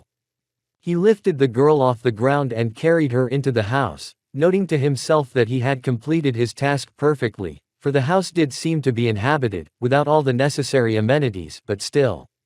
He carried the girl to the second floor and went into one of the rooms, where there was already a wooden bed that grew right out of the floor. Uzumaki summoned a clone, who printed out the sleeping bags and put them on this very bed, and then dispersed, after which the blonde man himself put the girl on the made bed. Okay, half done, I'll go get some food. Evening. Naruto sat by the fire and roasted 2 rabbits he'd found in the woods, and he had them done before he felt the chakra flow into the house. He sealed the 2 rabbits into a seal on his hand, he put out the fire, covering it with earth and walked leisurely to the house itself. When he got to the room he stopped by the door. Kurumi, I'm coming in. He made the girl aware of his presence, and as soon as he opened the door, a knife flew at him, which he easily caught. Stay away from me, shouted the girl. She was exhausted, she couldn't even get up from the bed, only in a half-raised position on her elbows. Naruto took another step, but the girl managed to throw another knife, which was also intercepted and immediately sealed. Don't you dare come any closer, freak. The girl wouldn't let up, even though she was in the same position. I'll die, but I'll take you with me. Blondine was hurt to hear such words from her, but he understood perfectly well why he deserved such treatment. Okay, I just want to talk. He raised his hands in a conciliatory gesture, then closed the door with a comment. There's no glass in the windows, and you might catch a cold, because we're near the sea and it's chilly. It was also worth noting that the room was dark, but the girl woke up in the darkness, so her eyes were used to the darkness, but Naruto was a shinobi, so he could see quite well, but still. I'm going to make a light, so close your eyes. But the girl still continued to glare at him. Uzumaki only created a Rasengan that blinded Kurumi for a split second, then the girl was able to look at the source of the light, recognizing it as that technique and immediately tensed up, knowing its power. Don't worry, it can work as more than just a weapon. He released the technique into the air, which seemed to stick to the ceiling and began to illuminate the space around it. The blonde raised his hands again in a conciliatory gesture. Do you want me to sit down? He began to slowly approach the bed, so as not to inadvertently frighten the girl, as he understands perfectly well that although she is weak, but she has a powerful trump card against him, with which he does not want to once again test fate. Uzumaki had already sat down on the bed. The redhead jumped up to him abruptly and put the knife to his throat, grabbing his head by the chin with the other hand. And why should I listen to scum like you instead of just slitting your throat? She was still glaring at him, but she didn't want to make any hasty decisions. If I was a scum like you, you'd be dead, and if you didn't want to deal with the situation, I'd be dead already. Naruto replied calmly, not even thinking of doing anything. He knew that the girl was just angry, very angry, so she needed to calm down first. Suppose so, but why should I believe the nonsense you're going to tell me? I'm not a dumb fool, and I'm not going to let you or that fucking bastard Asura lead me around by the nose any longer so he can rot. The girl's anger made Naruto's skin cut and bleed, but it wasn't critical for him. Actually, I'm bleeding. He decided to emphasize it after all. That's good. But the girl had eased up on the pressure. Are you going to sit there, or do you expect me to learn to read minds? The girl never took her eyes off him for a second. I know how strong you are, and I know how well you control your body, so do as you're told. He smiled slightly. Good for you, you've learned from our last meeting. He responded with a slap on the head, which caused him to move forward slightly and cut his neck again. Okay, I get it, what do you want to know? Fucking everything. What the fuck is going on? She got a little screamy. Well, then, listen. And Naruto told her the same story as everyone else, that he was from another world. That he was from another world, where Kaguya had come from, how he and his friend had managed to defeat her, how Kaguya had gotten hold of some artifact that had poisoned Naruto himself, and that he had come after Kaguya to put an end to her. Somehow, the girl took a long time to digest the information, but still found it believable, because she herself, literally a meter away from herself, had seen Uzumaki's attacks, which made it easier to indoctrinate Kurumi with the story. Let's say it seems like the truth. I've darned you myself more than once, and that soldier who attacked us confirms Kaguya's return. What did you discuss with Asura? The girl decided to go down the list and find out all the questions that interested her. Let me better just tell everything that happened to me and why we were in this situation. Because the situation with Asura is just a piece of the story. The girl loosened the pressure of the knife on her throat slightly, and removed her hand from her chin long ago. Tired, I guess, after the chains, and I'd be wallowing without legs. Naruto took a breath in and out and continued. After the attack on your village by Indra, I was captured, since Indra didn't come alone but with her grandmother, and I hadn't gotten used to my new powers yet, so I lost dryly. I thought I was going to die, but it turned out to be much more interesting. He paused for a moment and continued. When Kaguya was about to kill me, Indra stopped her. Uzumaki deliberately does not reveal the gender of the Uchiha. He did not understand why, but decided to do so. And as it turned out, Indra doesn't trust his grandmother, because he knew very well about her methods of ruling, and after all the conversations, relations and walls have torn down, I found out that Asura is a tyrant who hides behind the will of Ninshu. During the day he pretends to be a luminary, and at night he ruins villages and recruits new warriors with the help of manipulation through loved ones. Indra, on the other hand, wants to bring democracy and order to the world, so he asked me to spy on his brother. I didn't believe all this and managed to escape at the first opportunity. However, when I did, neither Indra nor Kaguya came for me, though with my strength at that time, they could have easily done it, but they didn't, so Indra trusted me. After that I met you. The girl's hand twitched for a second, she remembered that moment well. I'm sorry, but I couldn't do it any other way. The only one who can fool Asura's empathy is me, because I know exactly how it works, and if I told you everything, he would have killed you as soon as he found out you knew. I couldn't let that happen. After saying that, the knife was completely removed from his neck and the girl's hand hung on the blonde's shoulder, but Uzumaki decided to continue. After that I went back to Indra and with him we worked out a normal plan. He doesn't believe Kaguya, he thinks she's using him to take out Asura and then weaken him to start the domination again. That's why I showed up at Asura's house that night and did nothing when he was killing innocent people, because that could have exposed me and both Asura and Kaguya would have sprung into action. And he and I aren't ready to take the fight to him yet, further you know. He lowered his head, looking down. It's like this. I won't be able to forgive myself for the deaths of those people, but I know what will happen if Kaguya or Asura get in charge of everything. It will be a total end, I have no other words for it. The girl kept her hand on the blonde's shoulder, but she didn't let go of the knife, but then she took her hand away and leaned back against his back, thinking about something, while fiddling with the knife in her hands. Was it really that bad? Tears came to her eyes, but she held them back.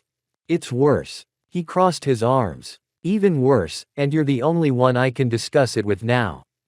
Huh. The man grinned. He'd said it, and it made me feel a little better. What are we gonna do? I'm not a soldier, no matter how much I discussed myself, but I'm a useless burden, there's no road to the settlements, to Indra to defect. She asked herself. But then I'd have to kill my former comrades, or those who fight for Asura, just because they're afraid their family will be killed. She threw the knife aside with force and it slammed into the wall. Crap. She tucked her knees under her, but she never cried. I spent my whole life thinking I was fighting for a just cause, but in reality I was just fighting people just like me who just wanted to live their lives in peace. And now the massacre is coming, and all those who lose loved ones in the massacre will avenge their fallen comrades, one or the other, and even if Asura and Indra die, their confrontation will reverberate for years to come, because they will remember the day someone killed someone. Kurumi had already forgotten that Naruto was in this room as well. She just wanted to talk it out. She just wanted to say it all so she wouldn't hold it in. You have no idea how right you are. Naruto thought to himself, realizing that the circle of hatred would begin with this massacre, when the two camps that could still come together in peace would lose that opportunity for centuries, until the last Shinobi World War. But then the girl abruptly turns to Naruto and presses herself against his back, clenching his clothes into fists. Naruto, I can't ask for this, but you have to stop this. You realize my world is over if a real war starts. She had already started sobbing full force, realizing that everything depended on him alone right now, and it made her feel disgusted that she could only whine and beg him for something. Please. Save our world, I don't want to kill and become a murderer. Naruto's soul was tormented by millions of claws, eating him from the inside out. It pained him to realize that there was really nothing he could do, that the whole world of killers he knew would only appear because of his inaction. I didn't want to say it, but there was no other way. And the girl stared at his back in awe, waiting for an answer. I can't. The girl didn't answer anything, but Uzumaki was well aware of the mute shock frozen on her face. I'm sorry. But why? You already defeated her once when you were weaker, and now you have new powers, you can defeat her, right? The girl didn't stop, one even jumped to her feet and stood in front of him, but when she was done, she saw her face sunk to the floor and her eyes streaming tears. I'm sorry. He wiped his face with his sleeve, and there was nothing left of the traces of crying. I was weak, I shouldn't have. He looked up at her and continued. I don't know which of us will win. If we clash, you can't imagine how much I want to strike that fucking thing with these hands, to look into its life-denying eyes, to make it realize that it lost an answer for everything it did. Uzumaki even clenched his fists from anger. And even if that happens, and I can kill her, I'll be exhausted, I'm sure I'll be exhausted, and maybe even on the verge of life and death with only a few moments to spare. She's not the kind of opponent I'm going to get away with. And that can be used by Asura or Indra, who I don't trust anyway. And believe me, the whole continent will know we're fighting, because a battle like this won't stay on anyone's radar. It's going to be a battle, and when it's over, I'm going to be easy prey for one of them, and I'm going to let Kaguya and I fall into the clutches of two people with 6 psyches, and that power. He looked at his palm. Gives a man the power to do anything. That's why this massacre is necessary, so that I can concentrate on the battle and not be afraid of a knife in the back, and when it's over, if Indra keeps his word and wins, I will not interfere, and if Asura, I will find the strength to finish him. Naruto continued to stare at his hand as well. He hated lying to Kurumi, but she was also part of his plan, which made it doubly disgusting. And she had only recently become that plan when he saw the very Biju chains that were the Uzumaki clan technique on the female line. I'm sorry, but in another way, the risks are too great. They are great in any case, but to act right now, hoping that I, at worst, can kill 3 representatives of Utsutsuki in their peak form is extremely small, even negligible. From what she heard, the girl just fell to her knees and finally let her emotions come out. She covered her face with her hands and wept bitter tears, realizing that either way her world was doomed to eternal war. Shit. Hagoromo, is there really no way to prevent all of this? Naruto asked to himself, but there was really no answer. There would be a fight, and Naruto knew it. The countdown to the beginning of the shinobi world was only moments away. Kurumi. He called out to the girl, who looked up at him with tearful eyes. We can't stop the war, but we can help all those who don't want to be a part of it, or help them survive the slaughter. How? Though the girl had lost all hope, but deep down she believed that it was possible to save everyone. I can build a village here, a village where there won't be wars, a village that won't be involved in all the carnage, a village where people can just live. He answered her question. And if I die in that fight, you will be the head of it, the one who will give shelter to the destitute and those who have lost all hope. But I don't even have any strength in me, Ninshu's will has not given me any talents. The girl parried, making her even sadder. I will teach you and give you the strength to do what Indra and Asura had to do. He squatted down beside her, tucking a lock of hair behind her ear. But why me? I'm a mediocrity, and you're asking me to rule an entire village, and it would take you decades to build such a village. parried the redhead, but crying that has already stopped and now already looks at the blonde waiting for an answer. Well, not decades, but plus or minus 2 or 3 weeks. I built this house in a couple of minutes, he tapped the floor with his knuckle. And you? He paused for a moment. I just believe in you, because you are still the same good man who found a white-haired wanderer on the road, and now that wanderer has come to know his repeated savior a little better. He put a hand on her shoulder. It will take many years and many lives, but I believe you and I will make it right, right. He looked at her with a warm and tender gaze. She nodded her head, though she was still depressed. I don't hear the voice of the future head of the village. He took his hand off her shoulder, and then started scratching his beard on his chin. What should we call a village on a cliffside by the sea? What do you think? He asked her with a little smile. I give that honor to the queen. He crouched down at her side, putting his arm around her shoulders and pulling her close to him. Well, do you want to be the queen of a nameless village? Naruto asked a little snidely, causing the girl to blush very brightly. You, Uzushio, she said timidly. Well, we're by the sea, we'll help the poor and unfortunate, and the enemies will drown in our maelstrom, trying to harm our people. While the girl was saying all this, she looked mesmerized at the man who was hugging her and smiling with all 32 teeth. What do you think? I like it. Naruto put his hand forward and swept it along the horizon. Queen Uzushiogakur, Kurumi. But he wasn't allowed to finish. Uzumaki. She added, but the blonde couldn't hear it. What are you saying? But she didn't repeat it, she just sank into the blonde man's lips with a greedy kiss. She needed a release after such emotional swings and she found it in the kiss, which at first was rough and unskillful, but with time became more and more tender. As if the girl still wanted to be weak and defenseless next to her man, as she had already decided for herself, before the long and hard work that would stretch for many years, but today she would let herself be a talentless and stupid girl who had fallen in love with her savior for the last time. Romance. Uzumaki responded to the kiss, but then pulled away to sit back and lean against the bed, pulling the girl to him so that she was already sitting on top of him, and then they kissed again. Naruto held her close to him as if he was afraid to let her go. He knew that he was being sloppy with Indra, but now Kurumi was more important to him than anything else in the world, and he let himself forget. He even forgot that Kurumi was part of his plan. He just began to enjoy the warmth of this girl, but kissing was not enough for the couple. Oh ho, and I thought you were quiet, replied the man to her as Kurumi started kissing him. Don't ruin the moment, Uzumaki. She answered him. 4 hours later. Gotta get a drink. The blonde had just printed out the water and wanted to take a little sip to wet his throat, but he was prevented from doing so by the red-headed bestie who flopped him on his back. Oh, wait a minute. The evening of the next day. Naruto was lying on his bed, staring up at the ceiling, and next to him on his shoulder was the redhead who had been keeping them awake for the past 24 hours. Wow. He wasn't afraid of waking Kurami. He didn't even think 10 Tails would wake her up now. He turned his head to her and laughed softly.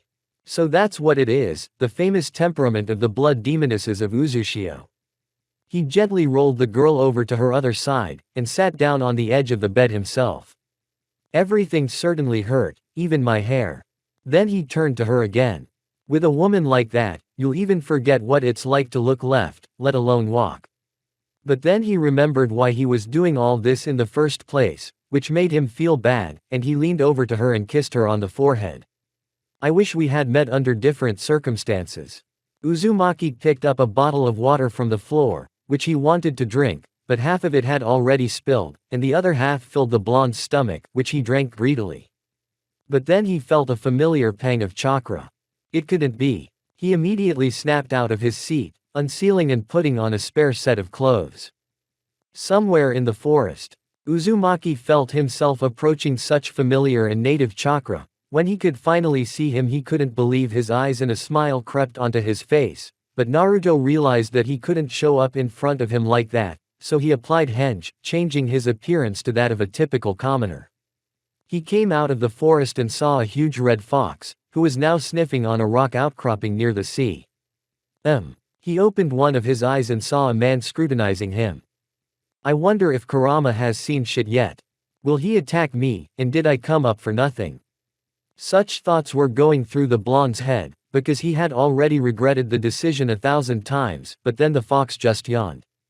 Oh, hey, it's not often that people come to me. He stretched out with his front paws. Or rather, never. That made him a little sad. They're afraid, I guess. You are the great nine-tailed fox, aren't you? Naruto decided to stick to his commoner ways after all. PFF'd, great, you can say that too. Then he scratched behind his ear with his paw. Sleeping and chasing fleas, how great is that? Then he smiled his grin. It's still an honor to meet you. Naruto then bowed, which put the fox in a bit of a stupor. He even scratched his face with his paw. Let's not do that, okay, you can call me by my first name, but without all that, please. This treatment did cause the fox to stutter. Naruto noted to himself that he wasn't as tall as he remembered. Naruto thought he was still a teenager, by Biju's standards, of course. My name is Kurama, by the way, what's yours? And extended his paw fist towards the blonde man. Uzumaki was ready to cry, so happy to see his loyal comrade, and this gesture shows how open and kind he used to be, and how much life has rubbed off on him since. He. He smiled like the day they first bumped fists. I'm Naruto. And he bumped his fist as well. You're a good man, Naruto, I could feel it right away, I've got a knack for it, a cool ability. He lay down again and watched the sunset. Uzumaki sat down next to him and stared at the setting sun. And thank you. For what, Kurama? The blonde turned his head at his companion, who was grinning with a satisfied face. For the fact that we just talked, I sometimes lack it, and that brothers and sisters some phlegm, burrowed in their holes and do not get out of there. And I like to travel, to look at the world. Kurama answered honestly, and Naruto grew very sad looking at him. You always supported me, even after the war. When I got depressed you suppressed your desires and helped me as much as you could, but only now I realized how hard it was for you to live in a cage, but you never said a word to me about it. You were a wonderful friend and I didn't appreciate that, and I was lousy in return. I'm sorry. He lowered his head, because right now Naruto was terribly ashamed of his behavior. What are you doing, Naruto? The fox noticed the depressed state of his interlocutor. Yes, it's just this war, I wish we could live in peace. Uzumaki found an excuse not to give himself away Kurama's empathy. You're right, I've never understood the point of hostility, everyone should be friends and enjoy life. Smiled at the fox, and Naruto himself began to get angry. How dare those freaks break you like that? Uzumaki felt like punching Madara and all those who constantly captivated his friend again. You know, here's what I love, he hovered. I don't know what it's called, but I take wood and make a figurine out of it. I don't know why, but I really like to make figurines out of wood, here. Uzumaki smiled at that statement. Kurama had never told him about his hobby in the past. You're a sculptor, Kurama, and you make sculptures. Ah, that's what it's called. Thank you Naruto, I'll keep that in mind. And then the fox shook his head left to right a little. Nine-tailed fox sculptor, what a sound. And there's that smiling face again. I believe that someday we will live in peace and you will be able to show your sculptures to people. Replied Naruto, looking off into the distance. Too bad you and I didn't get to enjoy it, buddy. It would have been nice. Again he scratched behind his ear. Fucking fleas. There was silence, both enjoying the setting sun, each thinking about their own thoughts, yet their thoughts were so similar. No matter how many times I traveled, I always came back to this place. It's magical and unimaginably beautiful. Maybe I should organize a show of my sculptures here. What do you think? Indeed, it's a beautiful place.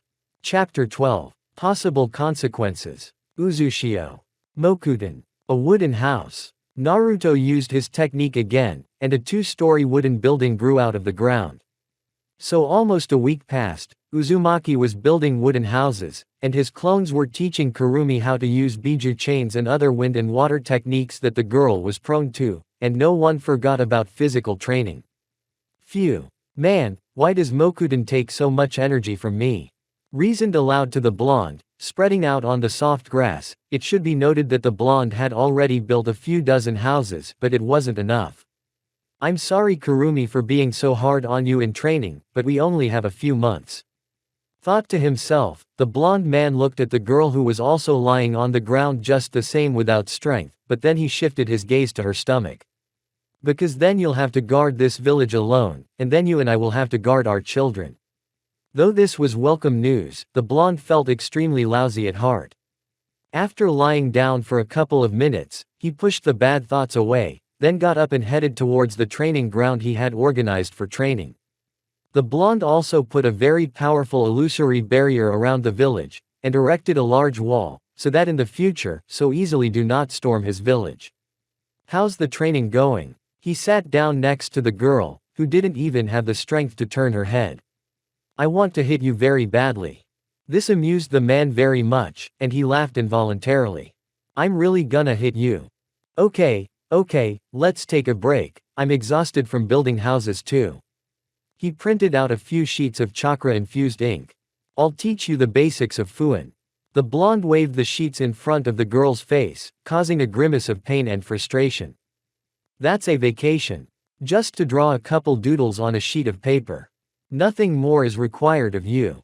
He summoned a slab of stone, which was a kind of table, on which he spread out the sheets with ink and brush.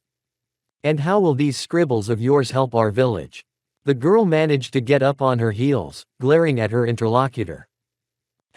He smiled. Because of these doodles, our village will be feared even by Senju and the Uchiha, and then can only be destroyed by a united force. He sighed for a second, but didn't let it show. It's a scribble now, but in the future you'll be a master of these seals, and you'll be able to do things that even Asura and Indra couldn't imagine. He put his hand on her head and ruffled her hair. This will be a specialty of our clan that will be passed down and improved upon from generation to generation. Such a statement made the girl embarrassed, for she understood his hint perfectly. After all, even I couldn't dig up our clan's secret techniques, which means that the level of Fuin they possessed at the time of their destruction is many times greater than what I can do now. Guessed it then. She smiled and placed a hand on her stomach. Only a blind man wouldn't guess, and you've started running to the bathroom too often. For saying that, Uzumaki immediately received a fist on his head. Ah chia, that hurts. He scratched the spot where he had been hit. And you say you're not strong enough. But then the man noticed the tears in the girl's eyes. What's wrong? He put his arm around her. Do you think I'm stupid and do not understand why training is so serious? She hugged him and burrowed into his jacket. You're not coming back from that battle, are you? I guess I am. He lowered his head into her hair, breathing in the delicate scent that was slightly overpowered by sweat, but it was familiar and close. I don't want our children to grow up without a father. I'm afraid, Naruto, I'm very much afraid of being strong. What if I can't handle it? What if I can't raise a decent generation? What if I can't protect our home? There were too many bad thoughts in her head, which were reinforced by her insecurity. Remember I told you about the shinobi in my world? He asked the girl, before kissing her gently on the top of her head. The girl only nodded. He didn't want Naruto to see her crying face. Everyone always thought that shinobi are ninjas, who fight for their country to defeat the enemy in the face of the same shinobi, but my teacher and my parents always thought differently. For them shinobi is a defender not only of their village, but also of the world, a warrior acting in the darkness, a man who puts his life and his soul on the altar of shinobi to achieve peace. He paused for a moment, then continued. When I was a boy, I chose to follow my ninja way of never giving up and protecting what is dear to you. But when I met my teacher, who told me about the ideals of my parents, the path he had chosen for himself, and after his death entrusted it to his student. Since then I've been tossing around a lot on the subject. I've wanted to take revenge and kill my enemies, wanting to protect my village and what I hold dear, but in one of the battles I finally decided for myself that I don't want to be an executioner who punishes for ideals I don't want. Of course, there are those who can't be changed and need to be killed, but mostly people protect what they hold dear, and when they lose it, they take revenge, which is what I wanted to do. But looking at my enemy in the eyes I realized that his pain was no weaker than mine. He was lost in this abyss of hatred, and then I realized that the only way to fulfill the legacy of my teacher is to start with myself first. You didn't kill him. The girl even jumped up in surprise, looking the blonde straight in the eyes, where there was only pain. No. He was also a student of my teacher, so he understood me perfectly well and decided to trust me, because I did what he was incapable of doing. Since then I have been helping everyone. I sacrifice myself so that in the future people will not wake up thinking about war, but about what to make for breakfast and how to sneak out of the house at night for a party without their parents noticing. That's the altar I put my life and soul on. I will endure whatever happens and I will never give up. This is what being a shinobi means to me, this is what my ninja path is. He placed a hand on her head and ruffled her hair with a warm smile once again. You're an Uzumaki now too, after all, and part of my family, and we Uzumakis aren't the kind of family that thinks about breakfast in the morning, we're the ones who put protecting the world above our own desires. And I'm sure our children and our children's children will inherit that path. I know it's selfish, but if not us, then who? Did you grow up without parents? Asked the girl, tears still streaming from her eyes. Yes, but there was someone who bequeathed me their legacy. And I don't regret it, they died as heroes, protecting people, and entrusted me with great power to continue their path. He poked a finger at Kurumi's nose. That path is what I will pass on to my wife. Such a statement made the girl very embarrassed again. And I believe that when it's over, you will be able to finish what my parents and teacher once started. And if you don't, he put his hand on the red-haired girl's belly. I know who can. He leaned down and kissed her stomach, making the girl flinch, then he kissed Kurumi's forehead. After all, that is the way of the Uzumaki clan. The girl smiled, and was finally able to make up her mind. She wiped her tears with her sleeve, and reached her hand to the table. Okay, since I'm Uzumaki now. She grabbed a brush from the table, eliciting a smile and approval from the blonde man. What is there to paint? Look. Kuromo. Hagoromo's secret place. It's night. Here we are, all gathered. Naruto rose to his feet when he felt Jin's chakra, so he immediately ended his meditation, as did Hagoromo, who had remained silent even as Uzumaki arrived. Do you realize how risky it was? Asura already suspects me. If he finds out I'm not here, my spying will be over. Utsutsuki said, almost from the doorstep, but also respecting his master. Greetings master, I'm sorry I couldn't visit you, the situation is very precarious right now. He bowed. It's okay, I understand. The old man opened his eyes and looked into the dark corridor for a split second. Jin didn't see it, but Uzumaki noticed it well, so he threw his kunai brush towards the corridor without anyone noticing. No sound of impact was heard, but that wasn't what the blonde wanted. He knew his message had been received, so the new guest remained watching everything in the shadows of the room, hiding his presence. So what did you want to talk about, Naruto? Ash shifted his gaze to the culprit of the gathering. It's very simple, we need to postpone the war for about a year, so that I have time to prepare Indra, and Asura could gather around him as many people as possible, so that at the moment of the final battle everyone will see his true identity. The blonde replied. How do you think I can do that? Jin was talking about himself, knowing the situation perfectly well, and his position as a crony didn't affect it. Here's a thought. Asura is no fool, and he knows exactly who he's going to fight against, so you need to indoctrinate him with thoughts of his own legacy, of his children, so that they can, in the event of defeat, complete what you call a purification campaign for the glory of Ninshu. He is far from being a fanatic, and so once you tell him this, he will nurture the idea day by day until he eventually calls you to select potential incubators for his legacy. Uzumaki explained his plan, causing Jin to freeze for a few moments, mulling it over. Uzumaki, however, didn't press and gave his interlocutor a chance to weigh everything. I don't think he'll be able to do it, since he already suspects me of having a dirty affair. I'm not sure he'll be able to evaluate it properly. Ashi spoke up, after considering the pros and cons. If he knew for sure and suspected you, you wouldn't be the right-hand man to whom he entrusts half of the important tasks that he should do himself. And you have no choice, either that or we'll all be fucked, including you, because now Indra will cut him to pieces, he'll become a martyr to be glorified. What's wrong with that? Jin did not understand the point, as he thought this arrangement even very promising.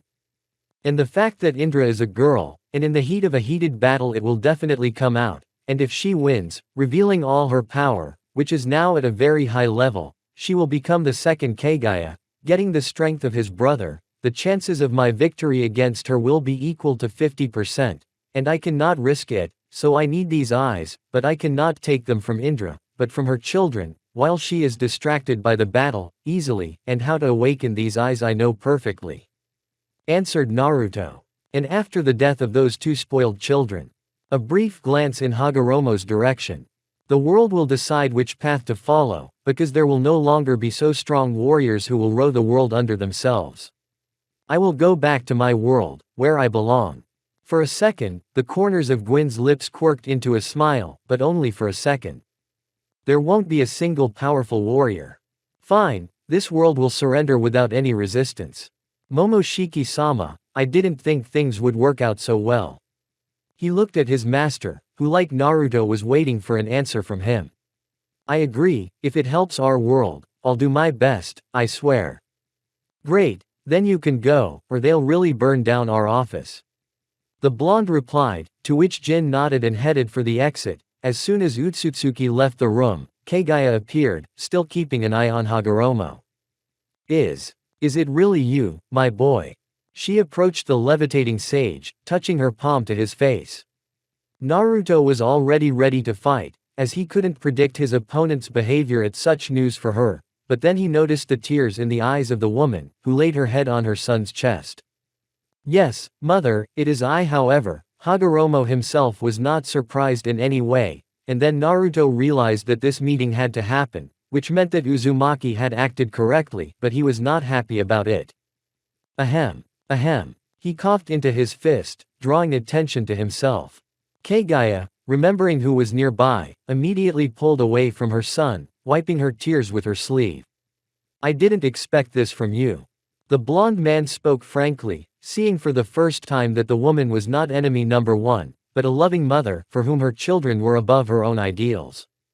"All you," she grabbed Uzumaki by the pecs, lifting him off the ground, but the boy did nothing. "If you say a word about this, I swear I'll kill you on the spot." To which Uzumaki only smiled wryly. "What are you talking about? I didn't see anything." The blonde decided to mock her. Hagoromo himself was smiling at that moment, as he had known everything for a long time, but he decided to stop this circus before it turned into a fight. "I'm glad you two are friends." The wise man also inserted his joke, which attracted the attention of both of them, who looked at him with a very expressive look. "In any case," he continued, as if not paying attention to the two warriors, who now wanted to kick him for such statements. "It's time to tell you the truth." "You mean the truth? And what do you mean now?" Kaguya's voice trailed off, but Naruto was in solidarity with her statement. "Now, when you have accepted your fates, when you have accepted that you will have to work together, I can tell you everything that will happen if you do not help each other, because the future of both worlds depends on you. Whether they will be enslaved, or whether they will choose the path you have chosen." Hagoromo descended to his feet, approaching his interlocutors, who were frozen in anticipation of the story. "In fact, it was I who freed you, mother." One phrase was enough for Uzumaki to cover the shroud of anger that had been building up in him all this time, all his worries, all his thoughts about the atrocity of his actions finding their way out, causing him to snap out of his seat and, throwing Utsutsuki down, began beating the sage. "So you and your fucking mother played on my ideals. Because of you, Sasuke and Kurama died, because of you there was World War IV, because of you." But Kaguya didn't let him finish the beating. She threw the blonde into the nearest wall. "I've hurt so many people, I've watched your family kill innocent people, and all this time I could have stopped it, and you're just a crazy old man who decided to get his sick in the head mommy back. I'm gonna kill you assholes." He immediately went into sage mode. Kaguya wanted to start attacking, but she was overtaken by Hagoromo, who activated Rinne-Sharingan, plunging both Naruto and Kaguya into Tsukuyomi. They appeared in a completely dark space, with the blonde man himself bound. "What an idiot, I know anything and everything about those eyes." He appeared right behind Kaguya and held a kunai to her throat, and since this was Hagoromo's world, she was powerless here. "And I know how to kill in this Tsukuyomi, want to check it out?"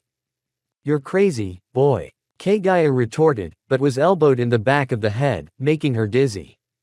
Shut your mouth. I've heard enough from Utsutsuki, you're like a festering wound on the body and the only way to get rid of you is to amputate you. Naruto, who was too angry, was still not satisfied. The blonde was about to take the goddess life, but he was stopped by Hagoromo's voice. That's why I didn't tell you before, knowing that your anger might prevent you from seeing the truth. I know, Naruto, that you don't believe in humans anymore, you've been through too much, even worse than me and mother combined. As he began to speak, Hagoromo had an effect on the blonde and he decided to hold off on Kaguya's death for now. He's just a fucked up bastard who's playing the hero. People can't change and he's still fighting for something he doesn't believe in, you're a schizophrenic, Naruto. She wanted to elbow him, but it didn't work, the woman wasn't strong in hand-to-hand combat, so Uzumaki easily intercepted her blow, and elbowed him in the head again, making him dizzy again. If you do that again, I'll stab you for sure. A cold voice echoed in Kaguya's head from the blonde man. Speak up, old man, if I don't like it or suspect deception, you're both dead. Let me show you both what will happen if you don't work together. He turned his back to them and revealed something that both listeners did not expect. Both worlds. Naruto's world and Kaguya's world, where there was nothing but chaos and destruction, people killing each other, Utsutsuki's warriors just running from world to world and slaughtering people in packs, complete anarchy reigning, and Momoshiki at the head of it all, but he was half turned into a 10-tail, as evidenced by the 10 gray tails behind his back and his blank stare, holding Hagoromo's head in his hand, who was muttering something, and behind him, kneeling down, were Naruto and Kaguya. What the hell is that? Uzumaki shouted in disbelief. This is the future that would have happened if I hadn't freed Mother from her imprisonment. This is the future where you prevent the war between Asura and Indra by making sure that you and Sasuke are never born. This is the future where Mother kills you or you kill her. Depending on this only changes who will be standing behind you, but either outcome leads to this outcome and no other. He finished showing the very future that could happen. Uzumaki had long since lowered the kunai, releasing Kaguya, so shocked was he, but the goddess herself was in no hurry to move away as she couldn't believe such a thing. What was that? The first to ask the question was still the woman, whose ego was hurt by the fact that she was kneeling before her next slave. If it's an illusion, Hagoromo. It is true, mother, and I am showing it to you both now, because only now are you ready to accept it. The sage replied in a slightly sad voice, keeping a constant eye on both of them as he knew that even though this was a repeating cycle, the irreparable could happen. Then why should I do all this? I've already lost, and helping that bastard achieve his ideals doesn't appeal to me. She turned to the blonde and slapped his cheek with the palm of her hand to bring him to his senses. Hey boy, that's it, the bet's over, you win, congratulations. But there's no way I'm letting you rule. And since I lost, you lose too. She snatched the kunai from the blonde's hands and wanted to slit her own throat to make this terrible future happen, but she is stopped by Uzumaki grabbing her arm. What a petty little shit you are, I never thought you were a rat on a sinking ship, if you lost then lose with honor. He headbutted her to disorient her, then suppressed her movement with a fuin of paralysis. Lock you deep underground, neither Momoshiki nor your death will get you there. Indra will get pregnant by me, and Sasuke will get the blood of both Senju and Uchiha in the future by awakening his Rinne-Sharingan. I have already founded Uzushio, and Kurumi is already carrying my children, which means my mother will be born, which will make me appear, and my father has already begun to appear in the pictures. He printed out the pictures of Team Number 7 and his parents, where Sasuke was already clearly visible, Naruto was barely visible, and in the pictures of my parents Kushina was clearly visible and Minato was barely visible. Which brings me to the fact that my father carries Senju genes, and what are you going to do for me now? With force he pressed her head with his foot. That's right, you're just a pathetic piece of trash that can just be thrown away. Old man. He turned to the wise man. So she's not needed, she's not even worth hiding, I can just kill her right now and it won't affect anything. No, you can't kill her, because she is the key to her homeworld, and the key to freeing people from that world, because as soon as Momoshiki realizes that Kaguya is gone, and you are the only defender of that world, he will have enough forces and troops to destroy you, while with Kaguya alive, half of the soldiers would not dare to go against their queen. He told them everything they needed to know. That's why Jin is spying on this world. If he tells Momoshiki that Kaguya is dead, the world will end. So, how would he know? The blonde asked, still pressing his foot on the ashy one's throat, making her unable to speak. It's hard to explain, Naruto, but Jin is just an example of what's going on. In fact, the way it works is that if you kill Mother now, the entire world will immediately turn into the future I showed you. After your plan is executed, you will need to destroy Momoshiki and his followers together. Replied Hagoromo, watching Kaguya as she tries to break free from the blonde man's persecution. Look at that bitch, she's like a frying pan, and you think she'll agree to destroy what she's been building for years? He let her go, which made her jump up. I'm right, aren't I? So we're in a stalemate. I'll kill you. She lunged at Naruto, but he easily dodged her lunge. There's something you'll both like. The phrase echoed in their heads, causing the man to miss a punch to the jaw and the woman to hover for a few seconds before turning her head toward her son. What does that mean? In an instant, Kaguya shortened her distance, looking her son straight in the eye. Explain yourself. That's exactly what I do, mother. He took a step back, giving himself some privacy as the aura emitted from the woman pressed even on him. After you fulfill what I have told you, the future is hidden to me, namely from the moment you entered this time period, which could mean that our ties to the artifact disappeared at that moment, and then the story will be written according to your script. He saw the anger in the blonde's eyes, so he continued without riddles. Simply put, when both worlds are lined up in the correct timeline, you can kill your friend, and then the winner will decide the fate of both worlds, whether it will be your dictatorship, mother, or whether it will be a democracy Naruto, everything will be decided by this very battle. This statement really brought smiles to both listeners, and they looked at each other with a kind of anticipation. I think we've managed to come to an agreement. Definitely. Kaguya and Naruto replied in unison, imagining their opponent's defeat. Getting the agreement of both, Hagoromo dispelled Tsukuyomi. You may go, I need to take a break, or using my powers at my age is extremely problematic. The two headed for the exit without saying anything to each other, but just before they left, Utsutsuki drove the man straight into the wall, holding him by the pecs. How dare you humiliate me like that? She couldn't get over the fact that she was lying on the floor like a defenseless girl being crushed by his foot. It hurt her pride a lot. When it's over, I'll cut off your flesh piece by piece. You'll die in horrible agony, I swear to you, I'll gut you like a pig. This statement brought a ghastly grin to the blonde man's face.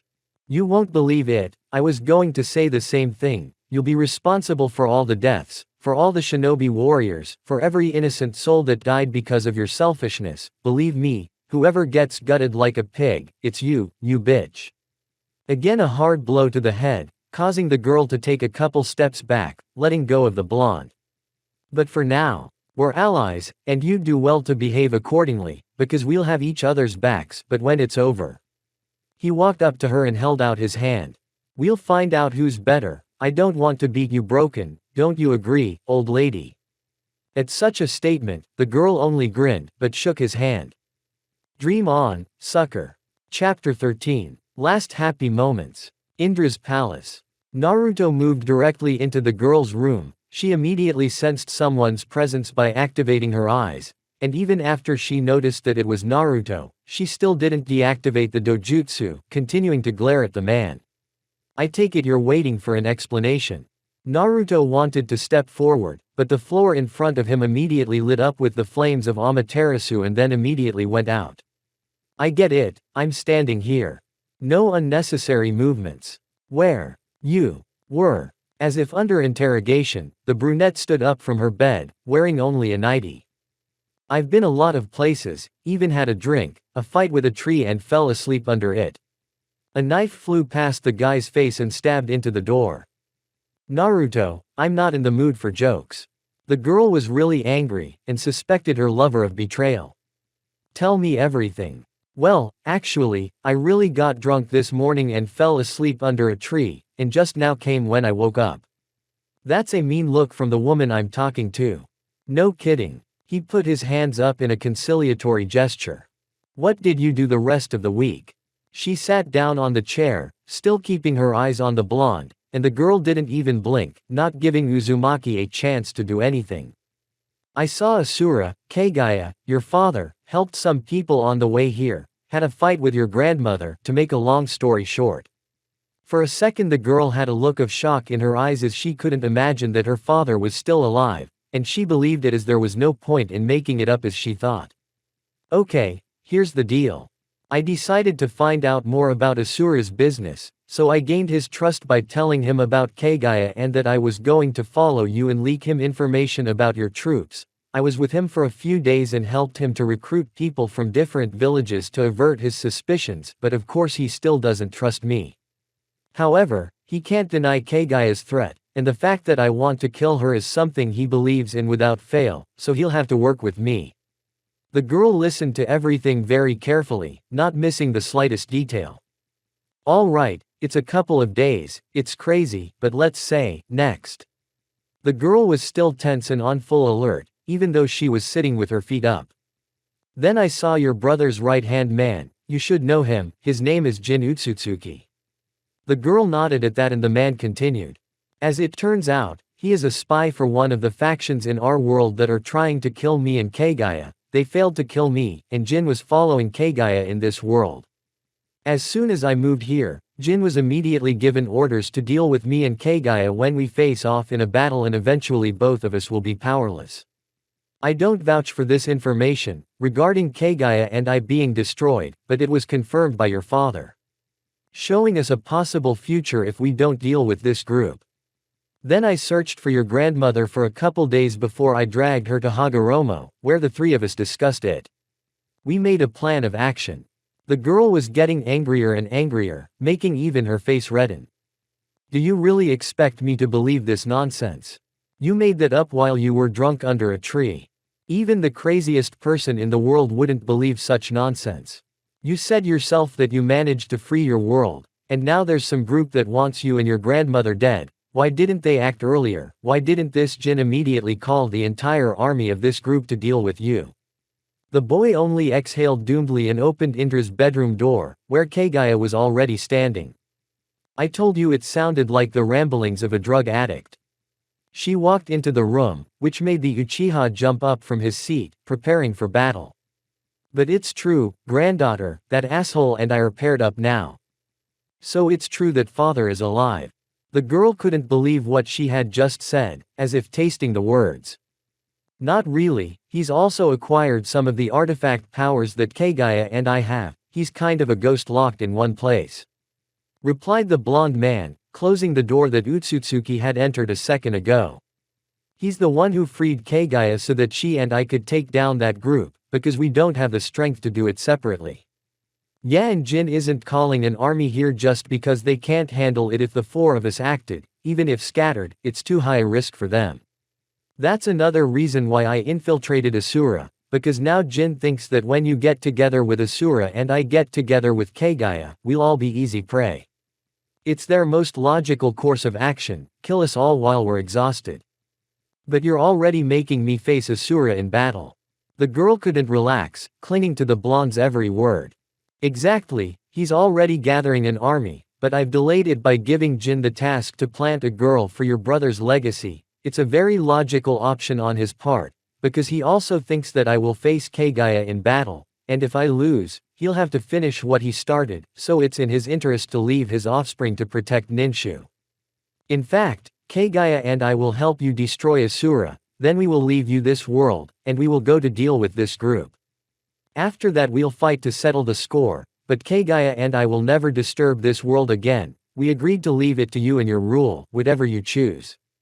To which Kaguya nodded her head, agreeing with all the words the blonde had just uttered. Why the generosity? Indra, on the other hand, was still trying to find the deep sea stones, because for her this whole situation seemed like a farce. I hate to admit it, but I believe that Naruto loves you, and I don't know if I can betray you. The white-haired girl spoke up. You're so much like me when I was young. Eyes burning with fire and life, faith in the best. Honestly, I envy you, granddaughter, because you have something I didn't have. She approached Indra, who was watching her movements intently. What is it? But then the girl was hugged by Kaguya, putting her in a stupor. The brunette felt a tear fall down her shoulder. Two people who would do anything for you, that's another reason why I agreed to pair up with Naruto. I love you. I'm sorry, granddaughter. She lowered her head onto her shoulder, squeezing Indra harder in her arms. I'm sorry. I don't want to do this. Utsutsuki thought to herself, starting to cry harder and harder.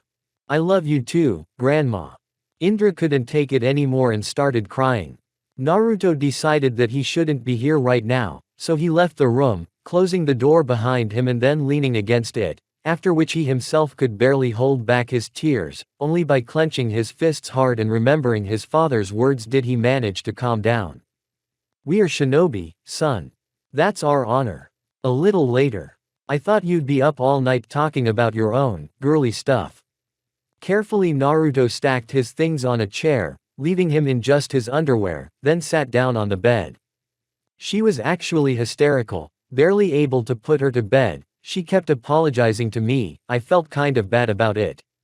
She sat down next to Naruto, taking his hand. I always pictured her as a strong and bossy dictator with no weaknesses, but today I was able to see a different side of her. It felt good. She was playing with Naruto's fingers while looking at his hand. The guy himself gently placed his palm on her face, making her look into his eyes only to immediately close them with a kiss that was gentle. So Kaguya is more human than I am. Naruto noted to himself these small details, for she had begun to act the same way when she saw Hagoromo. The kiss stopped, and Uzumaki saw that the girl was blushing and embarrassed. The guy put his hand on her hair and ruffled it a little. She doesn't want you to repeat her fate. Do you still want to kill her? Even though everything was fine now, and Indra was no longer worried about the war, knowing that she had strong allies on her side who could give her a shoulder to lean on. But the fact that those allies were about to meet in mortal combat was weighing on her mind more than anything she had ever experienced before. Naruto remained silent and didn't say anything, just lowered his gaze to the floor. The girl, however, took her hand firmly in hers again and continued to speak. I know she's done a lot of bad things to you, and maybe you've done the same to her, but you've both become very important people to me, and it hurts me to realize that one of you will be gone soon. That is not the point, Indra, you are still pure and not defamed by so much filth as we are. It is no longer possible for us to sit at the same table and break bread. Even if we do, we will always see each other as killers of our loved ones, our ideals and aspirations. We are long past the point of no return. That being said, Indra was upset, and Naruto continued. But something has changed. I don't know about her, but I have grown to respect her and understand her. After all, if I didn't have people around me who were able to support me once, I would have been just like her. She had one bad day, and the only difference between us is one thing. I was able to keep my faith that day, and she lost that ability forever, and today, if things had turned out differently, she might be the one fighting for peace, and the one fighting for power. But those unfortunate days of ours decided things differently. Do you love me? Completely unexpectedly for the blonde sounded this question, from which he even a little stunned, and then he shifted his gaze to the brunette. I want to hear it. Yes, I do. Without a pause, the blonde spoke out. Ha ha. The blonde laughed, now stumping the brunette himself. If you ask me to try to make up with Kaguya because I love you, that's mean. Actually, no. After which the girl smiled. But the thought wasn't a bad one. She lay on her back with her hand on her forehead, blocking out the light for herself. It would be great, resolved all your issues peacefully. Dreamed of a bright future, Indra. I realize that's not possible. But I would like you to always be by my side, even if you and grandmother would fight every day and trash the same room. I'd be happy. Do you think I'm going to lose? Uzumaki lay on his side, propping his head on his elbow. No, I think you'll win, because I don't think grandma's the same as she used to be, and she'll let you kill her because she can't accept defeat. I realize that, and her only way out is death. A tear rolled down the girl's cheek. And you'll have to bring and rebuild your world for a few more years. Can you promise me something? It's just that grandmother said that you have a rule to keep all the promises you made. So promise me, please. The girl was already openly crying, but did not show her eyes to the man, continuing to cover them with her hand. Promise you what, Indra? The boy had a lump stuck in his throat, so his voice was shaky and very quiet. That you'll never leave me, and when you're done with all your business you'll come back to me, please promise me. Naruto didn't want to do that, he knew he couldn't keep that promise, which made him feel lousier and lousier. Naruto. She had already removed her hand and was staring into his with her tearful eyes. The blonde saw only hope in her eyes, which looked at him with fear and trepidation, waiting for a single word. You. I promise, he smiled, kissing her. I promise, I'll beat myself to a pulp, but I'll do it, I swear to you. He started kissing her neck. Nothing will stop me from being with you. Thank you. She put his hand on her chest, and the boy felt her heart beating hard. I'm happy that at least you'll be with me. After that, the time for talking was over, it was time for love, but Naruto still couldn't calm down, but the gentle embrace of a brunette gave him peace of mind for at least a moment while they were together. A year and a half later. Kuromo. Resistance Headquarters. Asura's quarters. My lord, hello. I'm sorry I couldn't attend to you this morning, Mr. Doro was up all night. The girl bowed as Asura entered his chambers. There was a woman on the bed who was now bowing. No big deal, my love, the important thing is that my heir gets everything he needs from his mother, I'll get over the minor inconveniences. The man approached the small crib where the infant was now sleeping. You should rest too, I'll have a bath arranged for you. But sir. The girl wanted to object, but Kashtan interrupted her.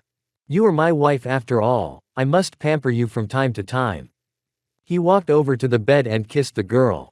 Jin. The man immediately appeared in the doorway, head bowed. Tell the maids to prepare all the necessary procedures for their mistress. Utsutsuki only bowed and left the chambers, closing the doors behind him.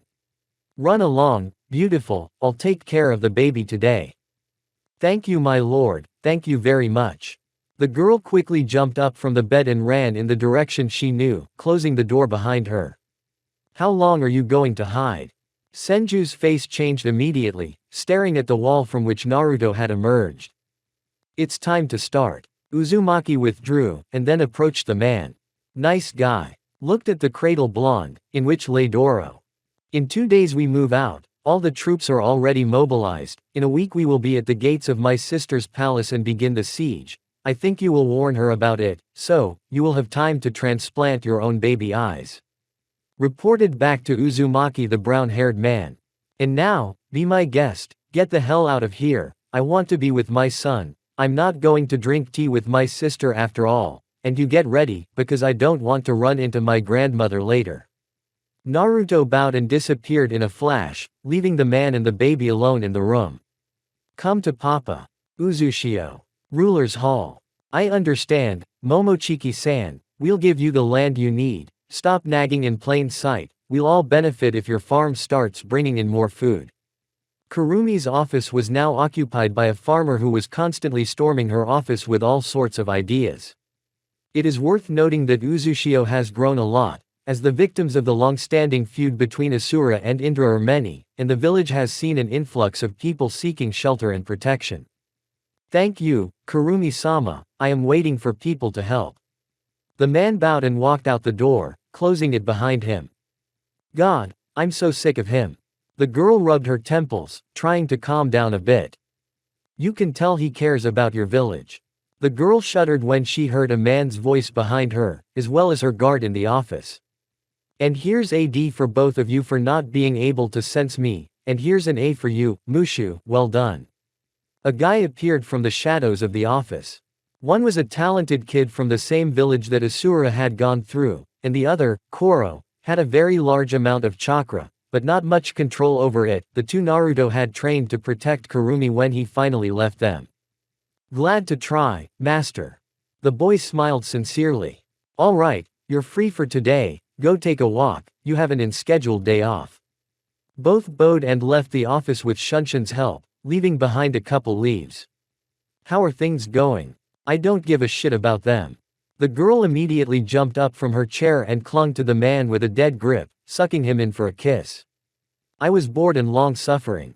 The red-haired girl immediately began to pull down the pants from the blonde. The guy already wanted to put a barrier, but it was Kurumi herself who did it, just put her palm on the desk in the office. Come to me. A few hours later. Phew, gotta wrap this up, the babysitter and the kids will be here soon, I need to feed them. The girl got up from Naruto's chest, immediately dressing herself in the robes of the ruler of the village. The man himself continued to lie on the couch, looking at his wife with overwhelming pride, because she quickly learned what the blonde wanted to teach her, and even slightly more than planned. You're doing a great job. He hugged her from behind as he got dressed. And there was a time when you doubted.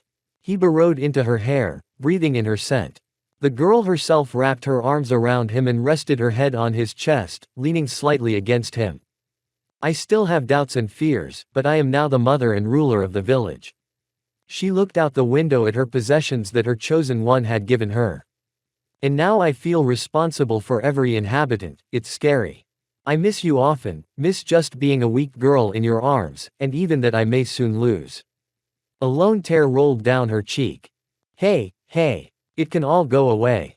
He turned Kurumi towards him, after which he kissed her. I know, I understand everything, and I'm proud to have your last name.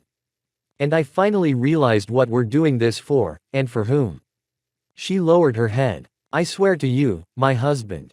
Suddenly she spoke in a serious voice.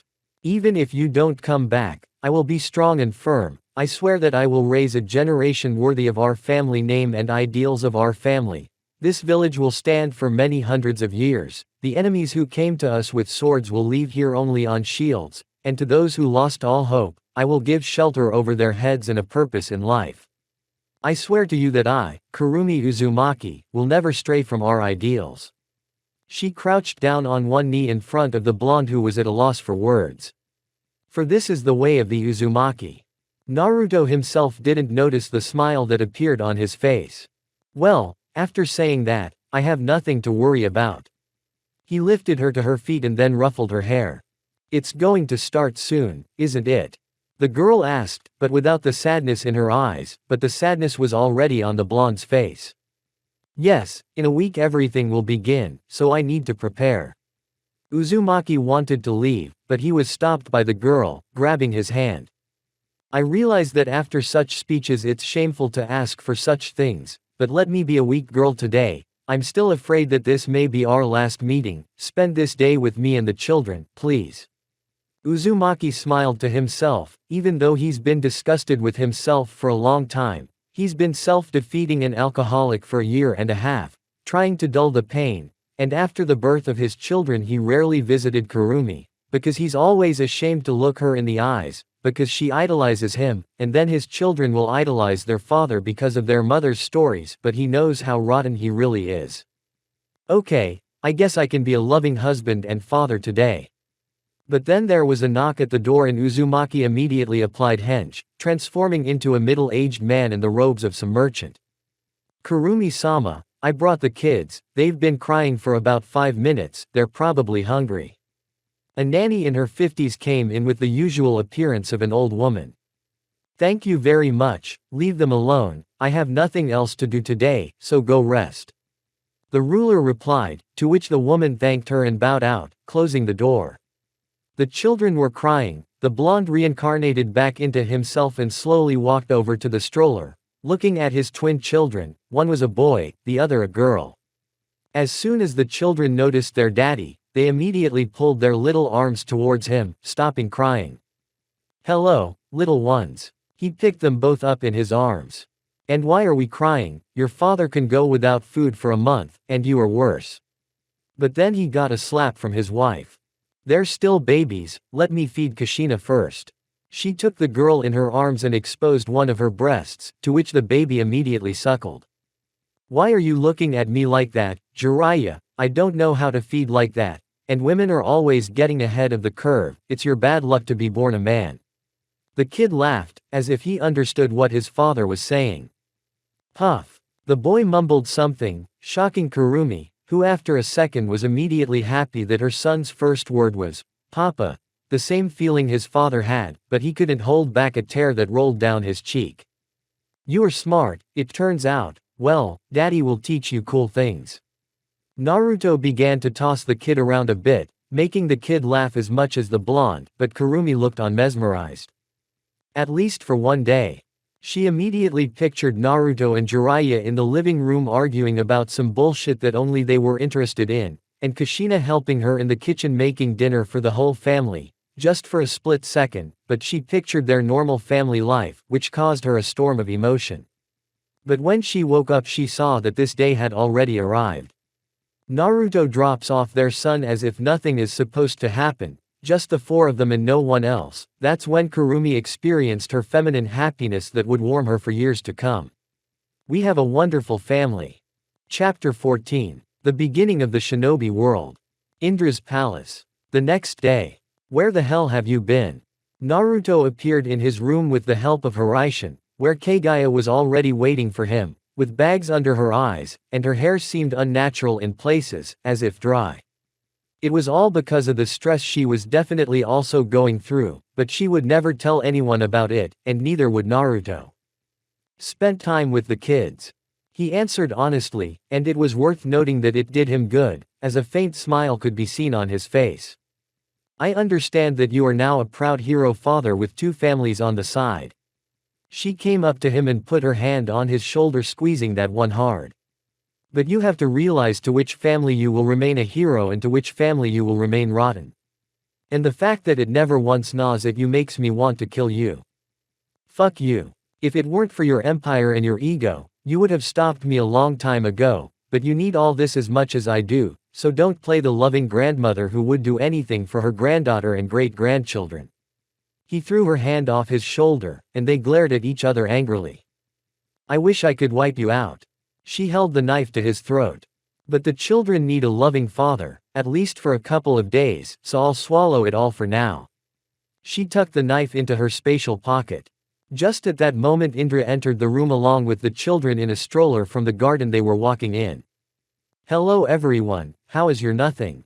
But the girl noticed the angry looks of her grandmother and husband, so she immediately wedged herself between them. So, I see. She took them under her arms. Let's all calm down together. Grandma, do you want to babysit your great-grandchildren? I'm going to take Naruto for a walk, because with all the nighttime activities and Naruto playing spy, I don't get to see him much. I'd love to. Kaguya said, keeping her eyes on the blonde who was staring at her, but as soon as the great goddess approached the stroller where the two little angels were lying and sniffling, she immediately changed her face. You too. Only was heard from the evil dictator. Yeah, schizophrenia is everything. Immediately a knife flew past the guy, stabbed into the wall, to which all present were silent, but out of sin the girl immediately took the man outside, into the garden, so that they could be alone. They walked like that for a minute. The girl wanted to say something, but did not dare. Indra, I understand what you're saying, but no, that's out of the question. She's a loving great-grandmother, but she's still the same Kaguya, and I'm not going to change my views on her. Too bad. She stopped near one of the benches. Let's sit down, I'm a little tired. They sat down, and the girl took his hand and laughed to herself, which made the blonde man resent her. I remember the first time I tried to kill you. You were my prisoner, and now you're the father of our children and my husband, and officially, of course, but still. Sometimes I wake up, I look at you, I look at the cribs with Hamura and Haguruma next to me and I can't believe it. I lie there for 5 or 10 minutes, just looking at you. She looked into his eyes, which she liked wildly. Thank you, I'm really, for once, happy. She merged with him in a kiss, which the man responded to with great pleasure, so the couple sat like teenagers for about an hour, and there was something romantic about it. The couple returned to the family room where Kaguya was already playing with the children. Okay, you ladies go about your feminine business and give the boys a break from female company. I don't trust you with the kids. You fell asleep last time and they almost fell off the balcony. Utsutsuki, who had a strong attitude, interjected. I won't fall asleep this time, and I was asleep, but I'm a soldier, so I had it under control. He lifted Hamura in his arms, blowing on his tummy. So go get some rest, you look like a mummy. And yourself. The white-haired girl snapped at him. I'm a man, I'm allowed. He tossed the baby up, making it laugh, and then caught it. Get out of here, it's a sausage party, you weren't invited. The Uchiha took his grandmother under his armpit, and though she was not happy, she followed. The man himself began to look at one of his children. Yes, you love me now, just like your brother. He picked up Hagoromo with his other hand. But afterward, it is unlikely you will ever want to do business with me. The man didn't notice he started to cry, but then Hamura put a hand to his face, which made Uzumaki come to his senses. Yeah, no tears today, just a sausage party. Siege day. The day has come, brothers and sisters. Asura led his soldiers forward and they stopped near Indra's palace, which was surrounded by a high stone wall. Today, we will break our enemies, today we will ensure that our children and our children's children have a bright future. Not all of you will return home today, but today all of you will be praised as heroes who gave your lives for good against evil, for peace, for Ninshu. Let us praise the will of Ninshu. For Ninsha. He inspired his men with a short speech. For Ninshu. Was the response of his troops. Let's begin. Senju created a huge wooden golem, which immediately started hitting the walls of the castle so that his men could get in, and after a few hits he managed to punch a hole in the wall, into which his army of thousands rushed, which was met by only a few hundred of Indra's fighters, but Indra's fighters were much more trained, so the fight went from quantity to quality. At this time, Indra and Naruto were in the room. Well, here we go. He was helping to put on the girl's fighting uniform, and as soon as he finished doing so, he immediately sealed his wife into the nearest wall with one strong blow. Then there's no point in me pretending anymore either. And then the girl noticed that she couldn't move at all. What do you mean, what are you doing, Naruto? To say she was in shock was an understatement, her mind was racing with thoughts and emotions, but the shock wouldn't go away. Explain, she shouted when she saw his satisfied smile. You're smart, you've already figured it out. He slowly made his way toward the cribs with the babies. No.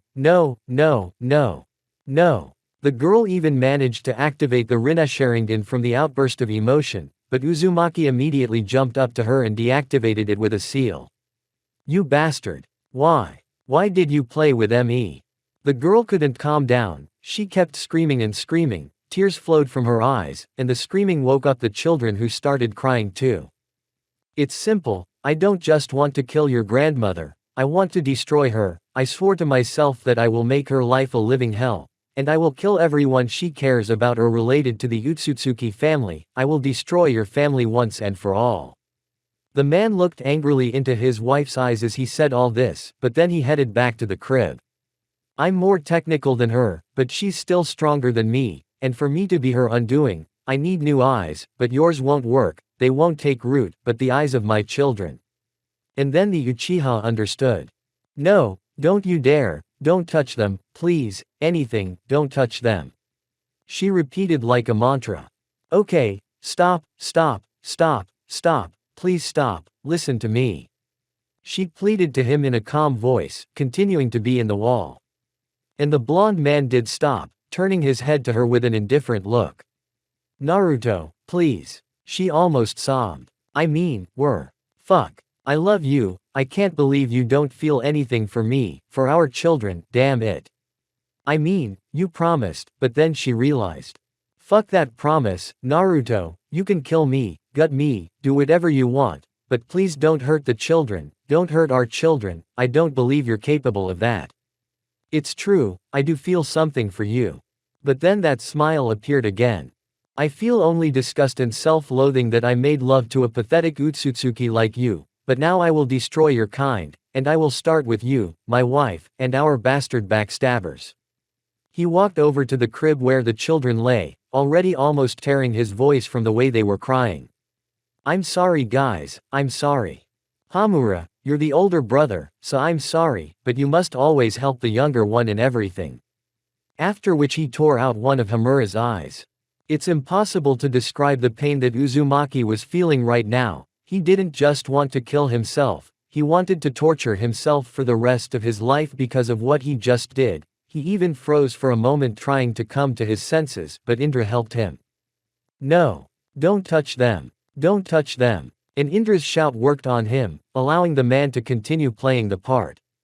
Shut your mouth. He moved towards her, holding a kunai to her throat. One more scream and Hamura and Hagoromo will die slowly and painfully, I promise you. He was answered with a spit in the face, after which Uzumaki punched the girl so hard that one of her teeth came out. You're out. He signaled with chakra for Kaguya, who immediately appeared in the room and stabbed the blonde's stomach with one sword. Overkill, but you're understandable, and I deserve it. The guy immediately moved to the other side of the room. You couldn't have shown up later. What are you doing here? Kaguya yelled at him angrily, really angrily, but then she heard Hamura screaming more than she should. She walked over to the crib and saw the baby's eye oozing blood. What did he do? Why, that wasn't part of the plan. She shockingly turned her head in his direction to see that in Uzumaki's hand was his own son's eye. How dare you? All that could be heard in her voice was the scraping of metal. All right, I've already been exposed anyway. He removed the sword from his stomach and the wound on his body immediately healed. I'll have to kill all your kind without the famous peepholes, but that's okay, I've got that covered too. And then one of Indra's fighters flew in through the window, his body was pierced by one big piece of wood. Indra will be killed by Asura anyway, and you bastard. He turned toward the newly formed exit. I'm waiting for you to dance. Then he disappeared in a white flash. As soon as that happened, Utsutsuki immediately healed Hamura's wound, and then put them to sleep with the help of a technique. She then ran over to her granddaughter and removed all the seals from her. She could have fallen to the floor, but Kaguya picked her up in time. The girl just roared, not realizing anything around her and repeating to herself one question, why? But the answer came to her, her own answer. Indra, are you okay? Her grandmother was very worried about her, but she just stopped crying in 1 second, and then the girl pressed her Susanoo Kaguya against the wall. What are you doing? She didn't try to break free, but what she did stunned her. All because of you, my life has become hell because of you. My husband, obsessed with revenge against you, wants to kill his own children. All of this started because of you. With an emotionless stare, her granddaughter looked at her. But now, enough of this crap, my brother, my father, my husband and you. You've gotten too caught up in your games. Today I will put an end to all of this, and I won't let anyone else touch my children. She activated Amaterasu, which immediately embraced Kaguya, but she disappeared from the room. Run, you're going to get killed by Naruto anyway, and when I'm done with Asura, I'll be done with you too, my husband. She walked over to the cribs and kissed her children on the forehead. You will answer for Hamura's eye. Somewhere in the distance from the battle site. What have you done? Why did you have to take Hamura's eye? Kaguya immediately materialized beside him and threw him to the ground, holding him by the chest, the man himself as if he was dead in his eyes and as if he couldn't see anything, especially an angry as hell woman who was ready to tear him to shreds. Respond. She slapped him hard enough to make the guy come to his senses. They are blood brothers, and my children, and if they had transplanted their eyes to each other, they would have been able to awaken the Rinnegan, and this could not be allowed, and Indra had to make a believable performance, otherwise the plan could go wrong, and she would want to guide me to the truth. The blonde replied, turning his head away in the process. The girl clenched her fists very hard, and tears came to her eyes. If you want to get angry with me, I won't resist. It's your son, Naruto. Your son. You are anything but a ruthless killer. The girl noticed that Uzumaki had stopped holding back and was openly crying, which prompted her to stand up and move away from him. And then they both noticed Indra flying out of the castle, surrounded by Susanoo. Battlefield. You finally decided to show your face, sister. Asura, who was holding one of Indra's warriors on his weight, addressed her. But the girl didn't answer anything, she only deactivated Susanoo and quickly moved to his back, piercing his shoulder with her sword. Ka. It hurts, if I hadn't dodged, it would have hit his heart. He immediately broke his sword, chakra infusing his fist, and then sent her away with a strong blow. What, did your Naruto betray you already? Asura easily dodged it, flying upwards, where the girl with Chidori was waiting for him, punching him in the chest. Ka! Indra took her hands out of his chest, gave him a series of blows, and then sent him back down to the ground with one strong leg kick. A pit was formed, in which a golden glow appeared after a few seconds, and Kashtan in sage mode jumped out from there. I'm going to smash you to pieces. He became many times faster, but the girl could still keep up with him with her eyes, but her body reflexes couldn't keep up, so Indra was hit by a series of blows, after which Asura summoned wooden spades, ready to pierce the girl through, but she managed to use Susanoo, who was in time to protect her. And now, my brother, I will show you all my power. In a second, she enveloped the entire battlefield with Amaterasu's flames, causing not only Asura's men to burn, but her warriors as well, and pleas for help could be heard all over the battlefield. Ha ha ha. Did that blonde boy really get into your heart so much that he managed to break your spirit? Senju continued to piss her off, realizing that his sister was now on some other level. Just then, Susanoo's huge paw flew out of the ground and managed to grab Kashtan's leg, immediately tearing it to shreds. You bastard! He landed on one leg and then landed on his knee, resting his hands on the ground. I'm going to finish everything today. She walked up to him, preparing to stab the Chidori. Such behavior hurt the Asura's ego. For me, our father's chosen one to lose to a lousy girl. Never. Vines of trees immediately began to grow out of the ground and began to pierce not only Indra's warriors but also Ninshu's followers, which did not escape everyone's eyes. And then these roots began to suck the life out of the impaled people, thus restoring Kashtan's leg. I will rule this world. I will decide everything here. And those who stand in my way, I will simply destroy them. Immediately, a huge golem emerged from the ground, crushing several hundred friendly soldiers who did not believe that their leader was capable of killing his own followers. This caused the entire battlefield to freeze, looking at the huge golem and the huge humanoid purple monster. You're nothing but a pathetic creature. I am the ruler, all these pigs are mine. Asura's new words echoed in the minds of the warriors of both camps. Some of them no longer saw that wise and kind ruler, while others began to see Indra as a second Kaguya, and some of them tried to desert, but they were killed by wild fanatics, both on one side and on the other. Now from a war of views and ideals, it had become a meat grinder, where they went at each other. Naruto and Kaguya. It had all worked out, the plan had succeeded. Naruto sat in the lotus position, watching the carnage, with Kaguya standing behind him and covering her mouth with her hand. Asura had revealed his true self, the survivors would spread the news around the world and the fanatics would continue to worship him, forming the Senju clan. Indra's gender had been revealed and only those loyal to her would continue to serve, forming the Uchiha clan. The rest would form their own clans and live independently of the once two great rulers as they believed. It's not a battle anymore, she couldn't even find the words to describe what she was seeing, because right now she was watching the fanatics just slaughter everyone indiscriminately. This is the beginning of the shinobi world, Kaguya, the world I grew up in, where everyone kills everyone else just for disagreeing.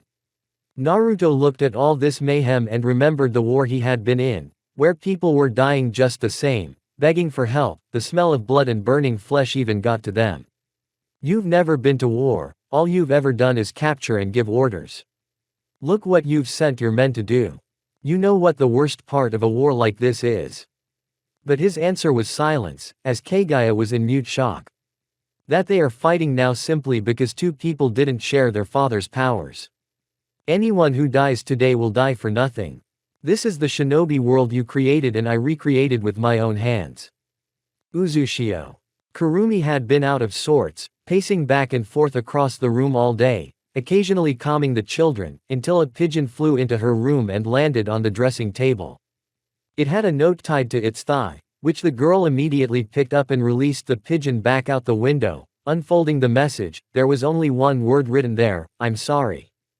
That was enough for the girl to immediately drop to her knees and start screaming and sobbing loudly, causing a commotion throughout the house. No. Battlefield.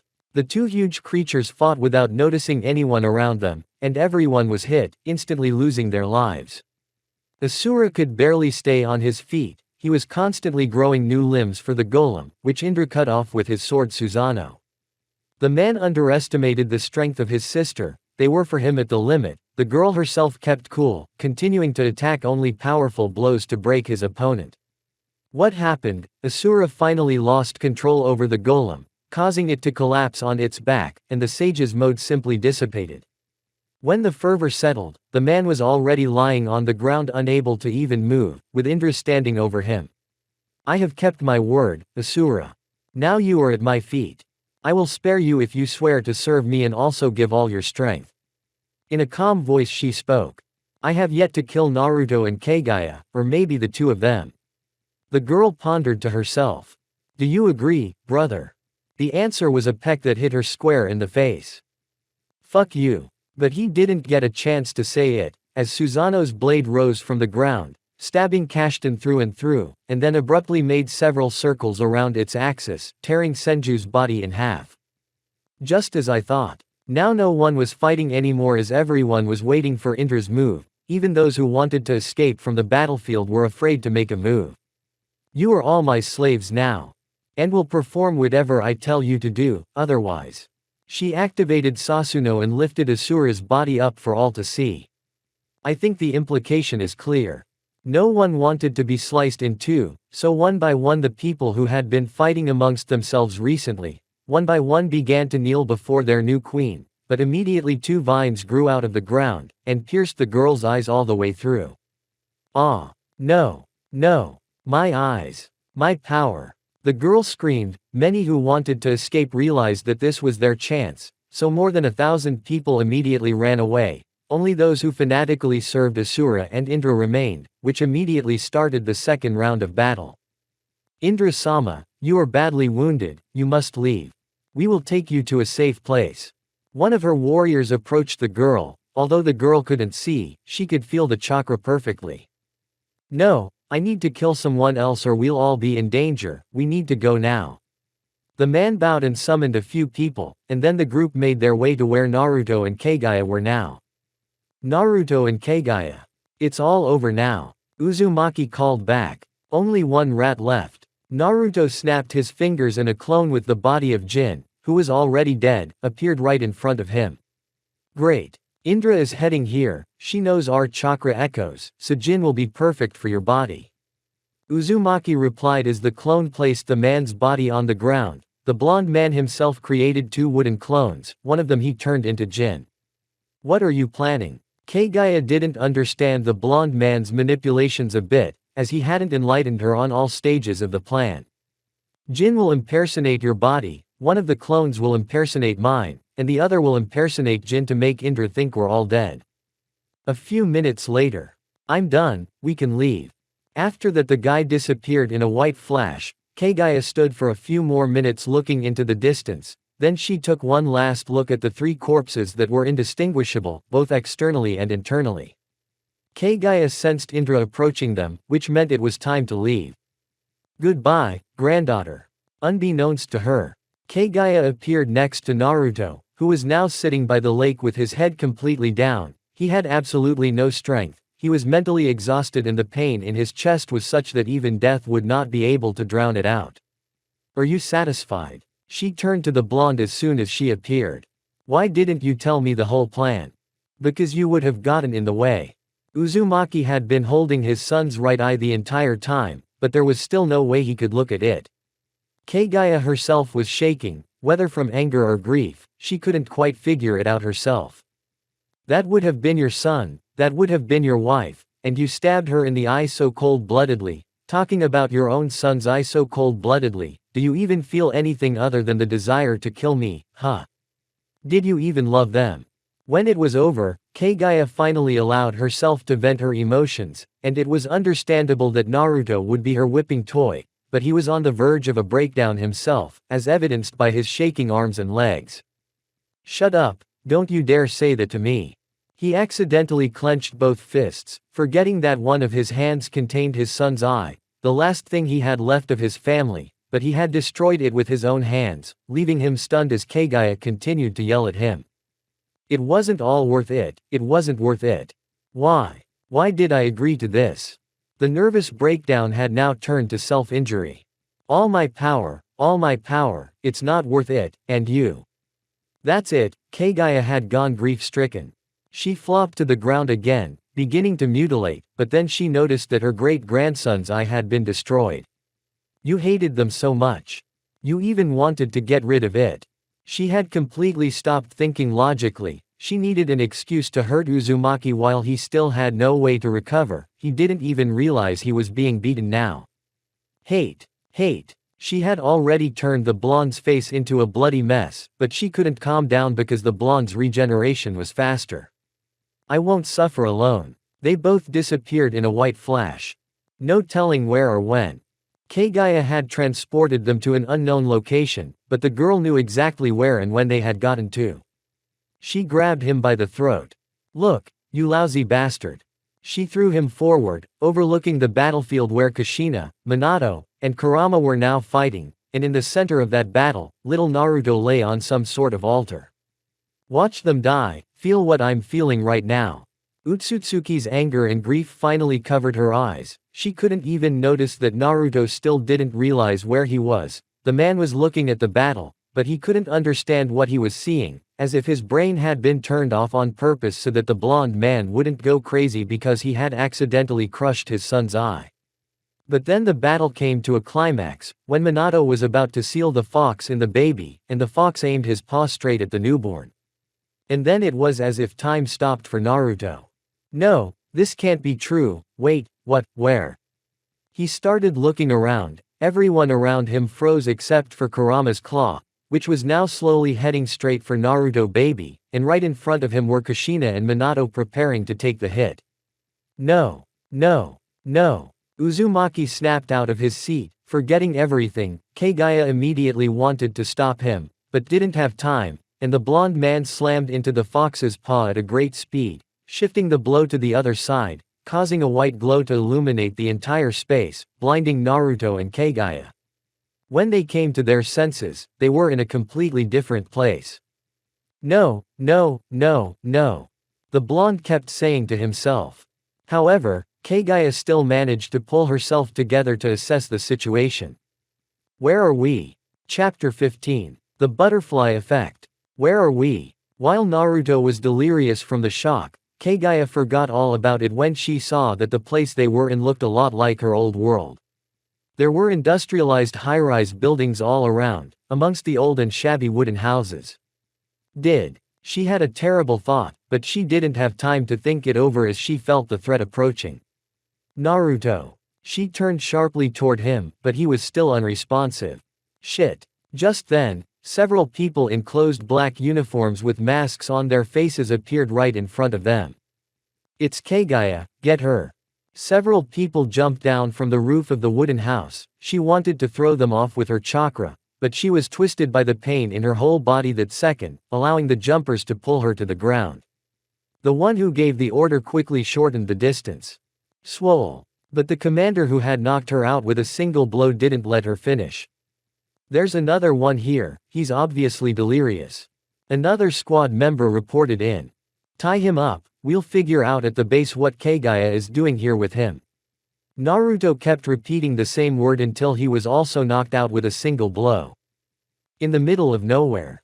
Naruto was the first to come to his senses. He had a terrible headache, because the warrior had obviously overdone it, but Uzumaki could hear two people surrounded by several dozen guards, actively discussing and arguing about something.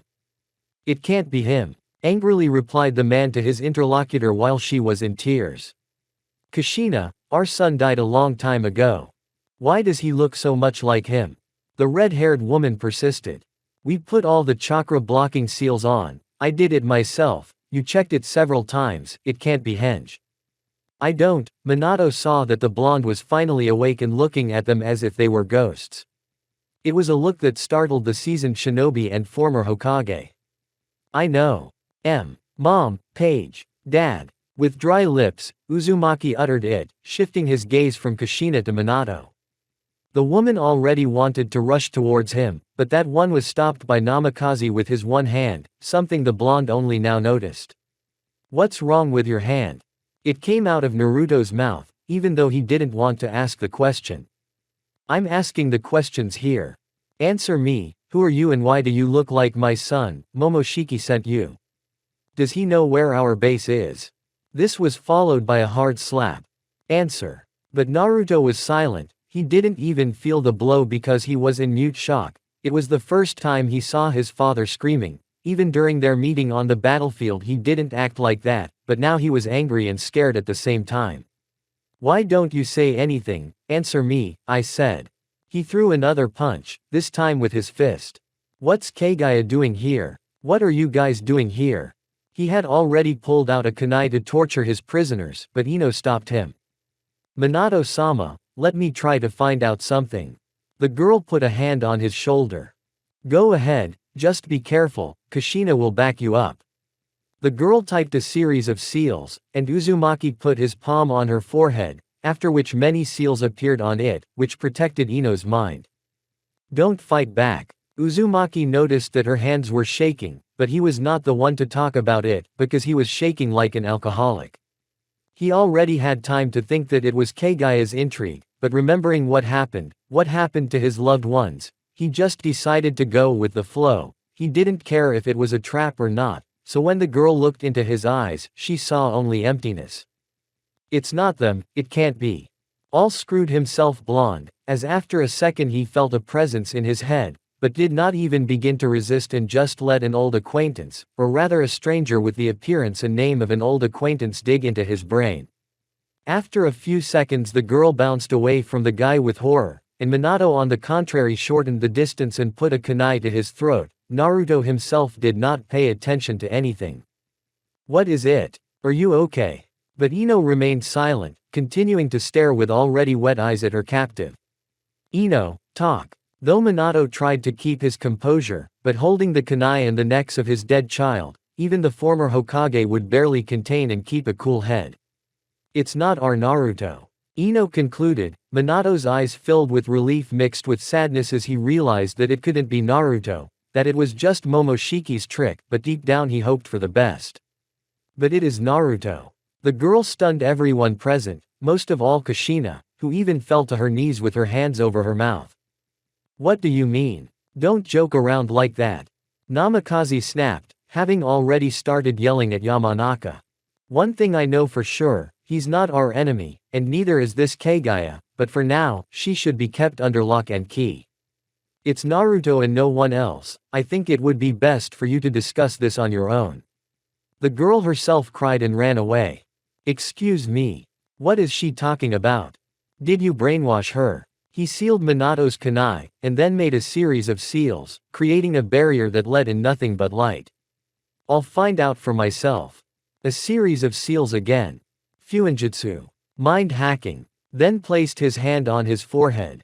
Naruto's subconscious. What the hell, why does your subconscious look like a prison?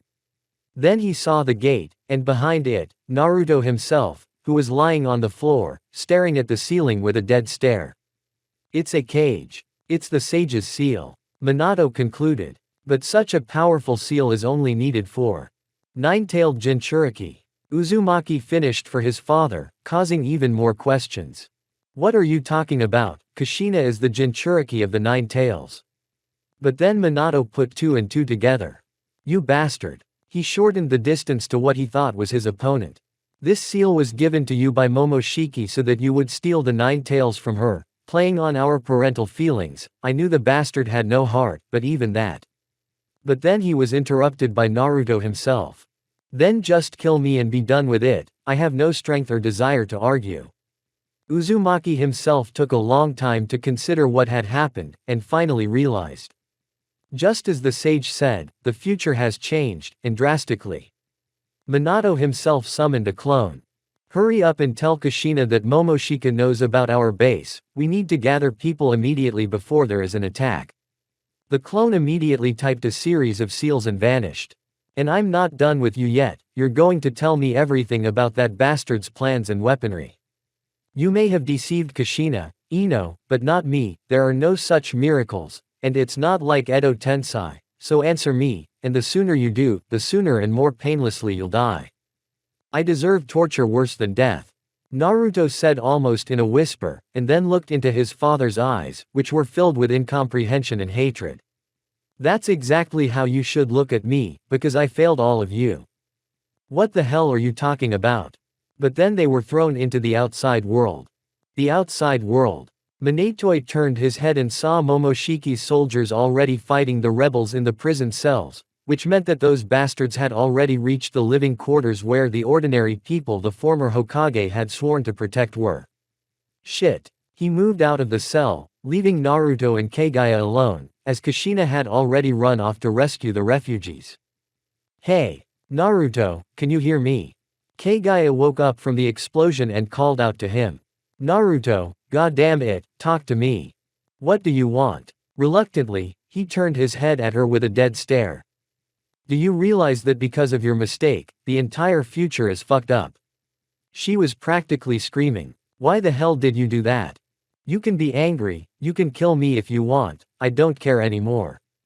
He lowered his head, continuing to hang on the chains. But then, through the fighting, Ino runs into their cage. I'll free you, you'll help us, won't you? Without waiting for an answer, she had already freed Utsutsuki, and then began to do the same to Naruto. Girl, are you out of your mind? I could kill you all. The woman concluded, a little dazed, though she had no hostile intentions whatsoever. I've seen everything through Naruto's mind, and I know who you are and where you come from, and yes, you don't resemble the Kaguya that I know. From such a statement Uzumaki even laughed, always not for a second or two, but he laughed, and then he put on his sour face again. But from such a statement, Ino was pinned against the wall with a hand around her throat. Please. Exa. You and Naruto are our only hope to make things right, please help us. Exa. You're not a bad person after all. No, it's really funny. Kaguya, the great and terrible dictator, being asked to help those she despises the most, the future has really gone fucking crazy. Naruto himself simply headed for the exit of the cell. And Kaguya, swallowing the blonde sneer, let her go. We'll deal with this first, and then we'll decide if we're temporary allies, or if I'll destroy you, and then that Momoshiki thing. At this Ino bowed and quickly ran after Naruto and then overtook him. Kaguya on the other hand wanted to fly to the ground but realized she couldn't do that. What? She tried to do it again, but she failed. Do you understand yet? What am I supposed to understand? The ash-haired girl didn't understand. You think Momoshiki could take over this world without enslaving you or taking your powers? Maybe even killed you. In this future, my parents are alive, which means I was never a Jinchuriki, which means Momoshiki wasn't afraid to attack the shinobi world, because I didn't exist, and Sasuke wasn't an obstacle to him. And you and I lost all our powers because of that, and I can already feel myself disappearing, soon you and I will vaporize like spirits from this time. The blonde concluded, leaving the cell. What are you going to do? Fight, of course, I won't lose to you or this Momoshiki, both of you will fall to your knees before me. The woman put up a bravado, also leaving the cell from where all the fighting had already left, moving upstairs. You're joking, don't lie to me, you don't give a shit what happens next. The blonde answered her, giving her an indifferent look. If you want, I'll kneel down right now. And he was about to do it, but then he received a strong slap that knocked him to the ground. What did I just hear? Are you out of your mind, Uzumaki? He grabbed him by the pecs and started to shake him. But then she saw tears in his eyes. Kill me, please. I can't do this anymore, please. Utsutsuki couldn't believe it, it was like she was on pills. Even in her wildest dreams she couldn't imagine that one of her worst enemies, and possibly her greatest enemy, would beg her to kill herself. Kneeling on her knee, Kaguya had won this war they had declared on each other, but she felt neither happiness nor joy, only bitterness and disappointment.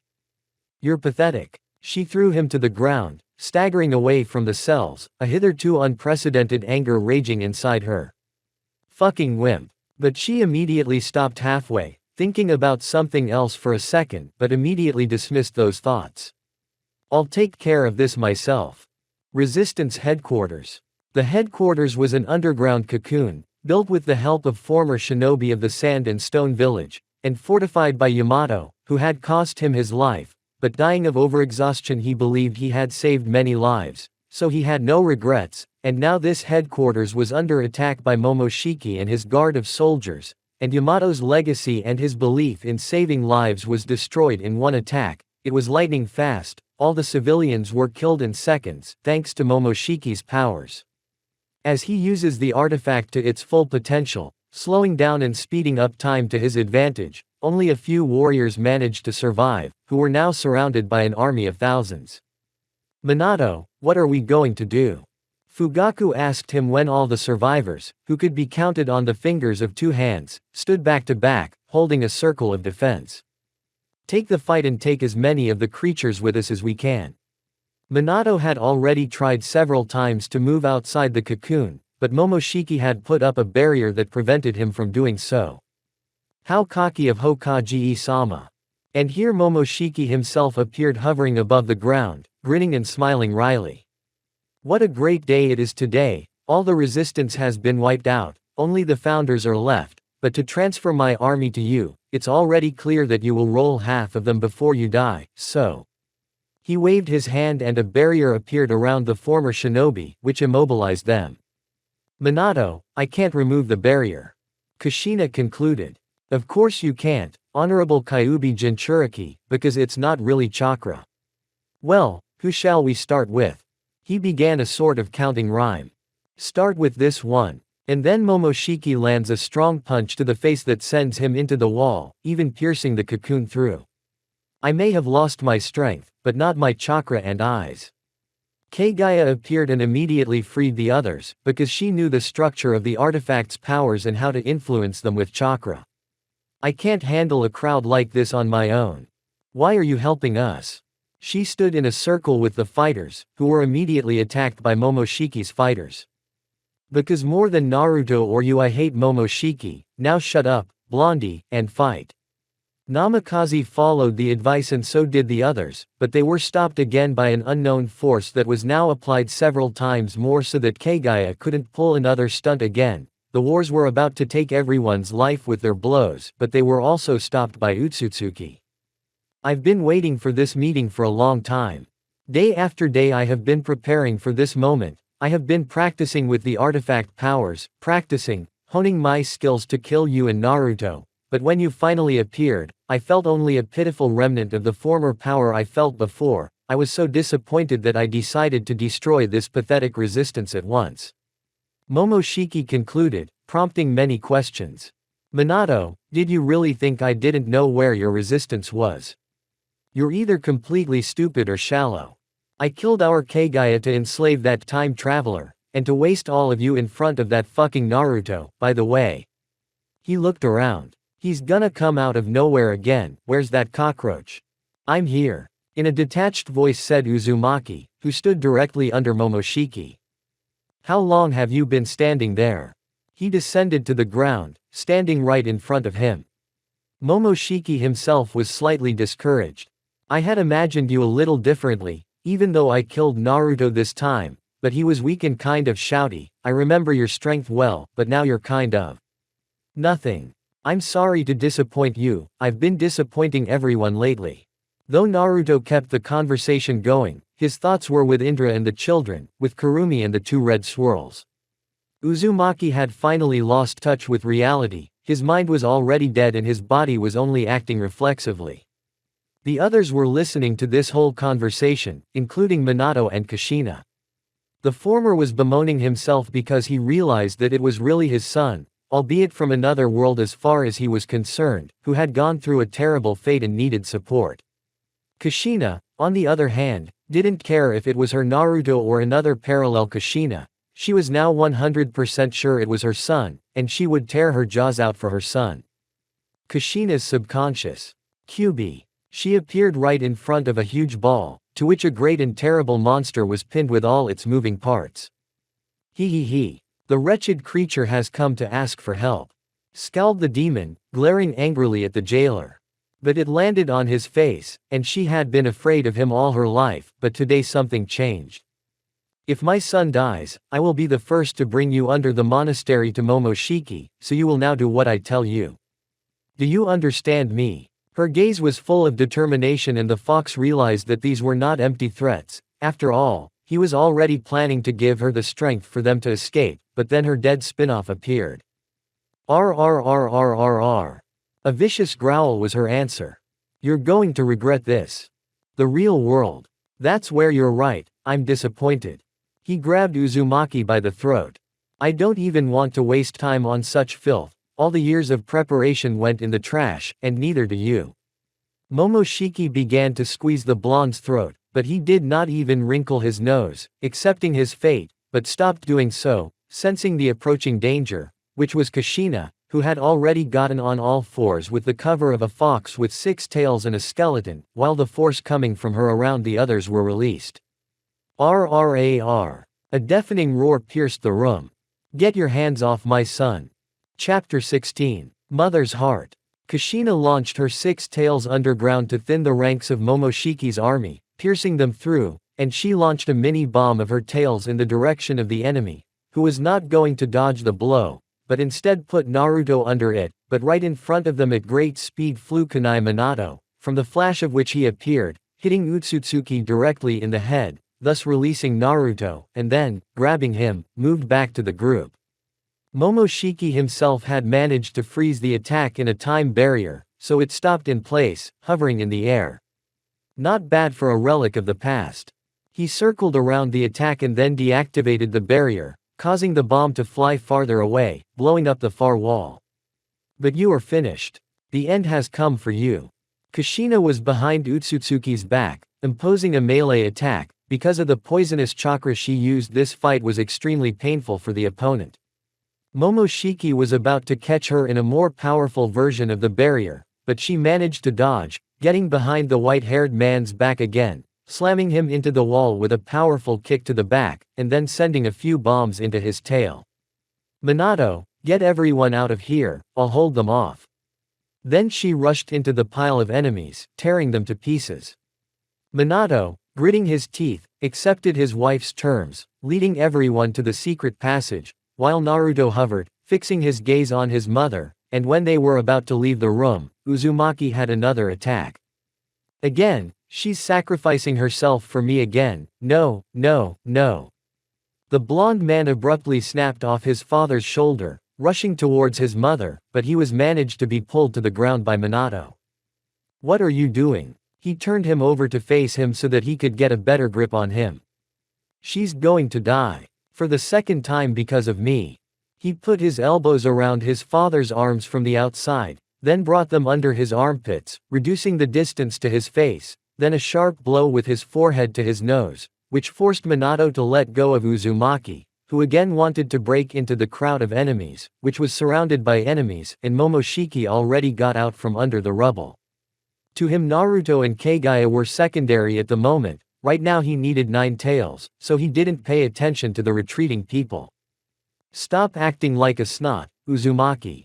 A very hard slap lands the one on his heel, and the blonde instinctively put his palm to the received cheek. She's not dying because of you, she believes that you can fix this, that we all can, she trusted us, don't make her sacrifice in vain, you handled it once, don't let her down now. Everyone couldn't believe that such a thing could be heard from Kaguya, but Minato already understood. He just watched as his wife was surrounded by more and more soldiers, as Momoshiki tried to catch her in a barrier, but she managed to get away. Naruto looked once more at his mom who was surrounded and her strength was clearly running out. We have to go, do you hear me? Naruto, I'm sorry. Minato folded the seals with one hand and then put a hand to his forehead, putting him to sleep. Retreat. A few hours later. Oomph. Naruto woke up lying on a bed. It looked like some sort of infirmary, though shabby with candlelight. When he finally regained consciousness he felt someone holding his hand. Turning his head he saw red hair, and when he noticed the hand holding his palm he saw burns. Mom. Cough. She coughed in her sleep, causing her to wake up. It took her a few seconds to come to her senses before she noticed the blonde man looking at her intently. Naruto, you're awake. She immediately hugged him, squeezing him very tightly. He thought she had died a second time, but now she was hugging him and giving him the love he felt with all his heart. But then the grip abruptly loosened and Kushina twisted in pain. Naruto immediately jumped up from the bed and picked the girl up in his arms. Damn, apparently a side effect of Kyuubi's powers. Uzumaki, on the other hand, without answering anything, laid his mother down on the same spot where he had been lying and then sat down next to her on the edge. Give me your hand. He complied with the request and Kushina grabbed it, not wanting to let go. Alive, indeed alive. She began to cry, but there was no strength to wipe away her tears. The blond man himself sighed dramatically. I'm not your son, I'm sorry. He didn't understand why he spoke to her in you. It doesn't matter, I'm not your mom either, but that's how our fates worked out, but now you're here beside me, and I don't want to throw away such a gift, my boy. Uzumaki smiled slightly, it felt good to be around her too, but then it came to him what had happened. Did your father switch places with you? He was answered with a nod from the girl and a new batch of tears. But there was a barrier that prevented my father's techniques. I don't know, he must have put some kind of special seal on me. She thought. It's not surprising, I'm not just his wife, I'm a Jinchuriki, and we can't lose me as a unit. That said, that made her smile a little. Damn Namikaze. They sat silently for an hour, the woman staring at her grown son, thinking about her own thoughts, while Naruto pondered what had happened to him in a lousy year. I've missed so much. The girl said it out loud, and Uzumaki looked at her with a mute question. I know you're the son of another Kushina, but I missed my son's life too, he died young before he even had a chance to live. I look at you and remember those happy moments, but I realize that I'm the only one experiencing them, you're not the only one. She was hurt by the thought. It's not true. He swiped his palm across his face, as his mom's tears and a storm of emotions came over him. My mom. He tried to find the words, connecting as it were his two moms. My moms, they're heroes. He smiled his trademark smile. I've seen my mom as much as I've seen you now, and in those short periods of time, I only love you more. And then he got embarrassed. What a rascal you are. But then Kushina became more serious, while shying away from asking something. You can show me how you lived. That immediately caused disgust in the man's eyes. I'm sorry, I didn't mean to. It's not about you, Mom. He lowered his head. You'll be disappointed in me when you see what I've done with my life and what I've done to it. She found the strength to raise herself up on her elbows and then put her hand on his cheek. Just show me. Uzumaki nodded, then put his palm to her forehead, and in that second, Kushina began to see the blonde's entire life in an accelerated rhythm. His childhood, how he was bullied, humiliated, even tried to kill a few times. Then the days of the academy, meeting friends, and it seemed that everything was getting better, but then came adolescence, chasing after his best friend, war, the death of Jiraiya, the death of his beloved, and then the days of the Anbu in adulthood, where Naruto and Sasuke were nothing but executioners. Well, and lastly the last year, the year where Naruto thought he had lost everything. When the scrolling ended, Kushina lay on her back again, putting her hands to her face. This is horrible, she whispered. Naturally Uzumaki thought she was saying that to him, so he immediately lowered his head, regretting showing it to her. But the woman finds her strength again, hugging her child even stronger than before, putting Uzumaki in a stupor. You are an incredibly strong man, stronger than your father and I by several times. Everything I've seen only makes me proud that my son is willing to do anything for others to live a happy life. Are you sure you saw everything? He even jumped up from the bed, and there was only anger in his gaze. I tore out the eye of my own son, your grandson. I mutilated the girl I loved, I lied to everyone, I lied to myself. How can you be proud of that? How? I'm rotten. But Kushina didn't answer anything, she just got up from the bed. Wait, you can't, I know how it is. But she just hugged him and started stroking his head. Don't forget who your mother is and who your father is. We're shinobi, son, and it's our job to make tough decisions. Your father is the Hokage, and he'll think of protecting people first, and if it's necessary to sacrifice something close to him, he's ready for it, just like I am. It's a choice we have to accept, to feel sorry for, to cry, to hate ourselves, and even if we accept this path, your father and I can't do it by condemning the world, the village, anything to death. You didn't let your emotions get the best of you, you did what you had to do. You saved billions of lives, how can I not be proud of my son's resilience? Naruto leaned on his mother's shoulder, starting to cry. Hush son, cry, you deserve it. No, no, even if I did, I'm the reason everything's fucked up now, it's because of my weakness that the world is in the shit. He pulled away from his mother again, feeling guilty and unworthy of comfort. Everyone makes mistakes, but not everyone fixes them, you can fix them, and I believe that. She smiled, and so did Naruto. But then you would die again, you wouldn't exist. His hands even began to shake at the realization of that thought. I'm not sure I'll find the strength to fix it. Have you forgotten? She lifted his head so he was looking at her. We are shinobi, Naruto, we are willing to die for peace for the sake of others. That's your legacy, that's our legacy to you, that's the legacy of your teachers. Plus you have someone who will help you. You mean Kaguya, she's going to attack me as soon as we're done. He parried. She smiled. I'm not sure about that, and who, if not you, will stop her when she needs to, but is my son willing to lose without even trying? Her answer was a negative nod. All right, go join the others, I'm going to lie down for a while. Speaking of which, I may have lost some of my strength, but I can still heal. He helped his mother lie down on the bed, after which his hand glowed with a green light. A few minutes later, Naruto left Kushina's room, leaving her to heal her wounds while the girl sank into her subconscious. You saw it too, didn't you, Kurama? I'm not going to be your doormat. As soon as this is over, I'll enslave your body and kill that pathetic Uzumaki first. Immediately, the fox got angry and started snapping at him.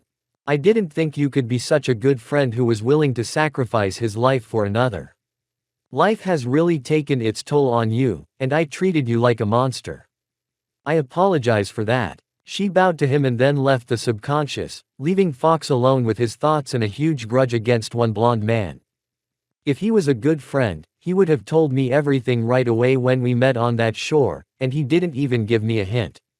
Bastard. Meanwhile, Uzumaki was looking for the others, but came across Ino randomly coming out of her room. Uzumaki thought it was a reserve base in case of an attack since it was huge, but only 7 people made it here. Oh, hey, are you awake yet? Yeah. He remembered that she knew all about him, too. Look, I was acting out in there. Don't apologize, I'm still shaking from what I saw, I don't know how you live with it. The girl realized that she had said too much, so she immediately corrected herself by changing the subject. However, I see you're feeling better. Kushina-sama believed that she could cheer you up. If only she knew how happy she was to have you here with us. She then lowered her head slightly. I'm happy, too. You realize that. But he was not allowed to finish. Let's not, okay, it's enough for me just to look at you. My Naruto would be handsome. She complimented her interlocutor, which made him feel uncomfortable. How close were you two? He asked the question that interested him. But instead of answering, she called him with her hand to her room. The blonde followed and saw the girl pull something out of the nightstand. It turned out to be a wedding ring. I'm sorry. I'm sorry. However, the girl paid no attention to it, starting to tell him something. That day, Team Number 7, the best of us, led by Minato-sama, had to steal an artifact from Momoshiki. That's when Naruto noticed a picture of his team with Sakura, Sasuke, and Kakashi-sensei. He walked over to it and took it in his hand, starting to look at it, remembering how long ago it was. The girl, meanwhile, continued. Before his mission, in which Minato-sama lost his arm, he called me to the roof of this building, candles burning, a table set with dishes that Kushina-sama had helped him prepare. It was so romantic, and when he pulled out the ring, I almost fainted, honestly. I didn't expect him to do that, we were only 15 years old. But it was like he felt that he wouldn't come back from that mission. The girl even cried, clutching the ring in her hand. Uzumaki himself didn't know what to do, but the girl pulled herself together. I'm sorry, something came up. That wasn't my point at all. You know, your parents, me, and Kaguya probably all want you to do well, and they all support you, but I don't think anyone can give you better advice than you can. She pointed her finger for him to turn over a picture that read, Never give up, that's the way of the ninja.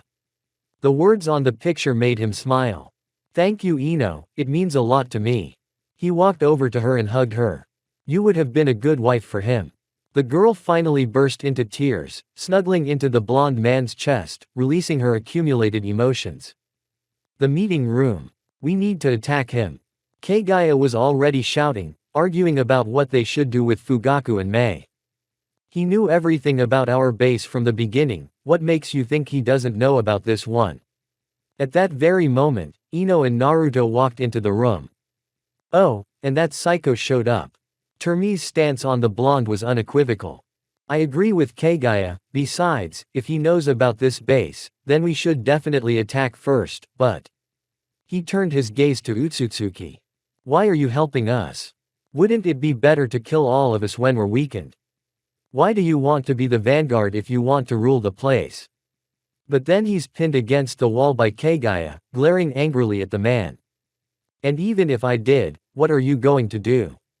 She asked the question in all seriousness, while drilling Naruto with a glare. Stop you, just like Momoshiki did. Without a shred of doubt he answered. Finally pulling himself together. She let go of him, a look of satisfaction in her eyes.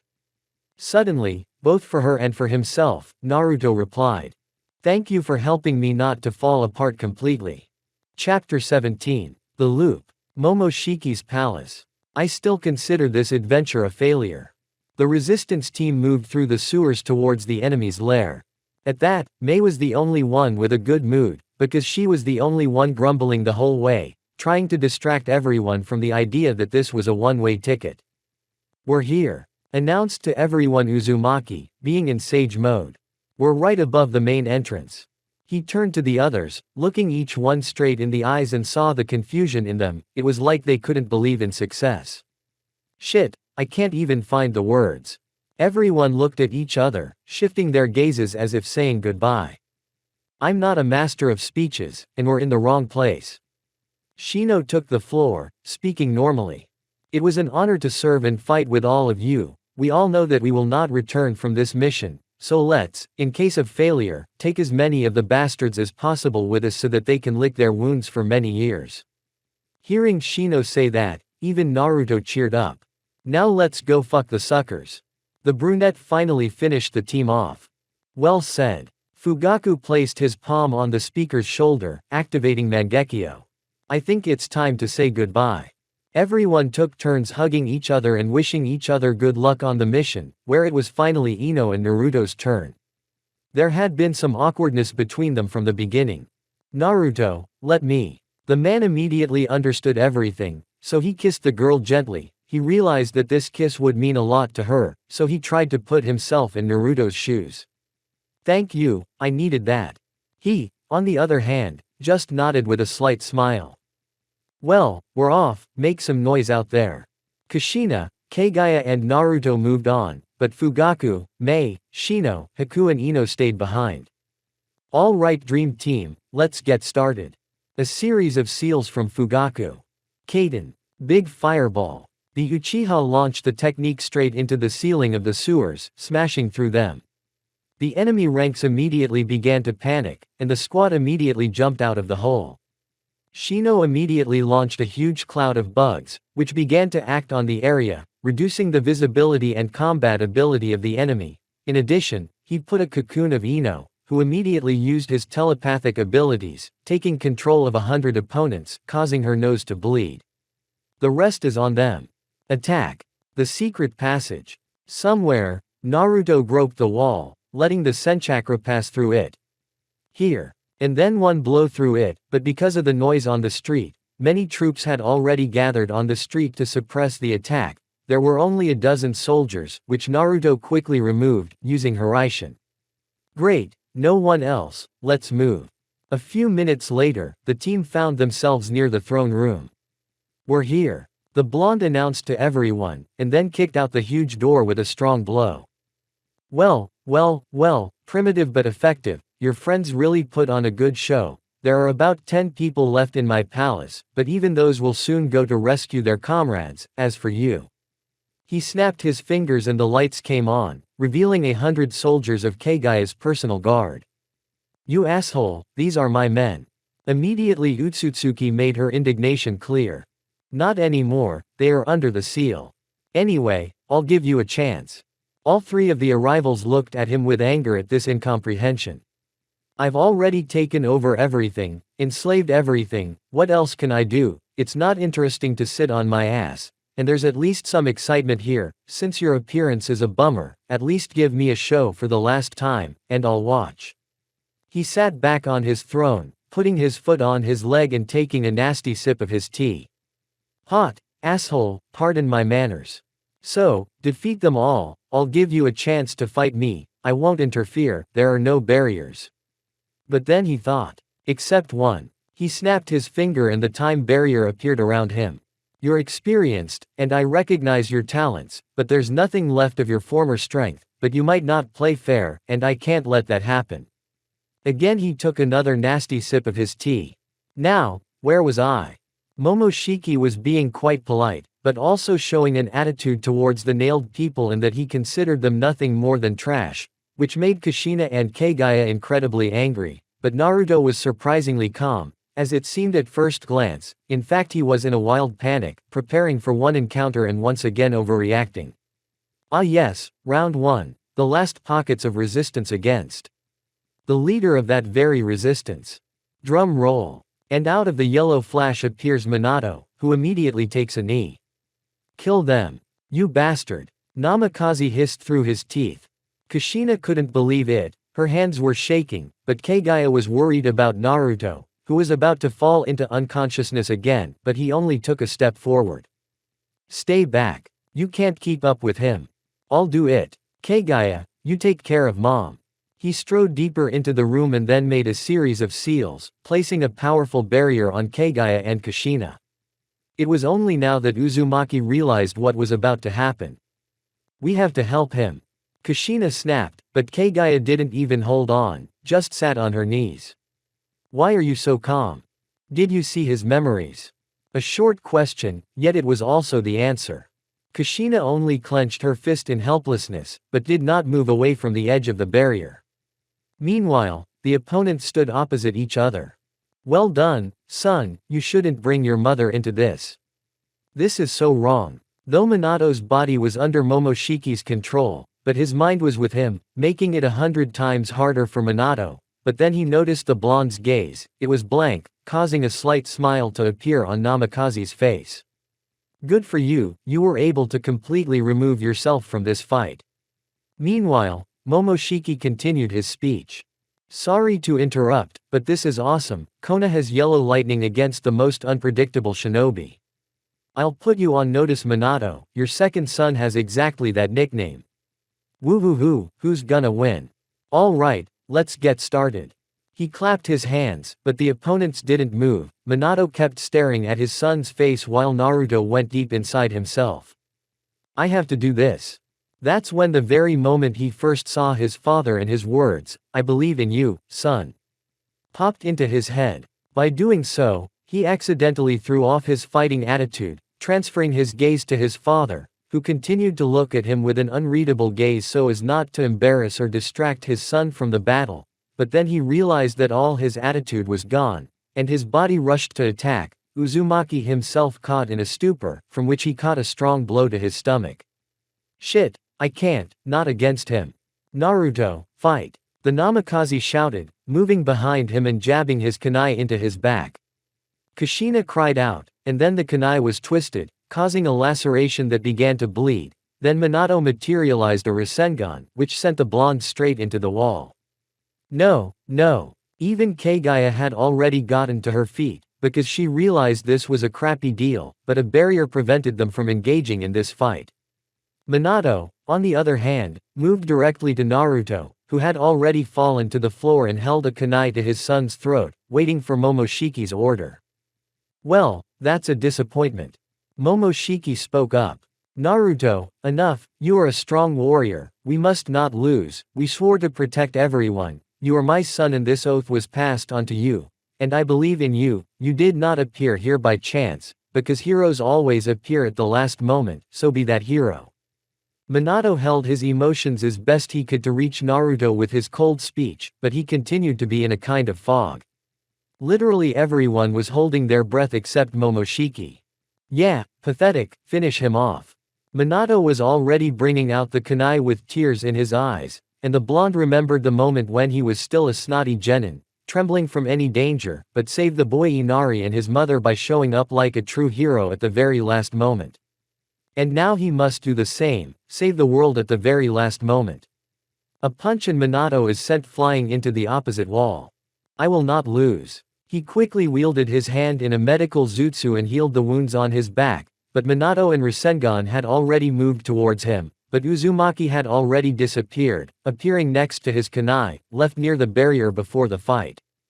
Stop playing on my nerves, Uzumaki. Kaguya shouted at him, though she was glad that he had pulled himself together again. Sorry, I swam a bit, but it's okay now. Even Momoshiki was pleased with this arrangement, for where else would he watch a fight between the two fastest people?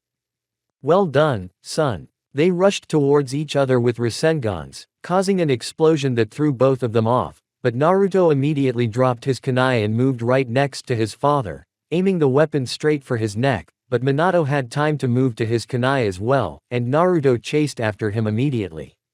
I don't know how you lived, or how you survived what happened to you, but you're strong, stronger than me.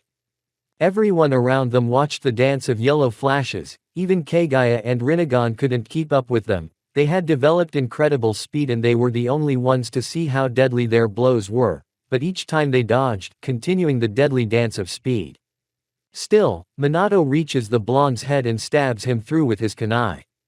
No. But then Naruto was blown away in a white cloud, and everyone in the room heard a deafening roar as they looked up to see Uzumaki holding a huge shuriken created from Rasengan. Minato's body immediately wanted to move to escape the danger, but couldn't as Uzumaki had already collected all the kunai scattered around the hall. This technique is yours, father. He swung and launched a projectile directly at his father. Futon. The fourth Hokage's Rasen Shuriken. I'm proud of you, son. Minato closed his eyes, accepting his death as the technique made contact with the Namikaze's body and a white light pierced the hall, leaving the former Hokage's body empty. Goodbye. He wiped away his tears with his sleeve, then shifted his gaze to Momoshiki. You'll regret this. Meanwhile, the barrier had fallen and Kushina and Kaguya were free. Kushina had to be commended for pulling herself together, even though her own son had killed his father before her eyes. They moved over to him and stood to his sides. You did good, Naruto, you did the right thing. She forgot about herself and tried to comfort her son who needed it more, but Naruto was already fully prepared and focused on Momoshiki. Do you want to kill me?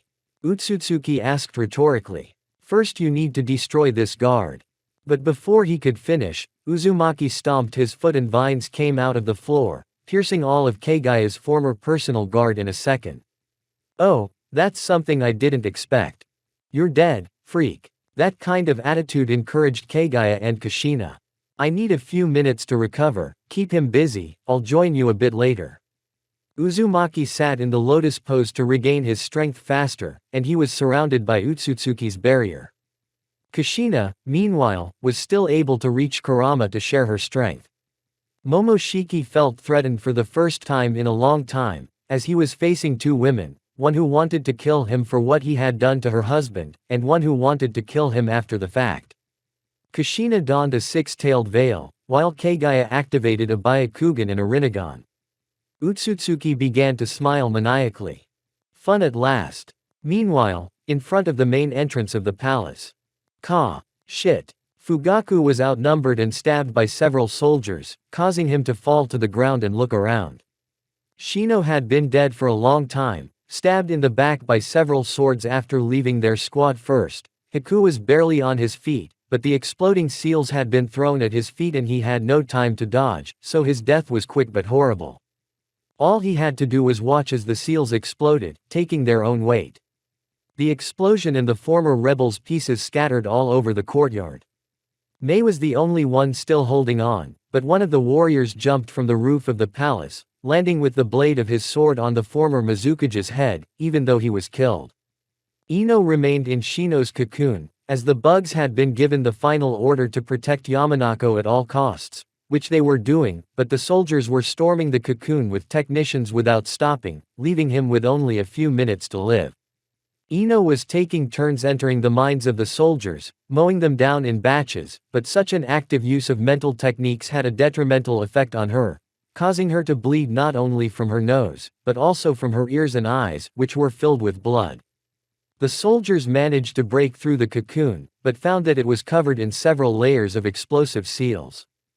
"Did you think I'd just give up, you assholes?" The seals sizzled and caught fire, and all the soldiers immediately ran away. "The rest is on you, Naruto." In the main hall of the palace, there was a massive explosion that shattered the base of the west wall, giving everyone a view of the giant fire and the screams of the surviving soldiers. "Your lackeys were able to do their part, but you will fail." It was obvious that Momoshiki was getting nervous, because if he was calm and confident he wouldn't be making such speeches, but the two Ks were already on the attack. Kushina started to impose a melee attack and Kaguya used a Madarisa to try to set the enemy on fire, but he easily dodged it, managing to put Kushina in a barrier that Kaguya almost burned. The barrier slew, but it was enough for Momoshiki to retreat in time to create a huge ball of what looked like a tailed bomb, which he immediately launched at them.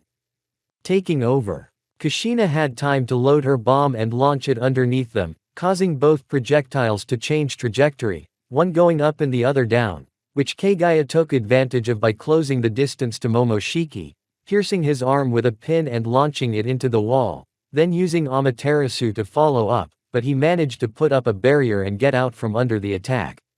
"This is how you prepared for them. Naruto doesn't even need to participate, we can beat you." Utsutsuki pulled the pin out of his hand and his ego was too hurt. "You pathetic creatures. I let you say goodbye to each other and this is how you respond to my courtesy." He snapped his fingers and everything around him seemed to stop. The girls could move but slower than usual and Momoshiki himself stayed at the same speed, but because of the barrier he was moving 100 times faster.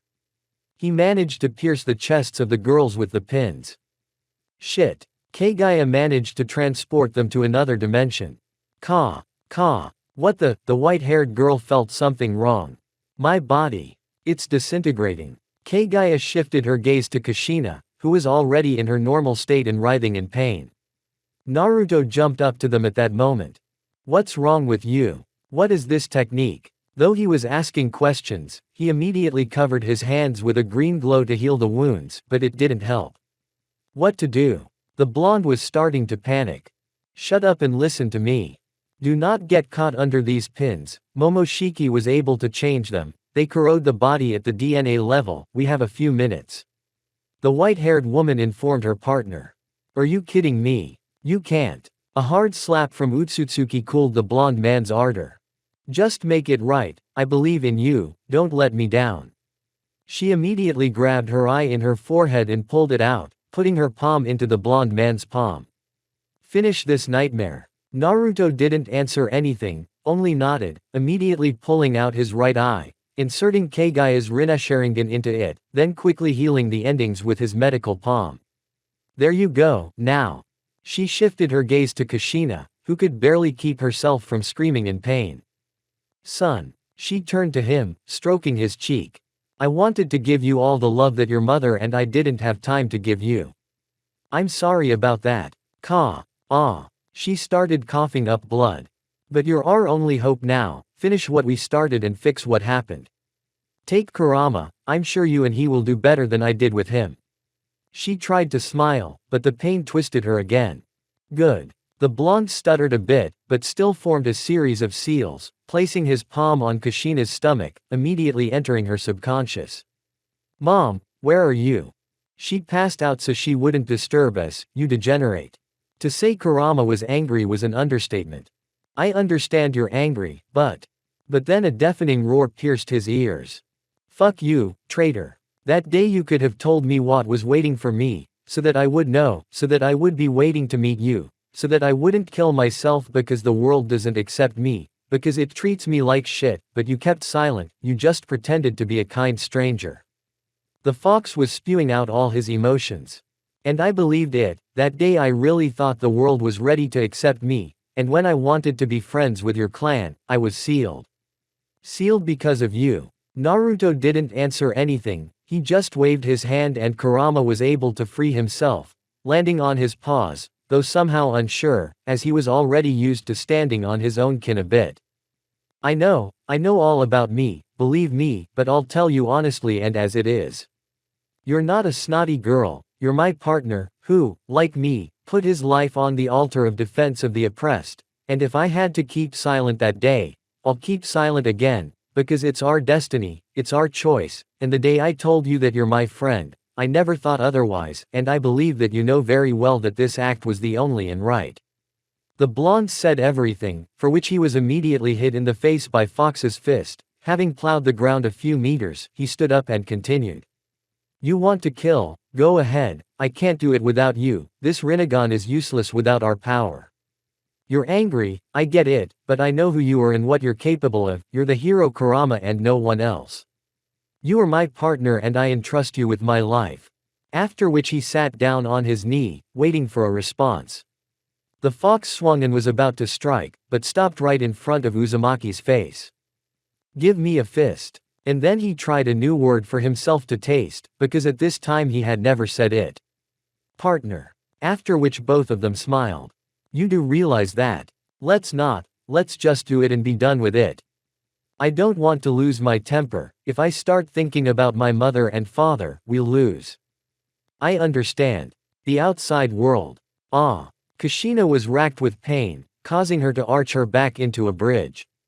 Naruto himself tried not to pay attention and not to listen to his mother's screams that were eating him up from the inside. Even Kaguya was in pain, so she turned away, the process was over, and Kushina was breathing heavily. I'm sorry son, it hurt a lot, but you did good, my boy. She paused to get her breathing back to normal. Naruto gently lifted his mother and carried her over to a large rock, leaning her on it, then did the same to Kaguya, who resented it at first but accepted the help. Listen to me, if you lose, we'll meet anyway, I'll blow your mind, you know. Utsutsuki supported the blonde in her own way, or rather their custom, causing the blonde to smile. Don't forget, I haven't had a chance to kick your ass yet. He replied in the same manner, shifting his gaze to his mother. Go son, you don't have to look at two dying aunts, finish what you started. I love you. He didn't answer anything, just leaned over and kissed mom on the cheek. Thank you for everything. And then disappeared, opening a portal back to Momoshiki, leaving the two girls to die. Don't worry, he'll be fine.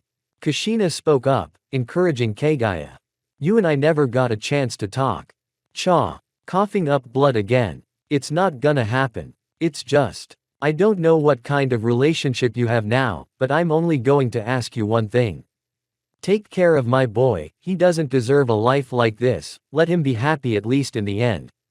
Kaguya lowered her gaze, thinking on her own, not even knowing what to say.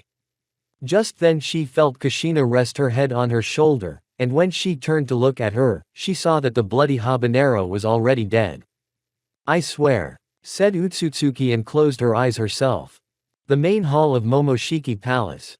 Naruto appeared from where they disappeared from. When he showed up, Momoshiki was waiting for him. Well, the creatures are dead, it's just us, Naruto, you and I see Kaguya left you a present. But Uzumaki didn't listen to him, deep in his subconscious. What are you doing here? Fox wondered. We're in the middle of a fight. You are no longer a demon fox, you are not even my partner from Konoha, you are Kurama, one of the heroes who will never be written songs about, will never know about your exploits, but I will always remember my friend who saved me more than 100 times. So today we're going all in. He turned to him with a defiant smile. Let's destroy the creature. The same smile was picked up by Kurama. And the blonde returned to the outside world.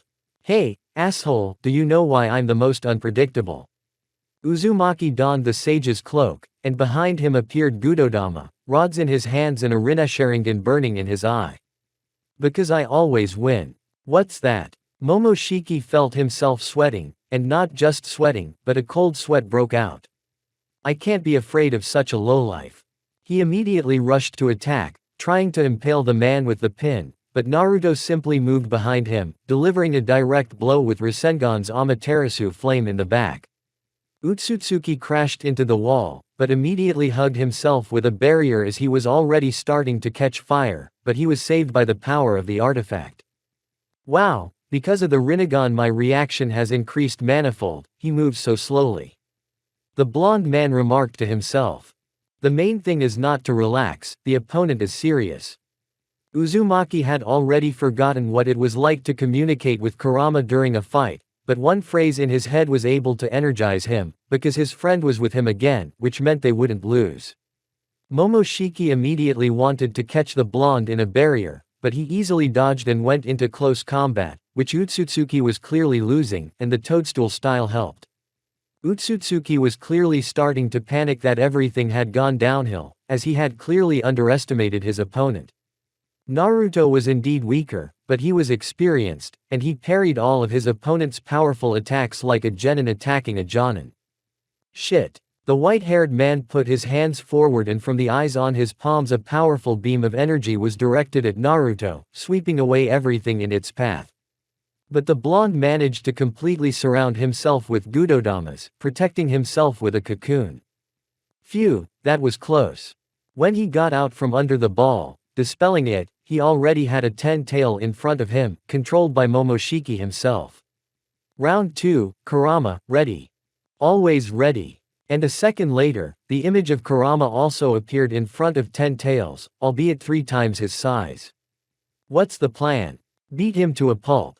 They immediately created a huge tail bomb, launching it at the enemy, but Momoshiki easily destroyed it with a single paw movement. That's it. Utsutsuki said smugly, but immediately sensed the danger, as there were 9 copies of Kurama around him, preparing huge-tailed bombs, and in each tail was a clone of Naruto, preparing smaller Rasenshuriken bombs. If this doesn't work out, we'll lose all our chakra. Voiced the fox Opposenia.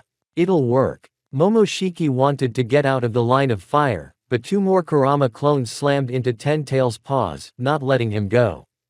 Fire. The technicians flew into a point. Time seemed to slow down as Momoshiki used his barrier and dispelled 10 Tail to get away, but then he saw a kunai lightning bolt fly by his face and Naruto himself appeared out of the flash and grabbed him. You're dead. No. No. He began to deliver multiple blows with a pin in his stomach to what he thought was a clone of Uzumaki to dispel it, but it was the original. You're going to die too. Shouted he when he realized that Naruto wasn't going to let him go and the bombs were already a few centimeters away from them. No. There was an explosion. A few minutes later. Ka. Momoshiki started coughing. I'm alive. He concluded, and then looked around and realized that nothing was left of his palace and his city, but a huge crater in the middle of it. I won. He wanted to get up, but realized he had no legs. Shit, I'll have to grow new ones. He put his head down on the ground and laughed. Ha ha ha, yes. Woo. That was close, I really thought I was done for. You weren't wrong. Momoshiki's hoarse and terrifying voice came from a few meters away. A blond man emerged from the ground, his right arm missing, and he began to slowly walk towards Utsutsuki who had a look of terror in his eyes. No, don't approach, exterminate. He threw a barrier at him, but it was too weak as Utsutsuki lost all of his chakra and strength, so Naruto just dodged it by jumping away. Die. He wanted to summon his pins, but he couldn't, as he spent his last strength on this very barrier, while Uzumaki himself was slowly rising from the ground. No. Get out. Get out. The blonde was already a few centimeters away from Momoshiki's body. Get away from me. He started throwing earth at Naruto, but it didn't help much. Not. That's when the blonde's foot came down right on Utsutsuki's throat. Fill it up. His hand glowed with an orange glow. Accept defeat with dignity. And stabbed through his enemy's chest, pulling the artifact out of him, then placed it in his own chest. Momoshiki couldn't scream because of the foot on his throat, but when Uzumaki finally removed his foot, he didn't even have time to squeak as his head was crushed by Rasengan. The bastard. What now? Kurama spoke up in his subconscious. Let's say goodbye, we need to undo all the things I've done. He shifted into his subconscious, facing his friend. I'll miss you, buddy. Let's not get snotty. He smiled his grin and extended his fist. I'll see you around, Blondie. I will. Naruto glowed white and rose into the air, and everything around him turned backwards. He saw everything in reverse. All that horrible future swept through him in an instant, and there he was. In that clearing, on the very day his parents died, he appeared in the same place, in exactly the same pose, with Kaguya standing next to him, looking around. "You did it, motherfucker, you really did it." She even hugged him, but he didn't react in any way, watching the last moments of his parents' lives. Kaguya realized it was better to be quiet now, so she just sat down next to him and put a hand on his shoulder. "Let's have no nonsense." He cast a second glance at her and nodded, turning his attention back to his parents. "Why don't we get out of here? You shouldn't be looking at this." But Uzumaki remained silent as the battle was already coming to a climax. Kurama pointed his paw at the newborn Naruto, and Minato and Kushina rushed to block the way. For a second Kaguya felt his body tense up as if he was ready to lash out again, so she tightened her grip on his shoulder. But then she noticed Naruto start to cry. The moment the paw pierced Minato and Kushina, he looked away but then started to watch again as Kushina spoke words of encouragement to her baby. When she finished speaking, she shifted her gaze to the forest where Kaguya and the adult Naruto were now, and with just her lips she said, "Well done, son, I'm proud of you and I love you a lot." Uzumaki couldn't believe she remembered everything too. Even Kaguya opened her mouth in shock, but then a white light illuminated the field and Minato's word, "Seal." A second later, Fox was no longer on the field. The baby was screaming at the top of his lungs and two dead bodies lay next to him. "Naruto, that's it, come on, let's go, we don't need to look at this anymore." She picked him up under her armpits and opened a portal, which they entered together. The next day, Naruto woke up in his sleeping bag, and when he got up he saw the goddess rabbit, cooking 2 rabbits on the fire. "Good morning." "Morning, how are you? Did you sleep well?" The girl came to him, sitting on the edge of the sleeping bag. "No nightmares, that's something." The girl stroked his head, then got up and went over to the fire to take down the rabbits. "What's with her?" Then came back and handed the man his portion, all the while Uzumaki looked at her with some wariness. "Why are you looking at me like that? You're kind of weird. Just courting you, can't I do that already?" And with a completely unperturbed face, she sank her teeth into the juicy meat. Blondie let it all go and decided to eat too. A few hours later.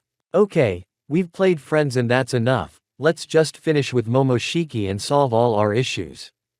As they sat around the fire, the blonde boy spoke up. "I want to get this over with. Naruto, maybe enough, I'm not your enemy." Then she thought for a moment. "Not anymore." She made a correction. "It doesn't matter now, open a portal to your world." The girl didn't argue, just followed the order and they went inside. A few days later. "That was kind of easy." Expressed her thoughts to Kaguya as they reappeared in the same place again. "No one took our powers though, so. Are you sure you brainwashed all your guards so they can release you in the future?" The blonde asked the question that interested him, and his answer was a nod. "Then, it's time to.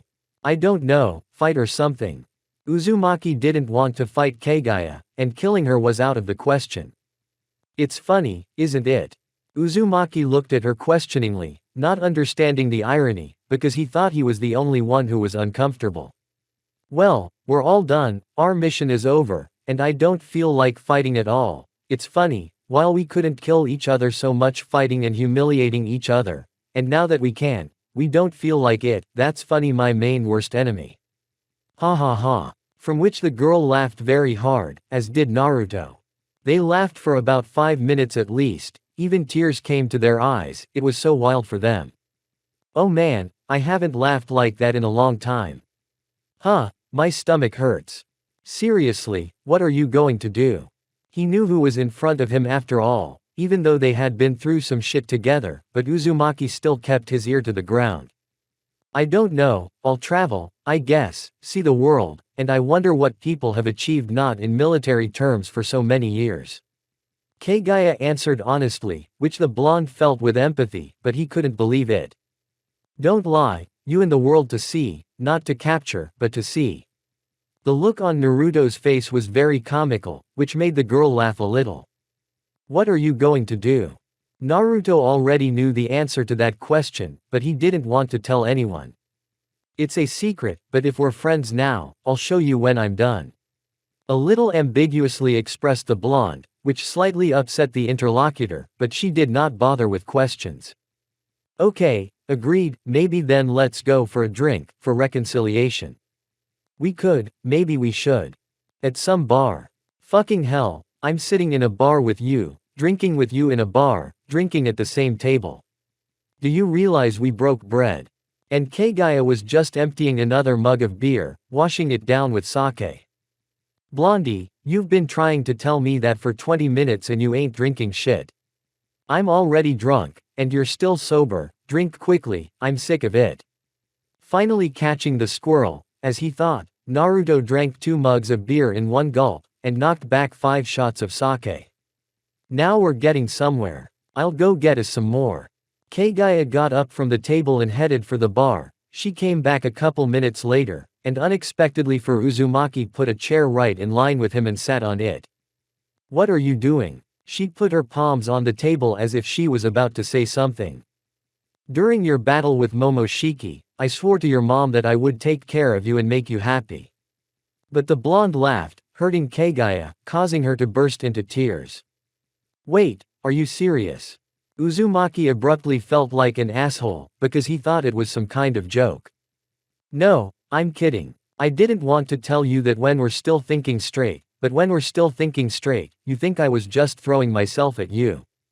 I was working up the courage, a liter or two of courage. I didn't swear because I had to, I swore because I wanted to. You're the only one I can live a normal life with. I don't want to be a hermit, I want to be a girl weak and defenseless, asking someone to open a jar of pickles. Utsutsuki's mind was racing and Naruto realized what she was getting at. This is hard enough for me to say, especially to you. I've wanted to kill you for years, and now. I don't know. I'm confused. She started to cry, but then she felt a kiss on her cheek. She turned her head sharply and they both hit their heads against each other. You know. Naruto gently started stroking the spot where they hit. I'm not going to tell you that I feel the same way about you. It made the girl feel sad. But I don't hate you anymore, I don't know what I'm feeling, maybe it's a confusion because of what we've been through, because we've been around each other for so long. We'll have a lifetime to sort out our feelings. We don't need to fight anymore. So we'll live our lives the way we want to live our lives. And tonight, I'm sorry. I want to get wasted and fall asleep in the woods under a tree fighting a bear, and you need that now too. And as for you and me. He kissed her lips, tentatively but tenderly. We're gonna be fine. So you turned me down for a drink tonight. Rude, tactless, but true. They both smiled, and Kaguya leaned her head on his shoulder. Let's drink to them. Suddenly the girl came up with an idea, causing silence at their table. Naruto only raised his glass, remembering everyone who had helped them through this journey. To the fallen. To the fallen, and they emptied their glasses without clinking glasses. Many years later. Dinner's ready. Kaguya came out onto the porch of their shared house with Naruto. She was dressed in a simple house dress with an apron on top and bunny slippers on her feet. Naruto himself was behind a barrier that even the Rinnegan couldn't see what was behind it. Kaguya wasn't trying to peek, she knew it was important to her chosen one, just as it was important to show her the finished work. No, she was offended in a feminine way, but she had accepted this little frenzy and never once had a problem with it. And what he was doing there, she couldn't even imagine. They'd settled near the place where Naruto had first met Kurama in the past, and they'd lived there all these years, occasionally going out every 6 months to visit some country. They had already survived the Fourth Shinobi World War by simply fencing themselves in and keeping a low profile during the war, just enjoying each other in bed and, if there was any goodies they'd stocked up on in advance. He showed himself from behind the barrier, going to the veranda he had built himself. He had also built the house himself, not with the help of techniques, but with his hands. It was his second obsession. Once Kaguya wanted to fix the table in the house with the help of the same Mokuton, but Naruto was very upset about it, so Kaguya never used chakra at all. and neither did Naruto. The exception was the barrier from the war, and that was put up by Kaguya herself. After lunch. After a delicious lunch, Naruto sat on the chaise lounge, watching Kaguya hang the laundry, humming something to himself. It really was happiness for him. He had never thought about techniques, missions, assignments since that day in the bar. He had buried that Naruto who had gone through all the possible shit and given himself to the woman with whom he had been living a happy and carefree life for over 20 years. By the way, before I forget, there's a dead light bulb in the shed, can you change it? I'll go to the store tomorrow and buy everything I need. Do you need anything in the barn today? Nah, tomorrow's tomorrow. And she continued to hang the laundry while humming a song. It was also new to her at first. She felt very strange, but then she got used to it, and then she felt this very feminine happiness. She never again thought about taking over, enslaving the world, never feared that one of her servants would stab her in the back, no. Her only heavy worries were what to cook from the food tonight, and whether she had forgotten to water the flowers in the garden. But there was a difference. She did not stop training, because she was a warrior. Her ego was once hurt, because in strength she was equal to Naruto, in speed, intelligence, too, but there was one factor, where she lost in a puff of dust. The usual fist fight, simply put taijutsu. So from time to time the girl asked Uzumaki to show a couple of techniques. He showed, she repeated.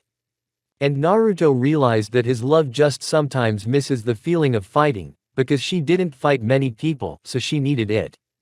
Blondie. But the habit of calling him that hadn't gone anywhere. Why don't we spar? Huh, what's sparring? I'm an old stump, I can hardly do the twine. He cheered up, but the girl stood with her arms at her sides. If you're old, then what am I like? Kaguya turned on the usual girl who doesn't need a word in her pocket. What are you starting? You're such a bug, he doesn't say, you're young, beautiful, smart. He says to me, no, why do you start? Kaguya's voice twisted slightly at that. Naruto looked on and marveled. I mean, she took off all her clothes, leaving her in just her slippers. You don't want to spar with me. She stood in a seductive pose, showing off all her assets, and there was a lot to show off. But Naruto was already in his 40s, so he was hard to beat in this game. He was experienced. No, I don't want to. But he smiled and kept his gaze on her. All right. The girl replied in a calm voice and started to get dressed as the blonde appeared behind her back and grabbed her hands, moving them behind her back. Someone was using chakra, not fair. Though the girl herself put her ass out and started rubbing against his pants, resting her head on his shoulder. A forced measure. The blonde himself began to kiss her neck tenderly, as suddenly the girl was able to get out of the grip and fell the man to the ground. Okay, I give up, you win. And it doesn't hurt to lose to your worst enemy. She whispered in his ear, and then gently bit him. Only if it's the love of my life. The girl was stunned by that, because Naruto rarely ever said such a thing. Come here. He pulled her to him and kissed her tenderly, after which they frolicked until the morning. A few years later. Naruto hadn't been himself all day, he hadn't even finished his breakfast, and at lunch he had been silent, ignoring his beloved's questions.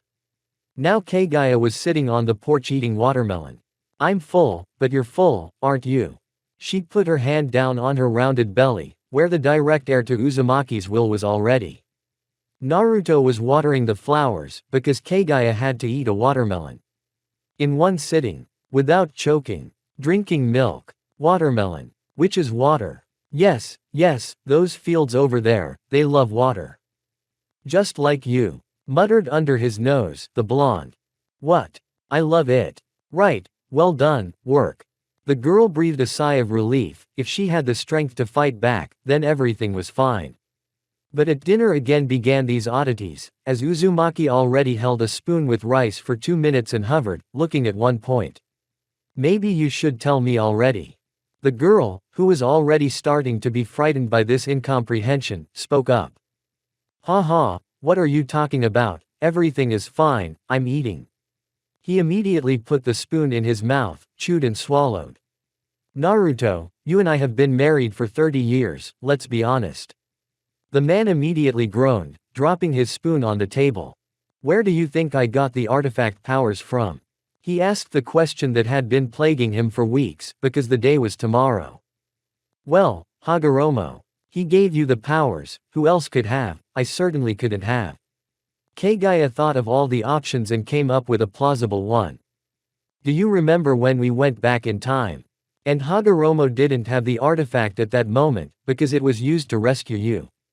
The blonde parried the assumption.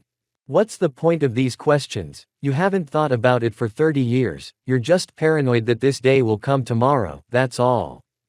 But then the girl remembered how exactly they got to the past. No, are you kidding me? We're having a baby, Naruto, don't you dare, I don't believe it's going to happen. The girl stood up and went to their room, banging the door loudly in the process. Eat, shit. Naruto started tapping the table with his fist as if to put his thoughts in order, although the mood was lousy, but he needed to talk to Kaguya and he understood that. Going up to the second floor, he opened the door to the room where Uzumaki Kaguya was already lying under a blanket. Kaguya, I have two. You don't owe anyone anything, you've given this world everything and more, stop saving it. She jumped up on her elbows, looking straight into the blonde's eyes. Don't, please, I'm so happy. Hush. He hugged her and started stroking her head. Exactly, you will not be alone, our child will stay with you, and I believe that if something happens, he will cope, as we once did. But the girl was starting to sob more and more. Hey, listen to me. You can't even imagine how happy I am with you, we've had a wonderful 30 years together, we've had our fights, we've made up, but I've always been happy, and I'll be forever grateful to you for that. He grabbed her hand and yanked it lightly. Come on, I'll show you what I've been working on for so many years. The girl stood up and followed him. When they got outside, the man started folding the seals. Wow, wait, I forgot the order. This situation dispelled that hopelessness a bit. Kaguya even smiled slightly, and then he began to fill the seals, and so ineptly, as if he was a first-year student at the academy. The barrier was removed, and the girl saw a huge wooden sculpture of all the people close to them, Kurama, Kushina, Minato, Jiraiya, Hagoromo, Hamura, Indra and many others, even Asura was there, and in the middle were Naruto and Kaguya, hugging a piece of wood that hadn't been worked on yet, and on the bottom left was the signature, Kurama. I was going to finish it when our child is born, but I'll leave it to you. Is there no other way? She asked, even though she realized this was their last night. If I just put the entire artifact into the past me, Kurama can't handle that kind of power alone, he needs a catalyst and that catalyst is myself. His hand glowed with an orange glow and he pulled the artifact from his chest. Time to pass the baton to the younger me. And, what will we do on our last night? He took a seat near the shore, patting the spot beside him. We'll just sit here. Okay. The next day. Morning. Kaguya fell asleep on Uzumaki's shoulder, so he carried the girl to their room. Uzumaki wanted to wait until her husband left, but she couldn't stand it. He laid her down in the bed, fixing a strand of her hair, and then kissed her on the lips. Goodbye, beautiful. And then disappeared in a yellow flash, appearing right in Kakashi's office. Who's there? Ash immediately jumped up from his chair, and Shikamaru and the entire Anbu squad in the office just fell asleep and fell to the floor. Hello, sensei. He appeared right in the middle of the room, waving his hand and smiling lightly. It's been so long since I've seen you. You were just here the other day, I handed you the scroll about Sasuke's death, what a joke. But then Kakashi noticed that Naruto looked much older than his years, even older than Kakashi himself, and he was dressed in normal civilian clothes. What does that mean? Let me show you. He mentally entered Kakashi's mind and showed him his entire life. It took Hitaki about 10 minutes to digest what he had just seen. How is that even possible? He squeezed it out of himself, though even that was hard for him to do. And you're really going to do it now? Yes. An artifact appeared in his hand, which he placed back into his chest. I don't know, wanted to see you one last time. It's just, you're the only one left of our family, let's just say you buried your father, my mother, Sakura, Sasuke and I will soon be gone in this time. I just want to tell you not to worry, Even though I will be the only one left to survive and survive the terrible things. But know this, for the last 30 years I have lived like a fairy tale with the one I truly loved. He walked over to Kakashi and hugged him, which Platinum himself did as well, squeezing his last student tightly. Oh, and you'll have another worry on your head soon. Take care of my child, raise him like you once raised us too. He put his hand on the teacher's shoulder. It's time to say goodbye. I swear to you, I will raise him to be a shinobi worthy of your trio. That's what I wanted to hear. And at that moment, they both heard Kaguya already blasting out of the morgue and heading after Naruto. As soon as the white light disappears, get the men out from under the rubble. Will do, said Kakashi, and Naruto himself lit up with a white flash and flew into the sky, punching through the roof of the building. Kaguya had already grabbed the blonde man with metal bars. Now you're going to die. She wanted to squeeze her hand already, but a beam of white energy hit Uzumaki. What's happening? There was an explosion, and a white glow lit up the entire space. Naruto's subconscious. What's happening? Naruto, call out. Kurama started to panic, but the blonde appeared right in front of him. What the fuck, but then he took a closer look at the one standing in front of him. I feel like it's Naruto, but why is he so old? The fox immediately thought it was Kaguya's shenanigans, so he attacked Uzumaki, but the latter stopped his paw with a sage's gait. Calm down my friend, it's me, just a little older. He smiled in his 32 teeth. I've missed you, it's been 30 years. What are you talking about? But Uzumaki simply moved to the fox's eye and put his hand to his muzzle, just like that, showing his whole life. It's worth noting that Kurama came to his senses faster. I don't believe it, you and Kaguya. But the man only smiled and nodded. What a fun way it all turned out. And don't tell me, I'm sorry you have too. He was already starting to apologize, since the fox had seen all the memories and already knows that he needs to die. Don't worry, the main thing is now there is a sculpture named after the great nine-tailed demon fox Kurama. He said proudly. Thank you, I would never have remembered this conversation even if you had just said so. It's the least I could do for you. But it's enough. He took one more look at his friend who was truly happy and leaves with peace of mind. As your friend, it makes me happy to see you smiling. Though the fox himself is saddened. Is our time over? Yes, my friend, our time has passed, it's time to give way to the young, how long can we be heroes? I thought forever. And I laughed. All right, goodbye, partner. And I put my fist out. Goodbye, old friend. Past. The young Uzumaki woke up in the forest. He tried to get up, but he couldn't. His whole body felt numb, and as luck would have it, Kurumi had a knife to his face. Don't move. Epilogue. Mom, hurry up or we'll be late. The little blonde hurricane was rushing through the streets of Konoha towards the Shinobi Academy. I'm running. The woman tried to keep up with her child, but she couldn't keep up. You were such a hurricane when you were a kid, that's what genes are for. They made it in time for the Hokage's speech, which was still Kakashi's. That's what the will of fire is all about. Hitaki finished his speech, and then the blonde boy jumped out.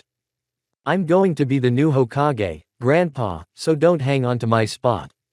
All the kids started laughing, but the older generation realized that this kid was just like Naruto, who had done the same thing in front of the third old man. I like your attitude, kid, what's your name? The platinum one came up to him. Minato Uzatsuki. Proudly he said, while raising his voice so that everyone could hear it. I'll remember, and stroked him on the head, and then disappeared into Shunshin, appearing next to the henge woman. Does he remind you of anyone? I have no idea what you're talking about. Though both stood there smiling. He's very much like him, character, demeanor, like he's here with me right now. I, as his teacher, am pleased to know that he left behind someone he himself counts on. He turned his gaze to the Hokage rock, where after Kakashi's face was Naruto's, who had been awarded the title of Hokage posthumously. I never wanted him to be a shinobi. Kaguya suddenly spoke up. And I especially don't want him to experience even a tenth of what his father did. I don't know, great shinobi are born out of great sorrow. Hitaki began to ponder aloud. But you and Naruto have secured a peaceful future for this and the next generation, and I hope they never know the pain of the previous one. Kakashi concluded to himself as he watched the children arguing about something. I hope so. The kids were already starting to be seated in their classrooms, and the parents were starting to disperse. Okay, I'll be going now. Take care of yourself. Then he hugged Kaguya and disappeared into the Shunshin. Thank you, Kakashi, she said into the void, then looked back at her husband's face. And thank you for everything, Naruto. The end.